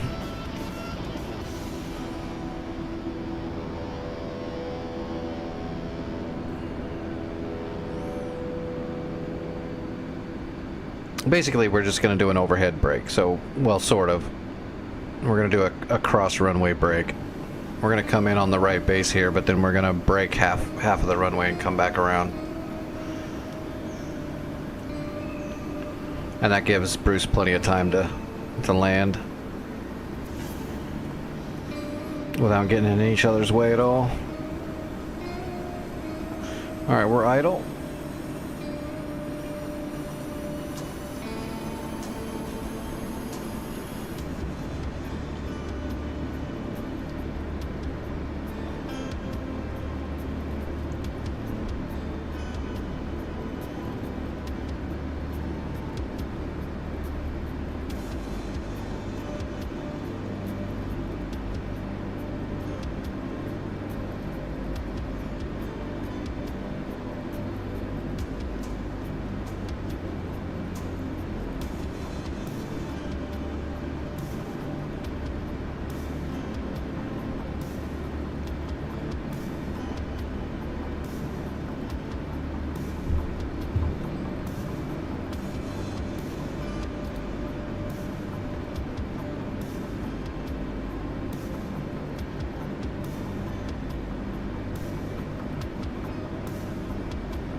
Altitude.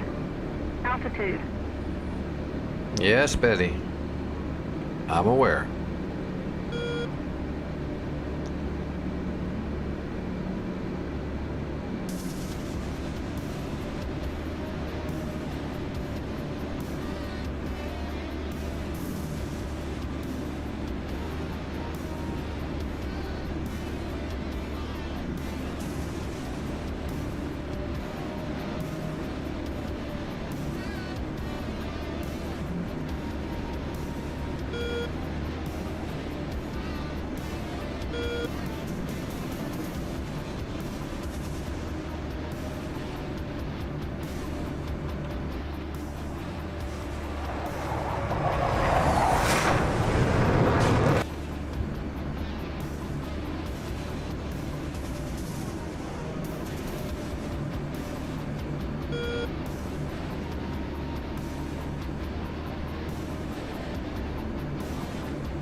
Alright, gear flaps.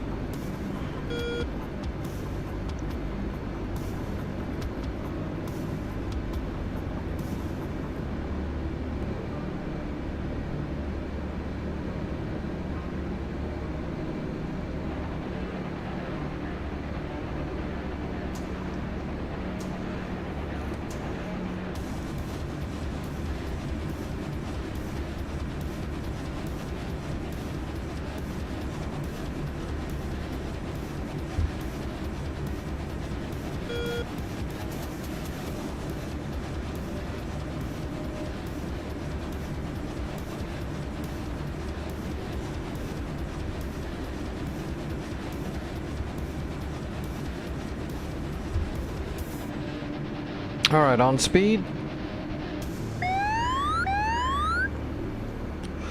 Like a champ.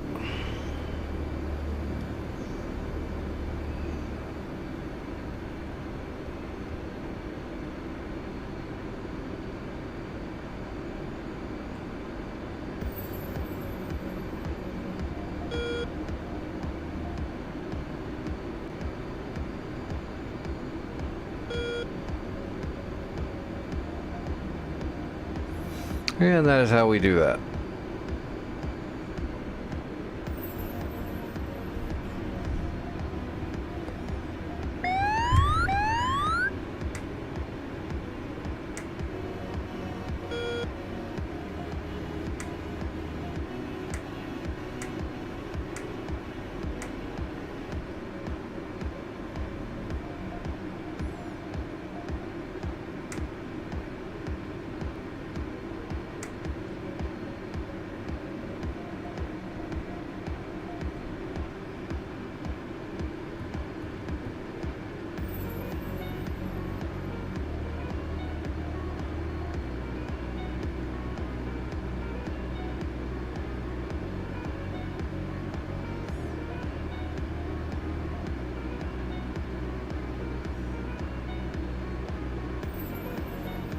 All right.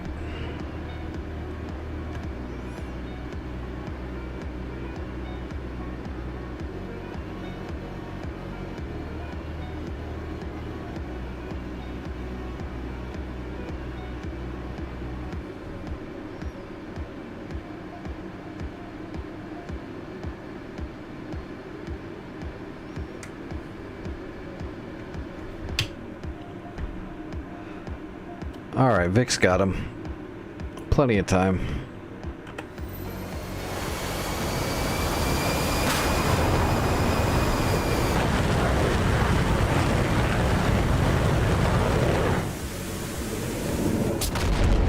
Good kill, good kill.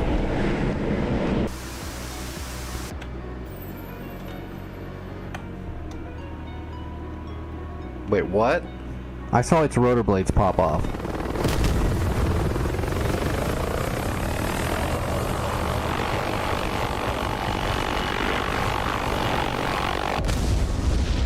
Man, those hips are just invincible.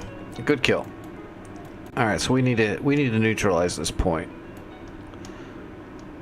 There is an SA-11 there. Everything's damaged. Oh wait, those SA-11s. That's a command. I don't think there's any SA-11s left that can shoot.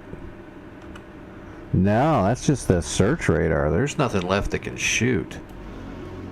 There's a Tor gauntlet, but it's all damaged.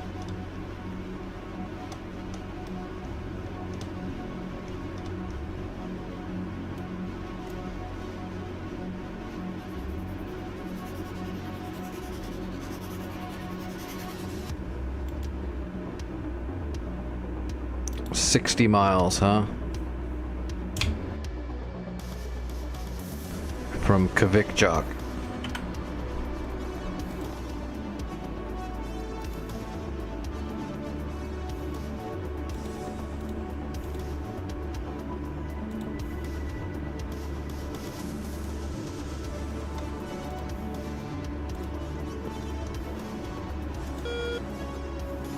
All right, we're gonna grab the Doppler.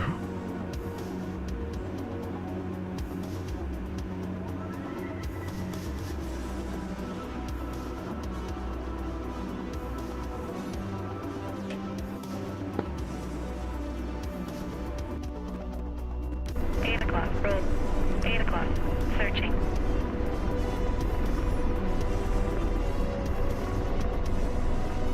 Hip with some weapons and depend on you guys. Fixed wing. 2 o'clock. That might be the better play, because then we can maybe capture it at the same time. And I'm running out of time. So yeah, we're gonna try that.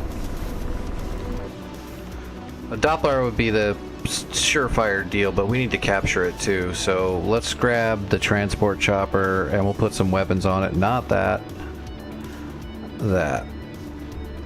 I'll put the autocannons on here, the 23 mil double autocannons and some rockets, and then we can maybe help destroy some stuff if there's anything left when we get there.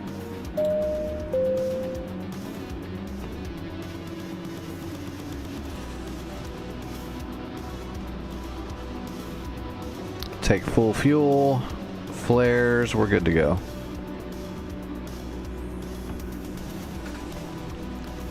That's going to be the play. That's the move. Because then we can destroy a few things if there's still something left. We have a chance to destroy them anyway, but we can also capture. We're just going to depend on Bruce and Vic to finish off some of the ground units there.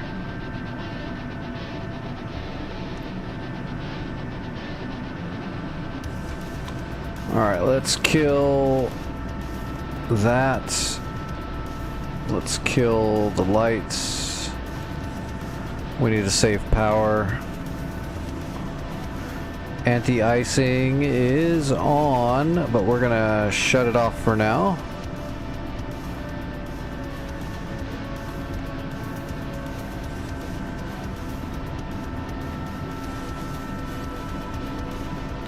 We'll turn it back on once we get up in the air. We gotta save our generators for taking off in this weather. Alright, we're gonna load up a single set of troops. Well, we'll grab 2 sets of troops so we can tier it up once too.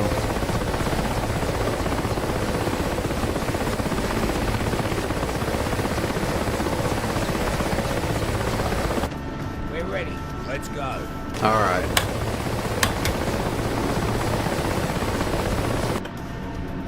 And let's get a generic heading here. Here comes a friggin' T-model frog right now. Alright, we got 60 miles at 118 roughly, so let's go 115 to 120.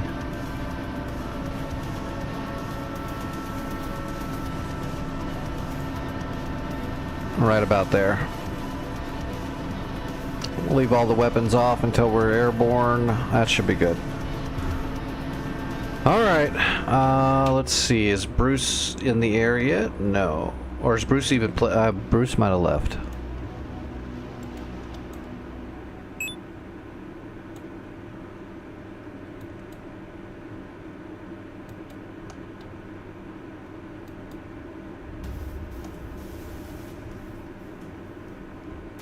Hey Grizzly, this is North Pole Modern Dynamic War Rotation, and the map it's on for the rotation right now is Kola.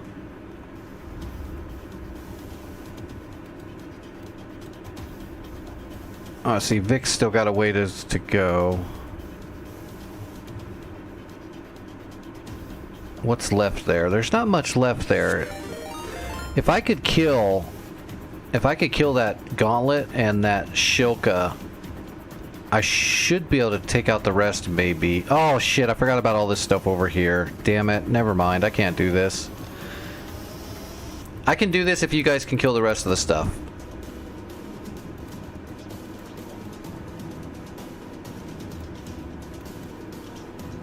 But that's not gonna happen, so... Yeah, he's still on, but he's heading up north. Okay, I'm gonna take a, I'm gonna deliver packages. We're gonna do a package run. Yeah, Vic, but that's gonna take that's a ways off. You gotta fly all the way back. If I leave now in the helicopter, I'll get there way before you come back. So I'm gonna deliver packages for the next flight and just try to neutralize the point.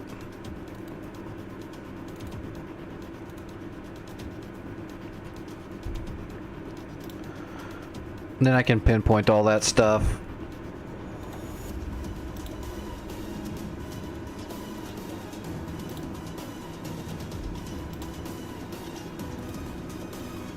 Hello, Raiders. Dragon, how's it going?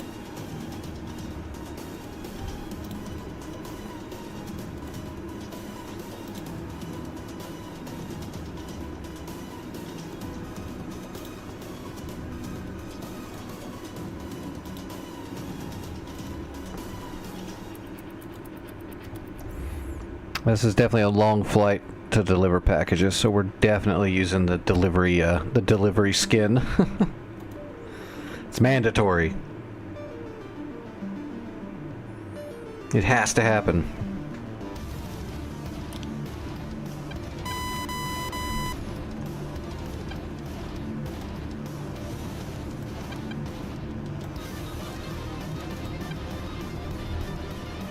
All right, broadcasting.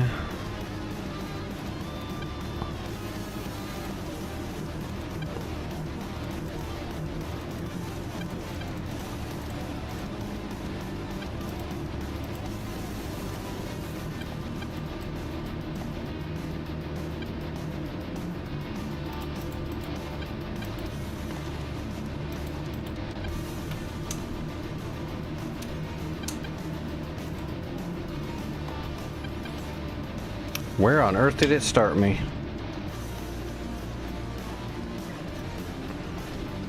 Oh my gosh, that is horrible. It spawned me in a really weird spot.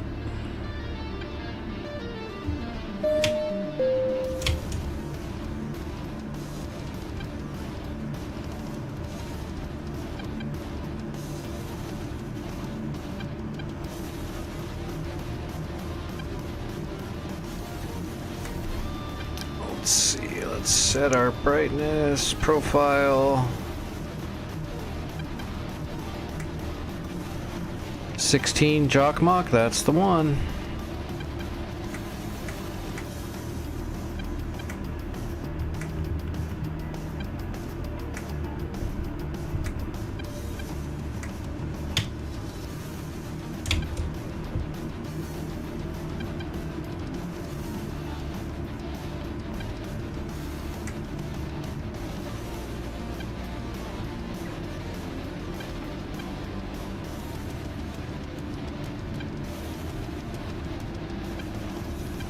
Boy, spawning at this airfield can be an adventure. Okay, I see the sign. There's the runway. Alright, we're just gonna... We're taking off backwards, but we're gonna get it and go. We've got all the fuel in the world, so...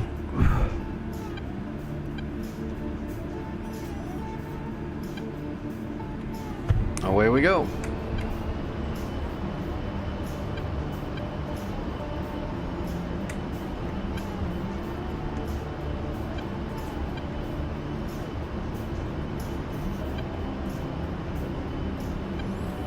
Uh, 3020 on the altimeter.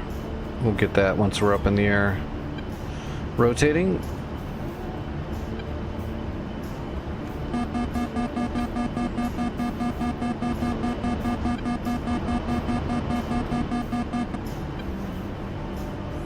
Alright, gear up, flaps up.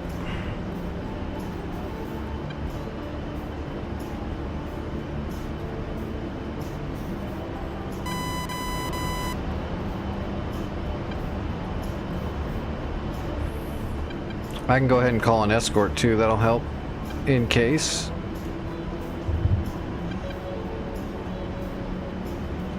They'll be a little ways behind me, but we can utilize them if we need to. For air to air.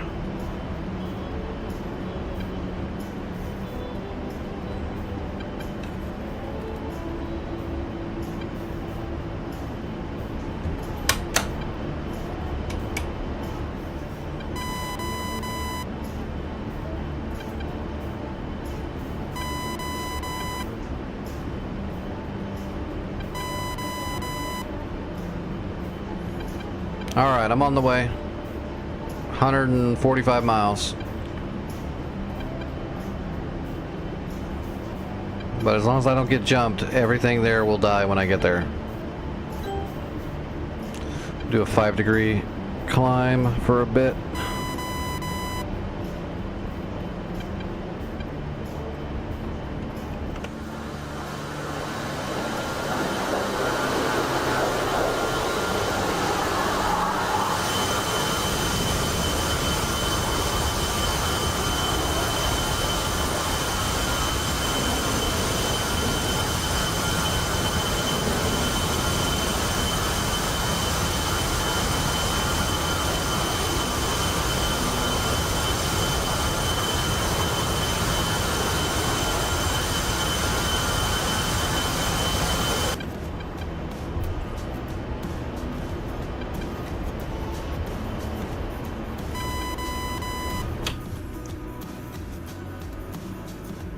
Bodo.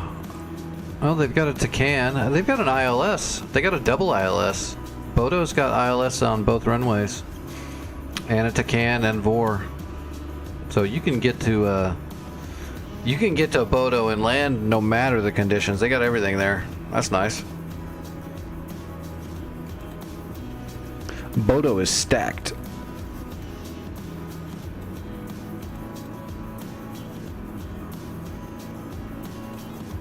Oh, Bruce is.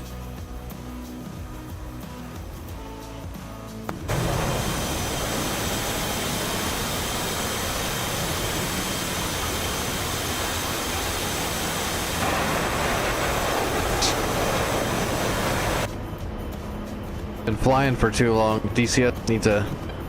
My PC needs a reboot.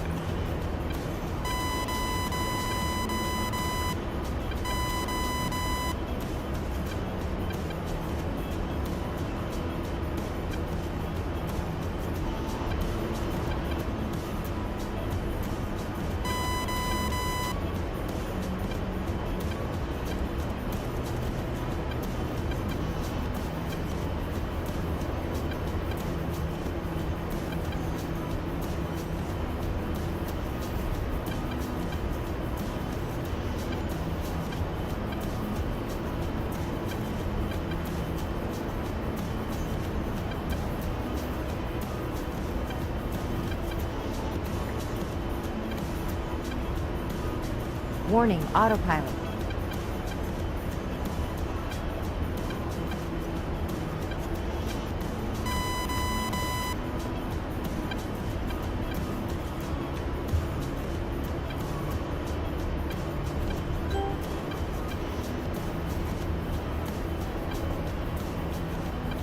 What are we up to? 10,000 feet? We can probably get up to 15,000, be fine there.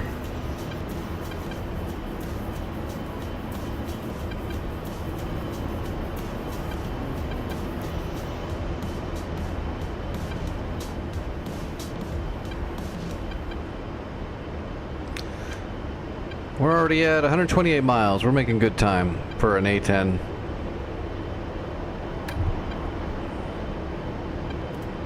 Let's see, for our return trip it was 256.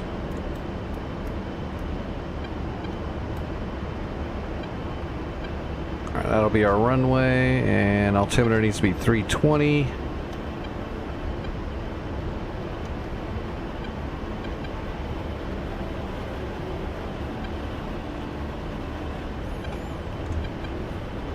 Get all of our chores out of the way.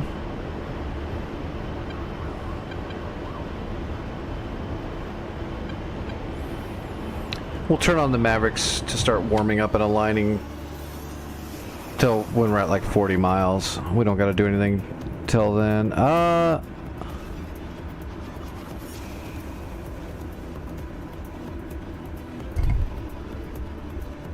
We have an Mi-8 that just left Vidzel heading towards Jokmok for a resupply. They're trying to repair the SAMs. That's a copy. I'm in right now.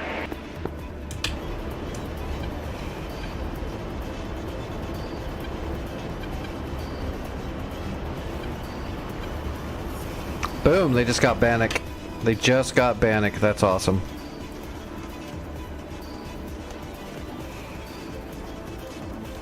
Captured it, tiered it up.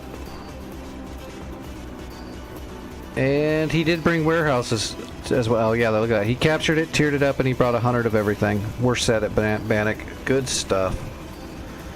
Good stuff.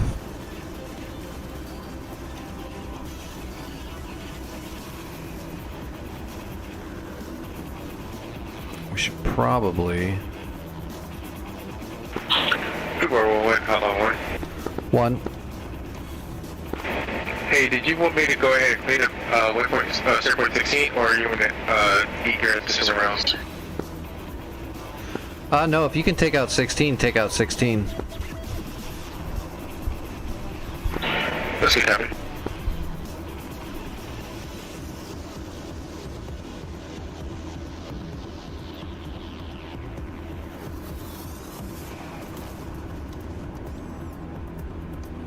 Chocmock does have, yeah, a runway.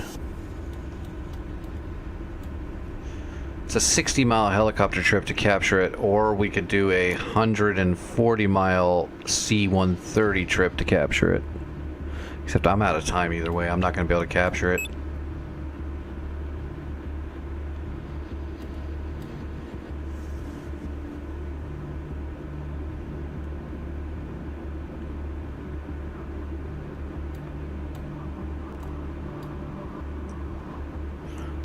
We'll just give it a shot to neutralize it, and someone else will have to capture it. It's the way it goes. Oh, let's level off. We're high enough.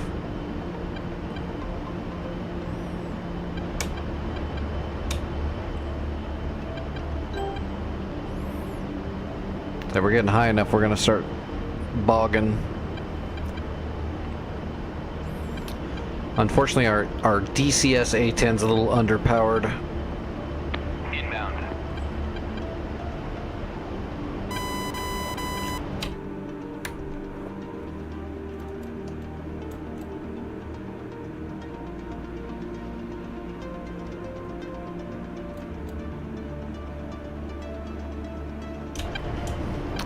Yeah, we'll just have to do our best to neutralize Chocmock. I'm not going to have the time to try to capture it, so hopefully someone else will capture it. Copy.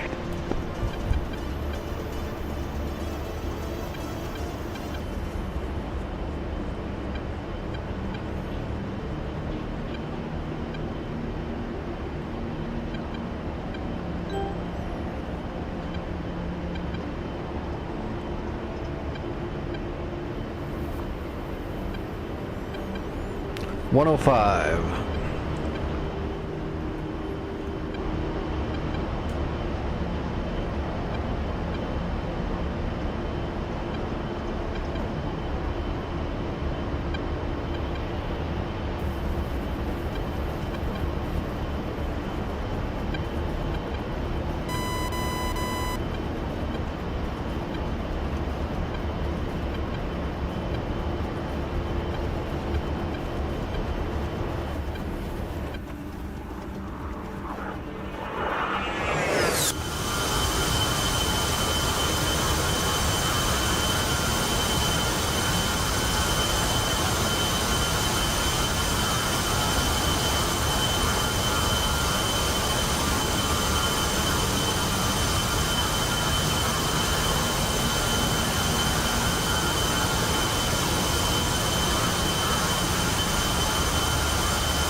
Oh, there's our FARP.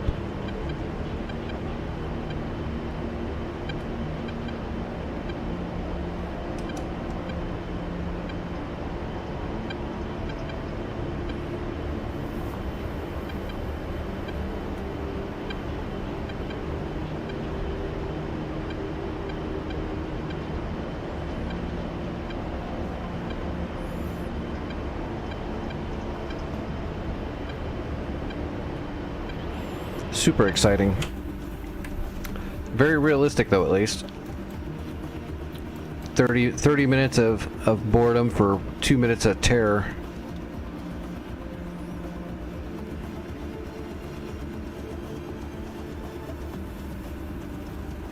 We're so close to neutralizing this point. Chocmock's been a friggin' brick wall of defense and repairs.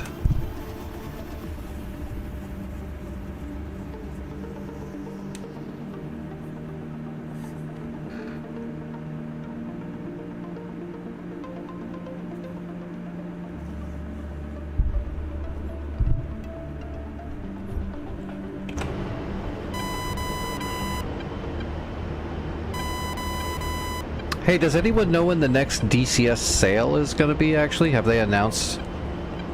I'm assuming it'll be soon.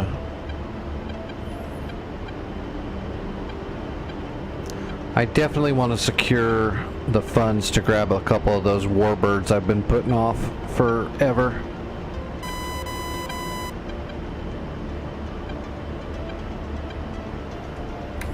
Wow, that escort just now got in the air. Jesus, they're way behind.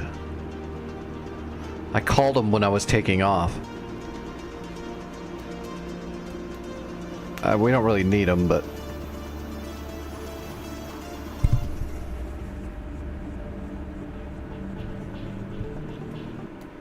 just trying to make sure I survive long enough to get there to get my shots off.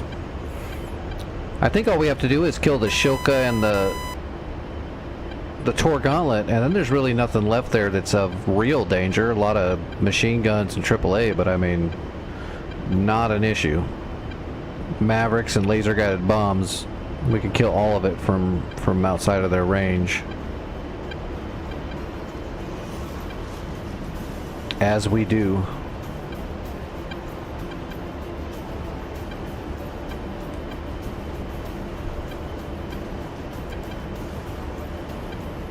I wonder if those are flankers, or they're probably flankers. I haven't seen a fulcrum on this map yet, but I've seen a bunch of flankers. Yeah. Enemy has launched an Su-27 from Corona on an intercept course for us.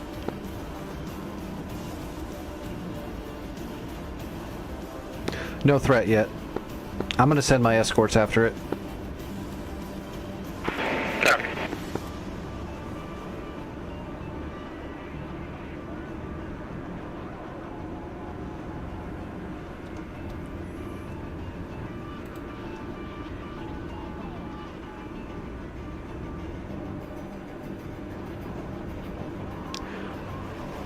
If the runway's long enough, you don't even need a runway with a C-130. But yeah, the runway's plenty long. You don't even need much runway. You can stop a C-130 pretty quick with reverse thrust. But it is right at 1 mile, so yeah, it's plenty of space. Are you gonna try to capture for us? That'll be awesome.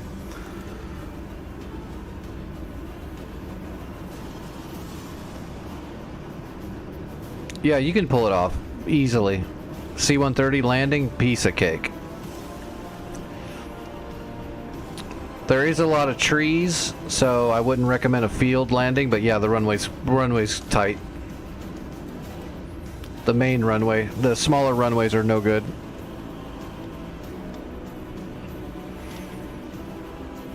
Bruce is he's in range of Jokkmokk to be having an issue with the SAMs, and he's getting nothing, it looks like, so we should be clear to just destroy everything there as long as this... Oh, that flanker turned around. That flanker's not coming for us. It was on intercept, but now it's not.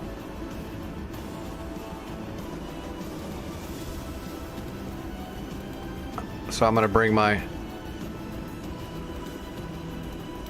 Hornets back over here north of Jokkmokk and put them on cap. Hey, favorite, how's it going? Oh, you don't have Kola? Yeah, we're finally doing Kola. That's what was on rotation for the modern North Pole.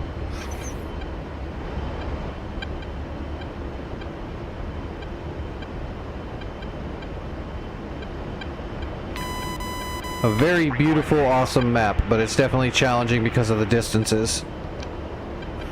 We're currently on a 145-mile strike. We're 62 miles out.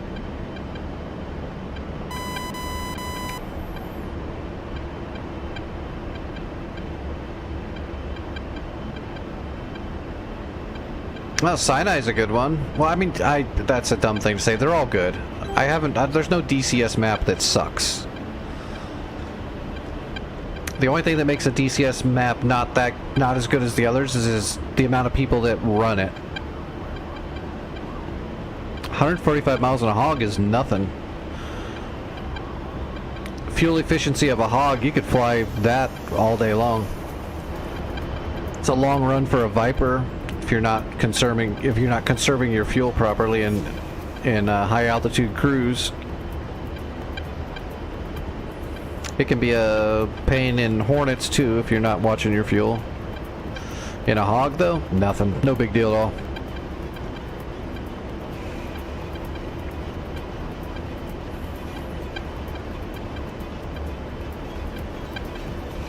Well, yeah, it takes you a minute to get there, but yeah, that's not a big deal. That doesn't bother me. Running out of gas bothers me though. Post-fuel letdown is a bad thing. Although I don't really run out of fuel. I'm usually pretty good at conserving. I've landed pretty low on fuel. I've landed on hydrazine before, but not very often.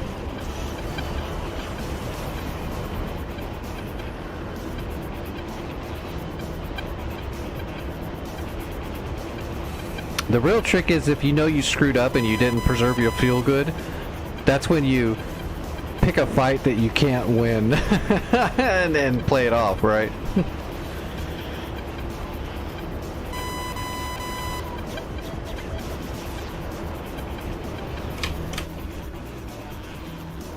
Alright, Bruce is taking care of that MI8. That way it does not repair all the shit we just spent an hour destroying. Get him!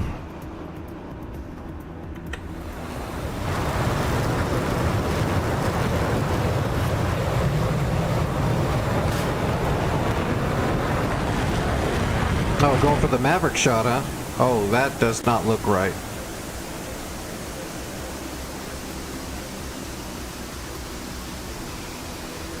That is a funky looking Maverick shot. I'm not sure where that's going.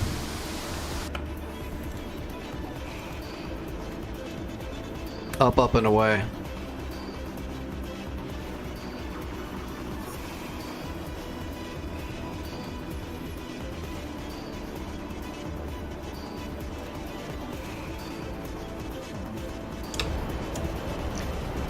Can you get your, if you can get an AMRAAM on him would be your best bet.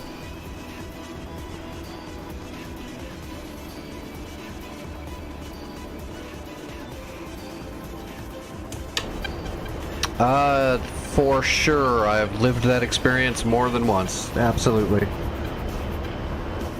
Doing your best to not get engaged, because if you do get engaged, you won't have the fuel to RTB after that. Usually if that's the case, if I have one missile or something like that, I'll go ahead and fire a bad missile at them just to push them defensive, and I'll get out of dodge.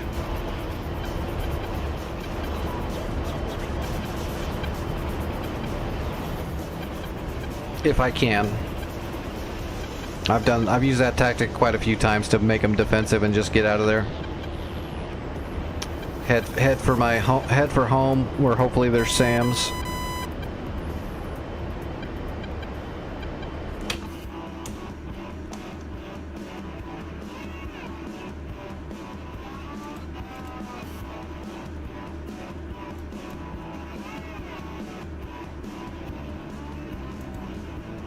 Nope, both aim 9s miss. Yeah, hitting a helicopter with heaters is rough because of the IR deflection is so good. It's gonna be hard. Single flare will usually do the trick just because the IR deflectors.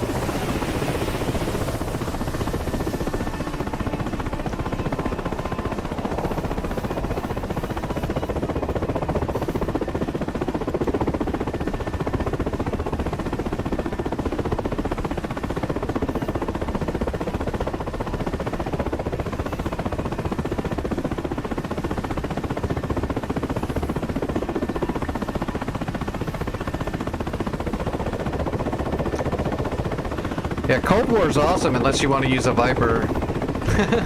If you're doing Cold War with the Viper, you've still got your harm shots, but you're kind of pigeonholed with your BVR and your air-to-air.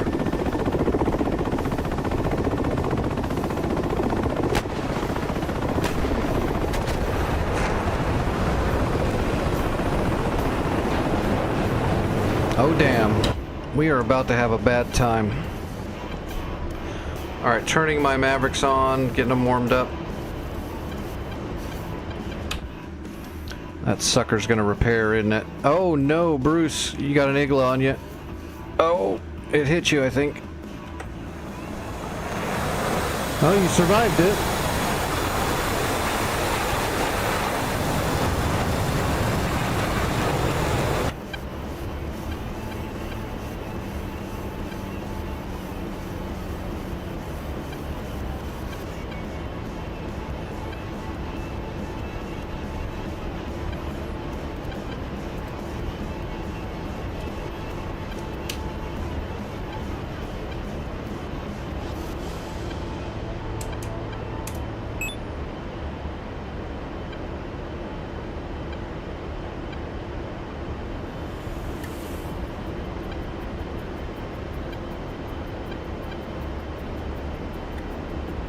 Okay, I got eyes on the SA-11 stuff. I don't see that Tor Gauntlet yet, but I should see the smoke coming out of the tree line. Okay, I see the Tor Gauntlet. I see where it's at. But there's also an igloo over here, right? That just fired at you. I don't see... There it is, okay. I see it. Oh, you got the helicopter. Good job, good job. Okay, I see the igloo that fired on you. I'll be putting a Maverick on the technical he's standing by. If that'll kill him. I'm 21 miles out. Hey, what's up, California? How are you doing, buddy? Hopefully you're having a good evening. My first shot's going to be a Maverick on that igloo.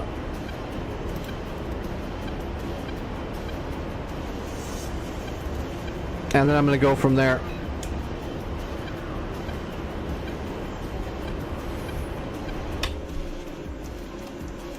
I imagine Bruce got smoked. Yeah, Bruce went down, but he got that... Oh, did you ram it? Is that what happened? Alright, I guess... That's good. At least the helicopter didn't rebuild everything, so... I'm going to get in here and get to work. Now we have to make sure we kill everything and neutralize the point before Vic gets here, which I should be able to do this.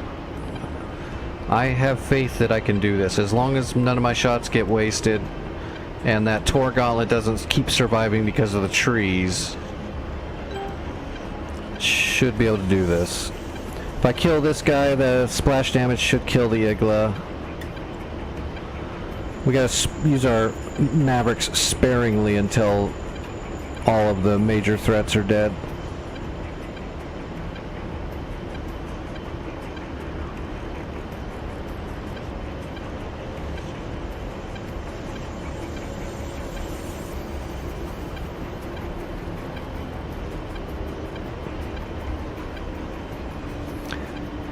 Yeah, if I'm just using Ds, I just, do a contrast lock. I can usually get it depending on altitude at around 8.5 to 9 miles. I usually don't use TV Mavericks very often. I'll just go for just standard contrast.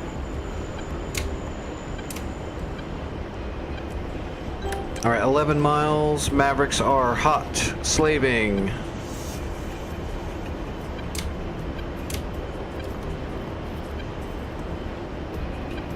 Rifle. Actually, let's do this right. One shot, we're coming back around.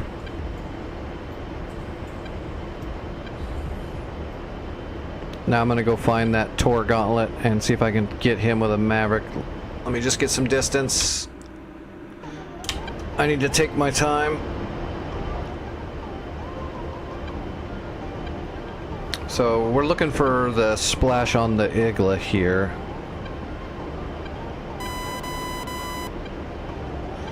Yeah, your D Maverick is just your standard best Maverick you're going to use. It's your general purpose, it's your ghetto fleer. It's going to give you the, the all-purpose, all-terrain, all-everything Maverick, so that's usually what I equip. If it's a nice clear day and so on, you can use your H's and all that and use your TV Mavericks, and that's fine, but I usually just use the D's no matter what. They're ready for anything.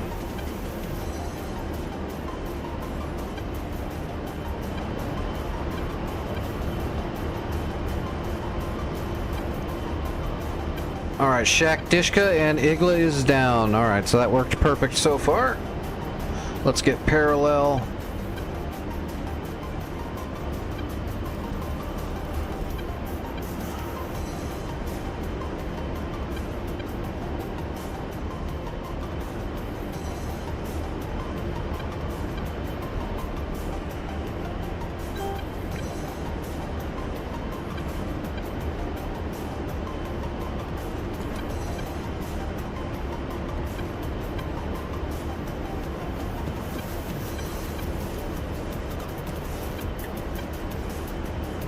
Alright, we're looking for that smoke coming out of the trees. There it is, alright. Right there is where that stupid Tor gauntlet is. Not sure if I can get a Maverick shot in there. I might have to... We might have to... we should drop a GBU-12 in there. I think I've killed everything that's in the way. So let's do that.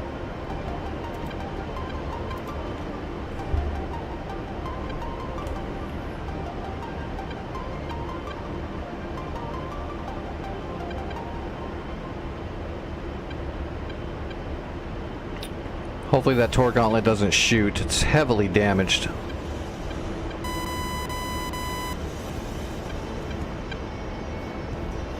Alright, we're marked.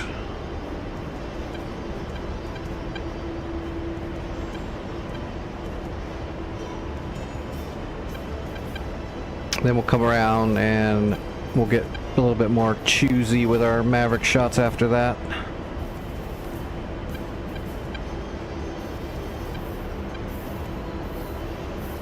As soon as we get close, we'll start pre-flaring and pre-chaffing a little bit just in case. I need to check the map too and see where my escort is. I really want to make sure we get this done so that Vic can capture it.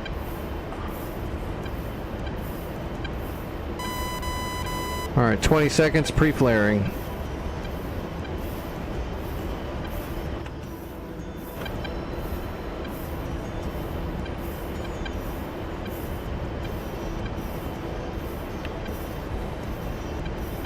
Alright, here we go. Bomb is away. And we're lasing.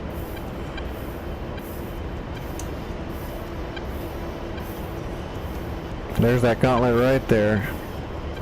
We're gonna put the laser right on his ass.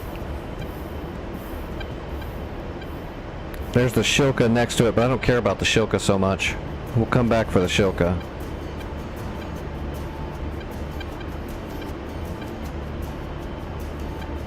Come on, bomb. There we go. Kaboom. Gauntlet down. Laser off. Well, everything's working perfect now. Or so far, I should say. Alright, where's my escort? Escort's like just gone, right? They're doing whatever. They're dead. Yeah, they're dead. They're gone.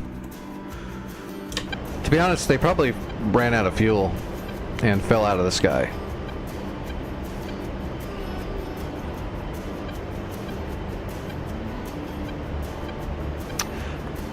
Nah, TV's not any better. TV's worse. TV were the originals. The D models were the upgraded all-terrain, all-weather. I shouldn't say terrain, all-weather. The IRs are just a lot better in almost every way. Sometimes you can have trouble getting IR lock on certain things when stuff is bunched together, especially with multiple heat sources in a very tight spot. Then the TV is better, but I mean, that's a very specific circumstance. I usually just 100% always take Ds.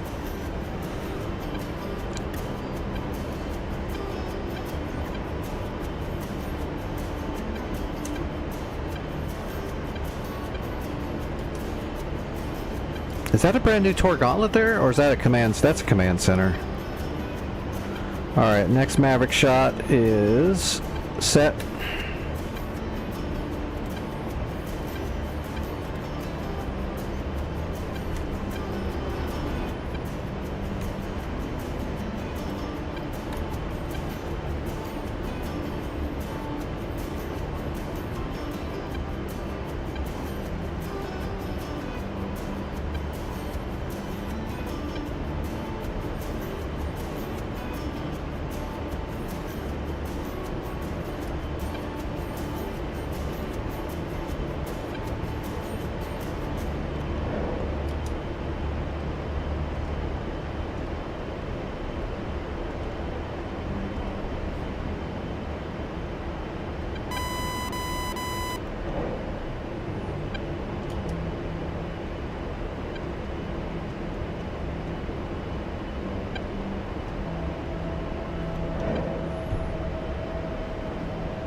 Alright, let's take our next Mavericks and put them on those technicals, those Dishkas that were over there by that man pad.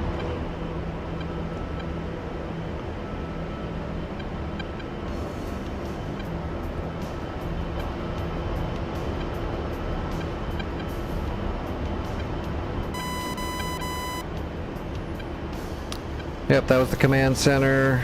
I got some more damage down. So we're looking for... Oh, that Shilka came out. We got to kill that Shilka, and then we'll hit the... Let's hit that Shilka first. That Shilka's important.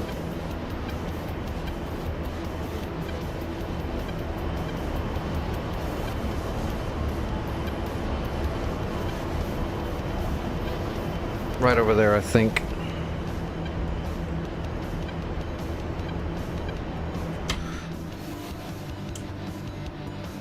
Alright, that APA and the Uriel are moving towards the other tree line. Damn it. Yeah, there's the Shilka, got it. Marked. Rolling in on the Shilka.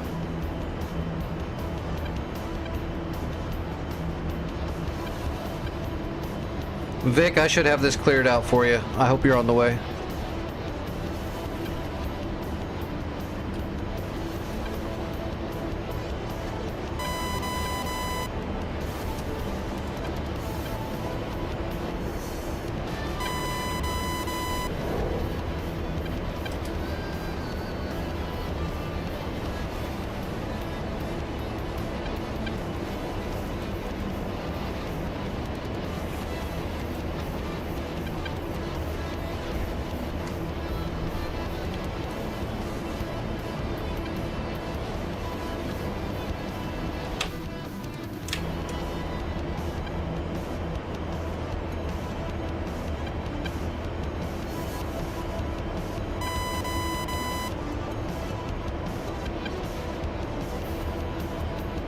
I think that's the two trucks right there.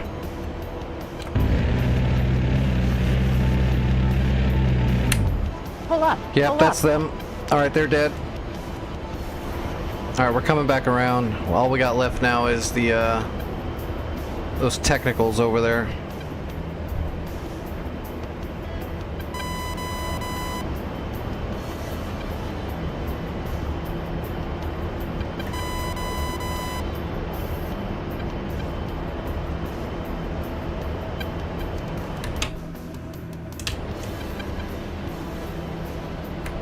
I got one Maverick. We'll use that.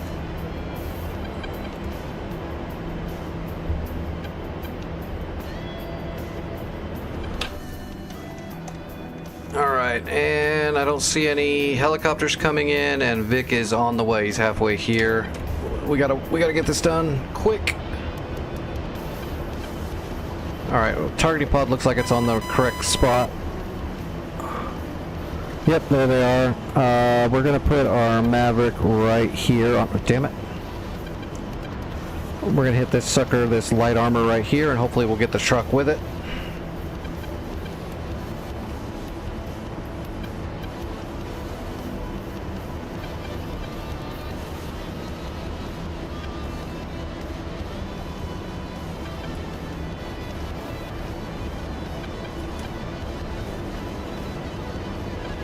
Gotcha. Rifle.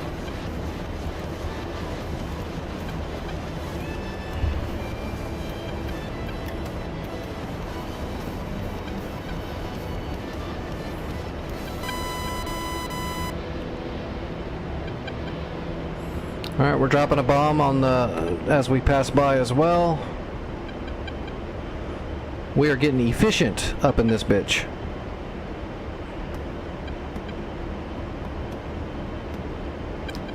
Pickle. Blazing. Looks like that Cord survived. Or I'm sorry, the Uriel survived. The BRDM is dead though, so that's what was important.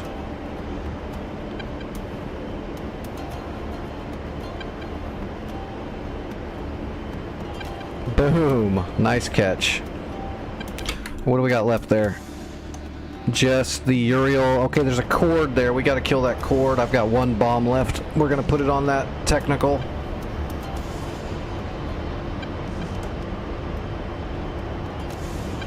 There's the Uriel, I think.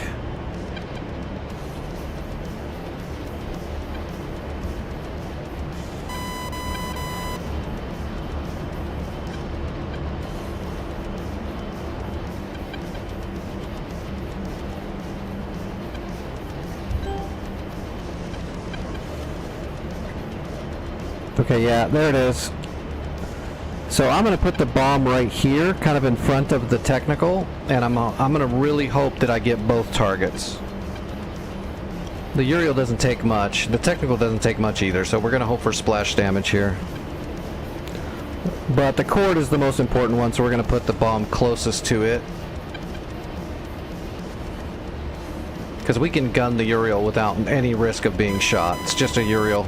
But the cord can actually hit us. It can get lucky. It can snipe us right out of the cockpit or something silly like that.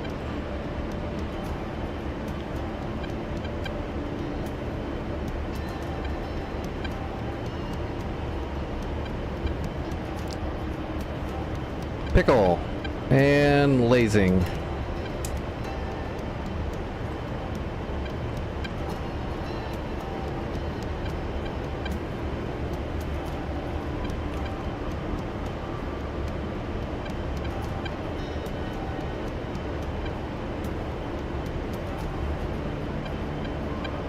That looks like they got both. No, wait, the Uriel is still alive. Uriel is still alive, that's fine. Alright, we're coming in guns.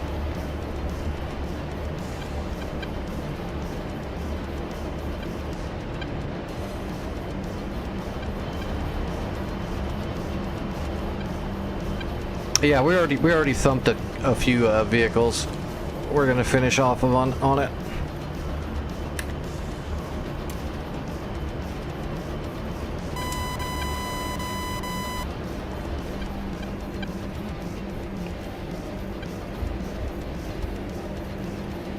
If I can see it.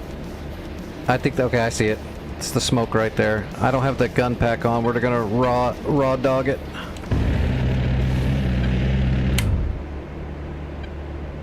Toast. All right, that should neutralize the point.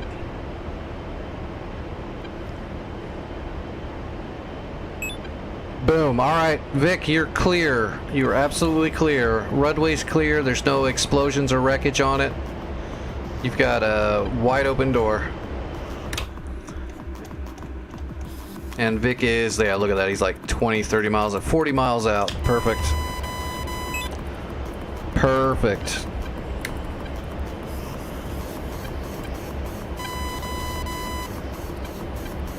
You're almost here. You'll get there. Piece of cake.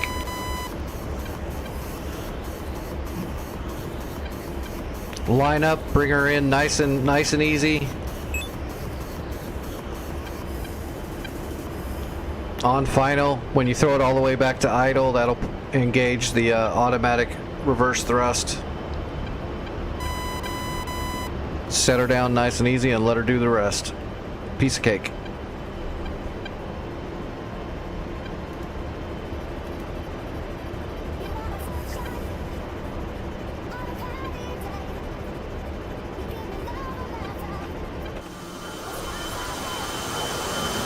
Boy, we used a lot of munitions.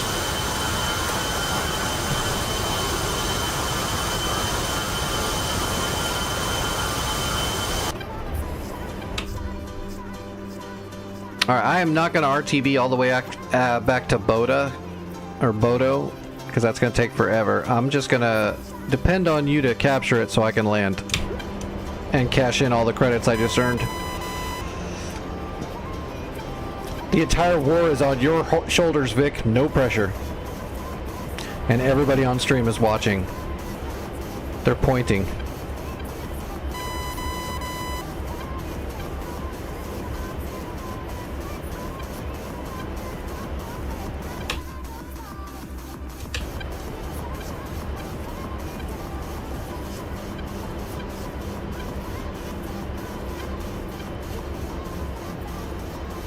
C-130 is like the easiest thing to land, though. You've got it.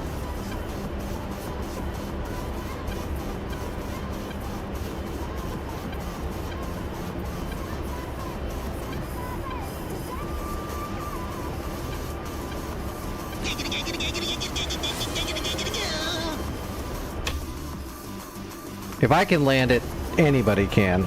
Shit, when I first got that thing, I was sitting there landing it in the fields and taking off just for fun. Super easy.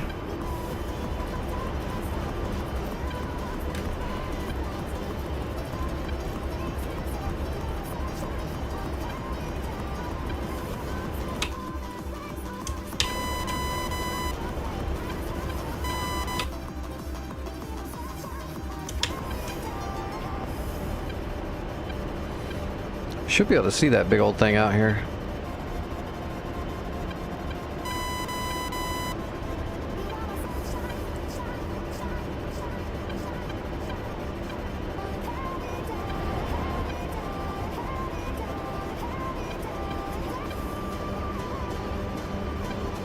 Oh, there he is. Tally, Vic's fat ass. Got him.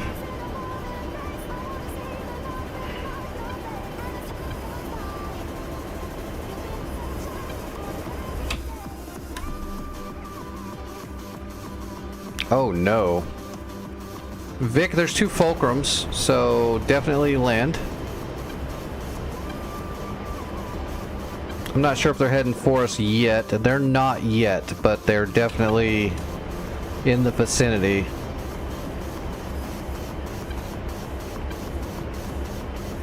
That's the first time I've seen fulcrums take off so far. But I think if we just stay on the current route here and you just land, we'll be completely fine. Doesn't look like they're coming straight for us yet. I mean, the map is so big, that's actually like 90 miles to the north.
Oh shit. You're okay, Vic. It's not us.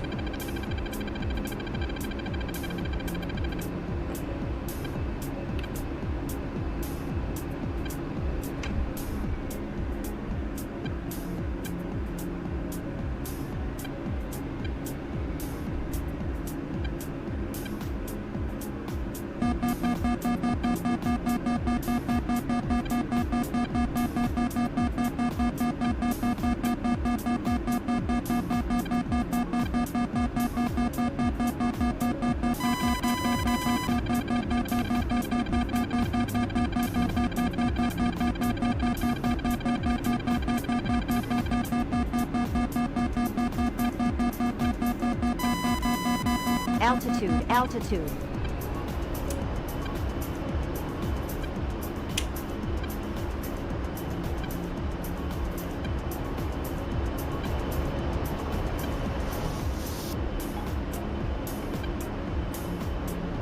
Alright, I'm setting up to come back around and I'll come in and land after you.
Looking good.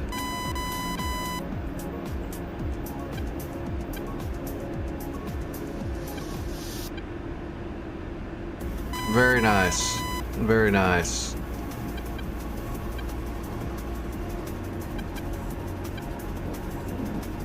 Look how fast that thing's gonna stop. Like a champ. Okay, I'm coming back around. I'm gonna land on the exact same runway. Same aspect.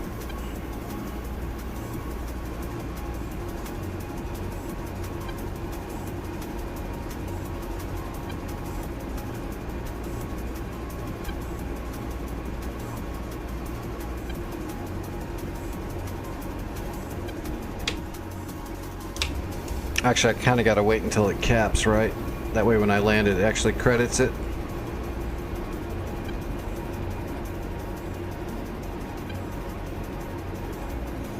We'll do another circle.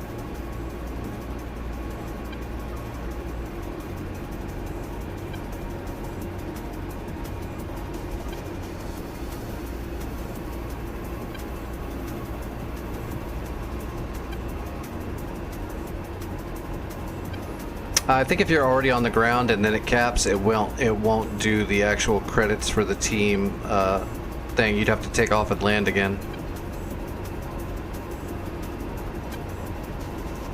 All right, he's taxiing off.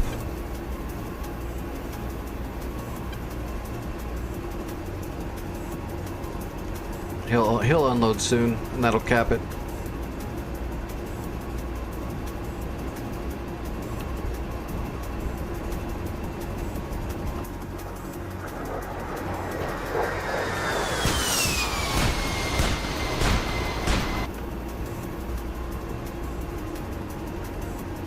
Yeah, we gotta wait for it to unload. When he unloads the troops, they'll capture, or whatever he's using to capture. It's either gotta be troops or zone supplies.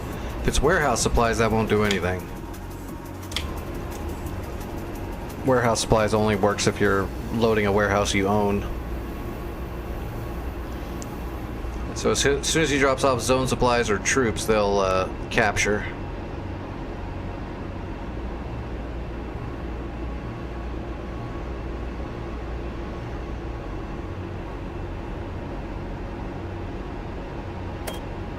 There we go. Jock Mock.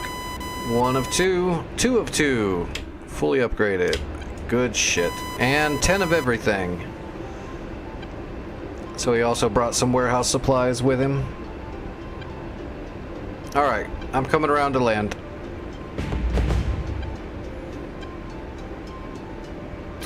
Awesome, Vic. Good capture flight. It's friggin' fun, right? Makes you feel good when you do it, but I also like doing the big long warehouse runs when you capture a point and there's no bombs and missiles for the team yet. Just grabbing 100 of everything and loading it into your Hercules and flying it across the map and landing and delivering all that is friggin' a good feeling. It's very nice. Very, very nice.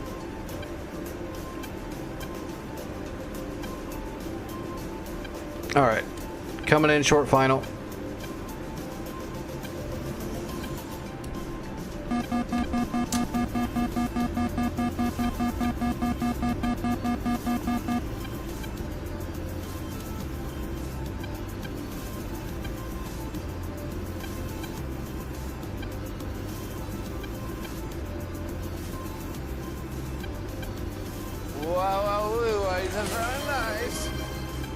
Altitude, altitude.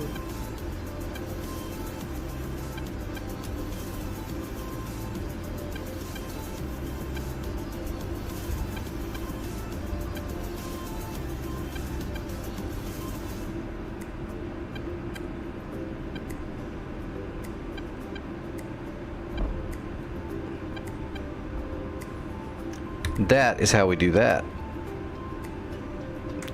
That was a good short final roll in.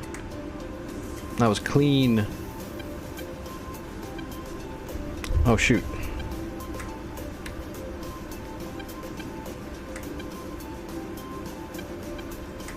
$612 credits. Hell yes, that's worth waiting.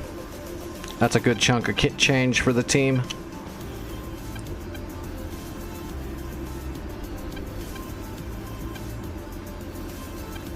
Alright, I'm going to spend a little bit of those credits too to reinforce this point. That way we hold it. Because this one's super important. We actually got a lot of good work done tonight, man. Getting Jockmock and Bannock. I know we got the other point too, but Jockmock and Bannock were super important. That's a big step.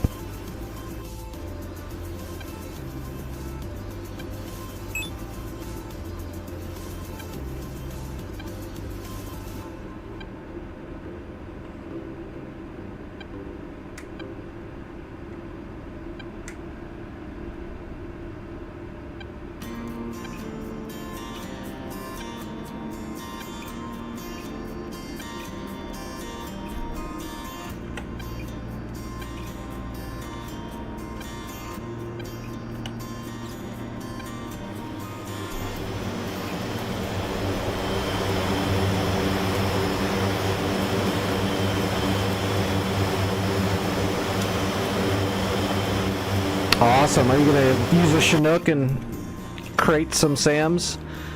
Yeah, it'd probably be a good idea. Are you going to come out of like Skogs and build them up closer to their base? I'm assuming you're talking about Karuna. Or are you talking about Vidzel? Either one would be good.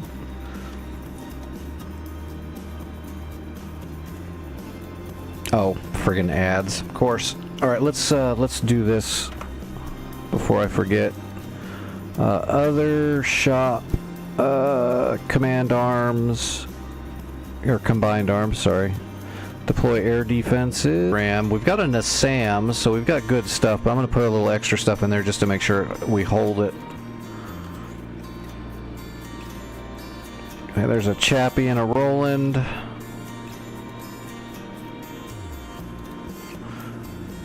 Just gonna put some extra armor in here. That way the enemy doesn't just blow our SAMs up immediately. It's got some tanks for them to choose from.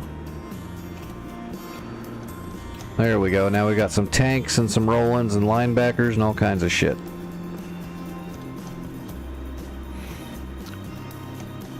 Those fulcrums are just rolling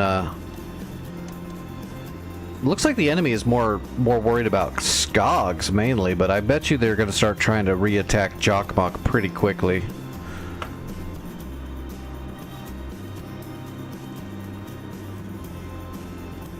Alright, Bruce, I am throwing some air defenses into Jokkmokk and some armor into Jokkmokk. I'm also going to put some over into Skogs before I log off. Hopefully that should keep Jokkmokk and Skogs defended while we're not here. Yeah, if you want to build some SAMs out there in the wilderness just to help keep the enemy's air at bay so that we don't have to lose everything while we're sleeping, that's not a bad idea. I have been known to do the very same thing. Grab a Chinook and build some Hawks out there or some Nassams.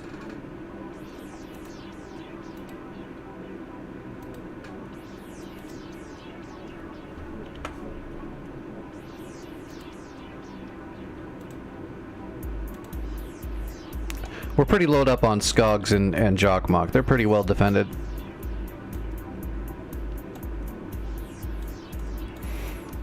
Let's look at Bannock.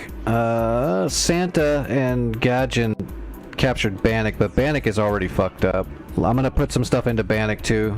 There's not enough defenses here. They've already almost destroyed it all. So let's do some resources. We're gonna do a resupply to Bannock and see if that'll repair the SAMs.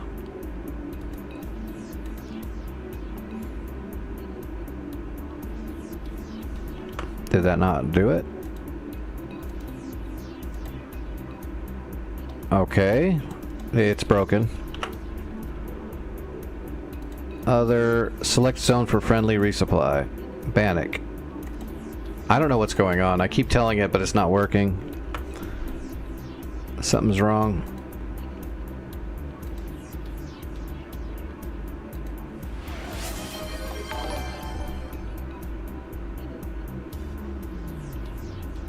Let's see. Other. I'm gonna throw some extra defenses into Bannock, I guess. I don't know why it's not letting me repair it. It's just not letting me do it for some reason.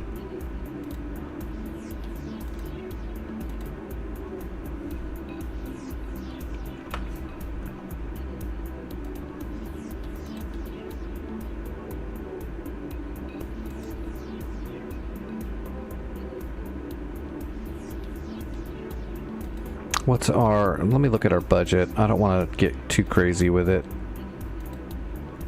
Oh no, we're good.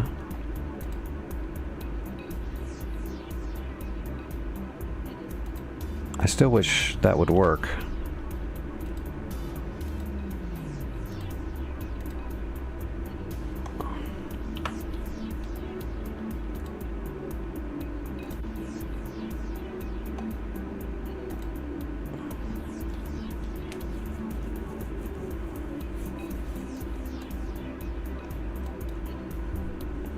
Alright, 2 of 3. Now let's see if this works. No, it's still not letting me do it. That's really confusing. It's just bugged. Bannock is just bugged when it comes to that. We have to manually resupply it, and I don't have time.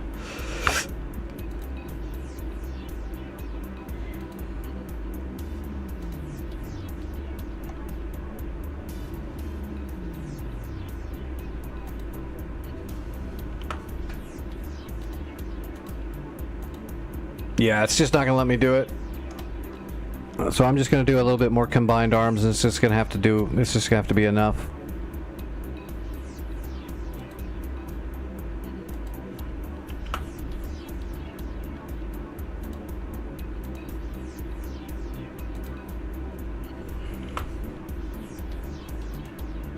If we still own Bannock tomorrow and it's still damaged, I will do a C-130 flight into Bannock to tear it up and fix it.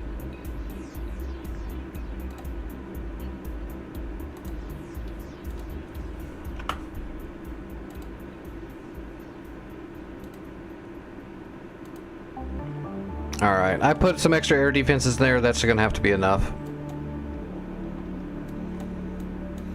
We're making good progress though. If everything works out tomorrow, we'll try to get Vidzel, and then we can probably get Samovic and Califax, or Calax, and that'll cut off the south. And then we can worry about going north up the line. Alright everybody, that's gonna be enough for me tonight though. How'd we do? Nobody died, that's good stuff.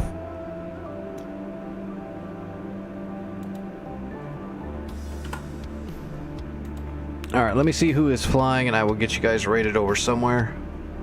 I've got to get off here and pull some blood, eat some food, take some medicine, and do all that normal disabled guy shit. I'll be in the Discord. If you need me, you know where to get a hold of me. As far as I know, I'll be here again tonight. As usual. And thank God my stomach's calmed down enough. I was really worried about getting sick and have to kill the stream early. I really don't like doing that kind of stuff. Me and my body are not on good terms. We be fighting.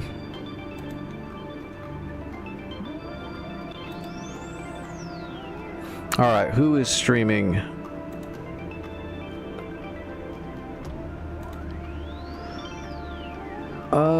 Let's see. Okay, you know what? The Warthog Project, he's streaming. I haven't seen him streaming in a while, so I'm gonna throw everybody over there.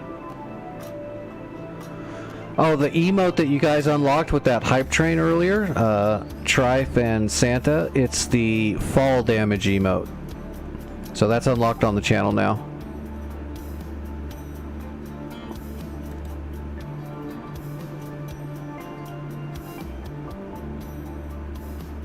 I don't see it though. I don't know. I'll have to look up. I'll have to look that up. It says it unlocked it, but I don't know how to look that up.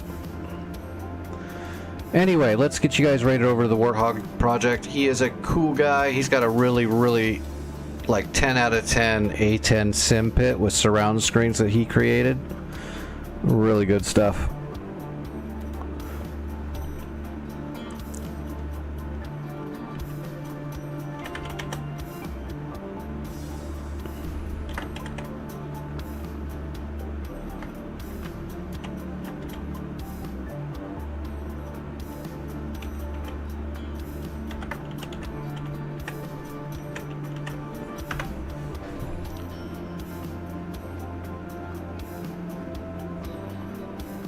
Okay, yep.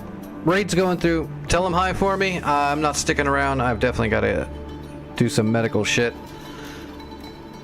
Again, though, thanks for hanging out, everybody. I really had a good stream tonight. I enjoyed it. And I'll see everybody tonight. Take it easy.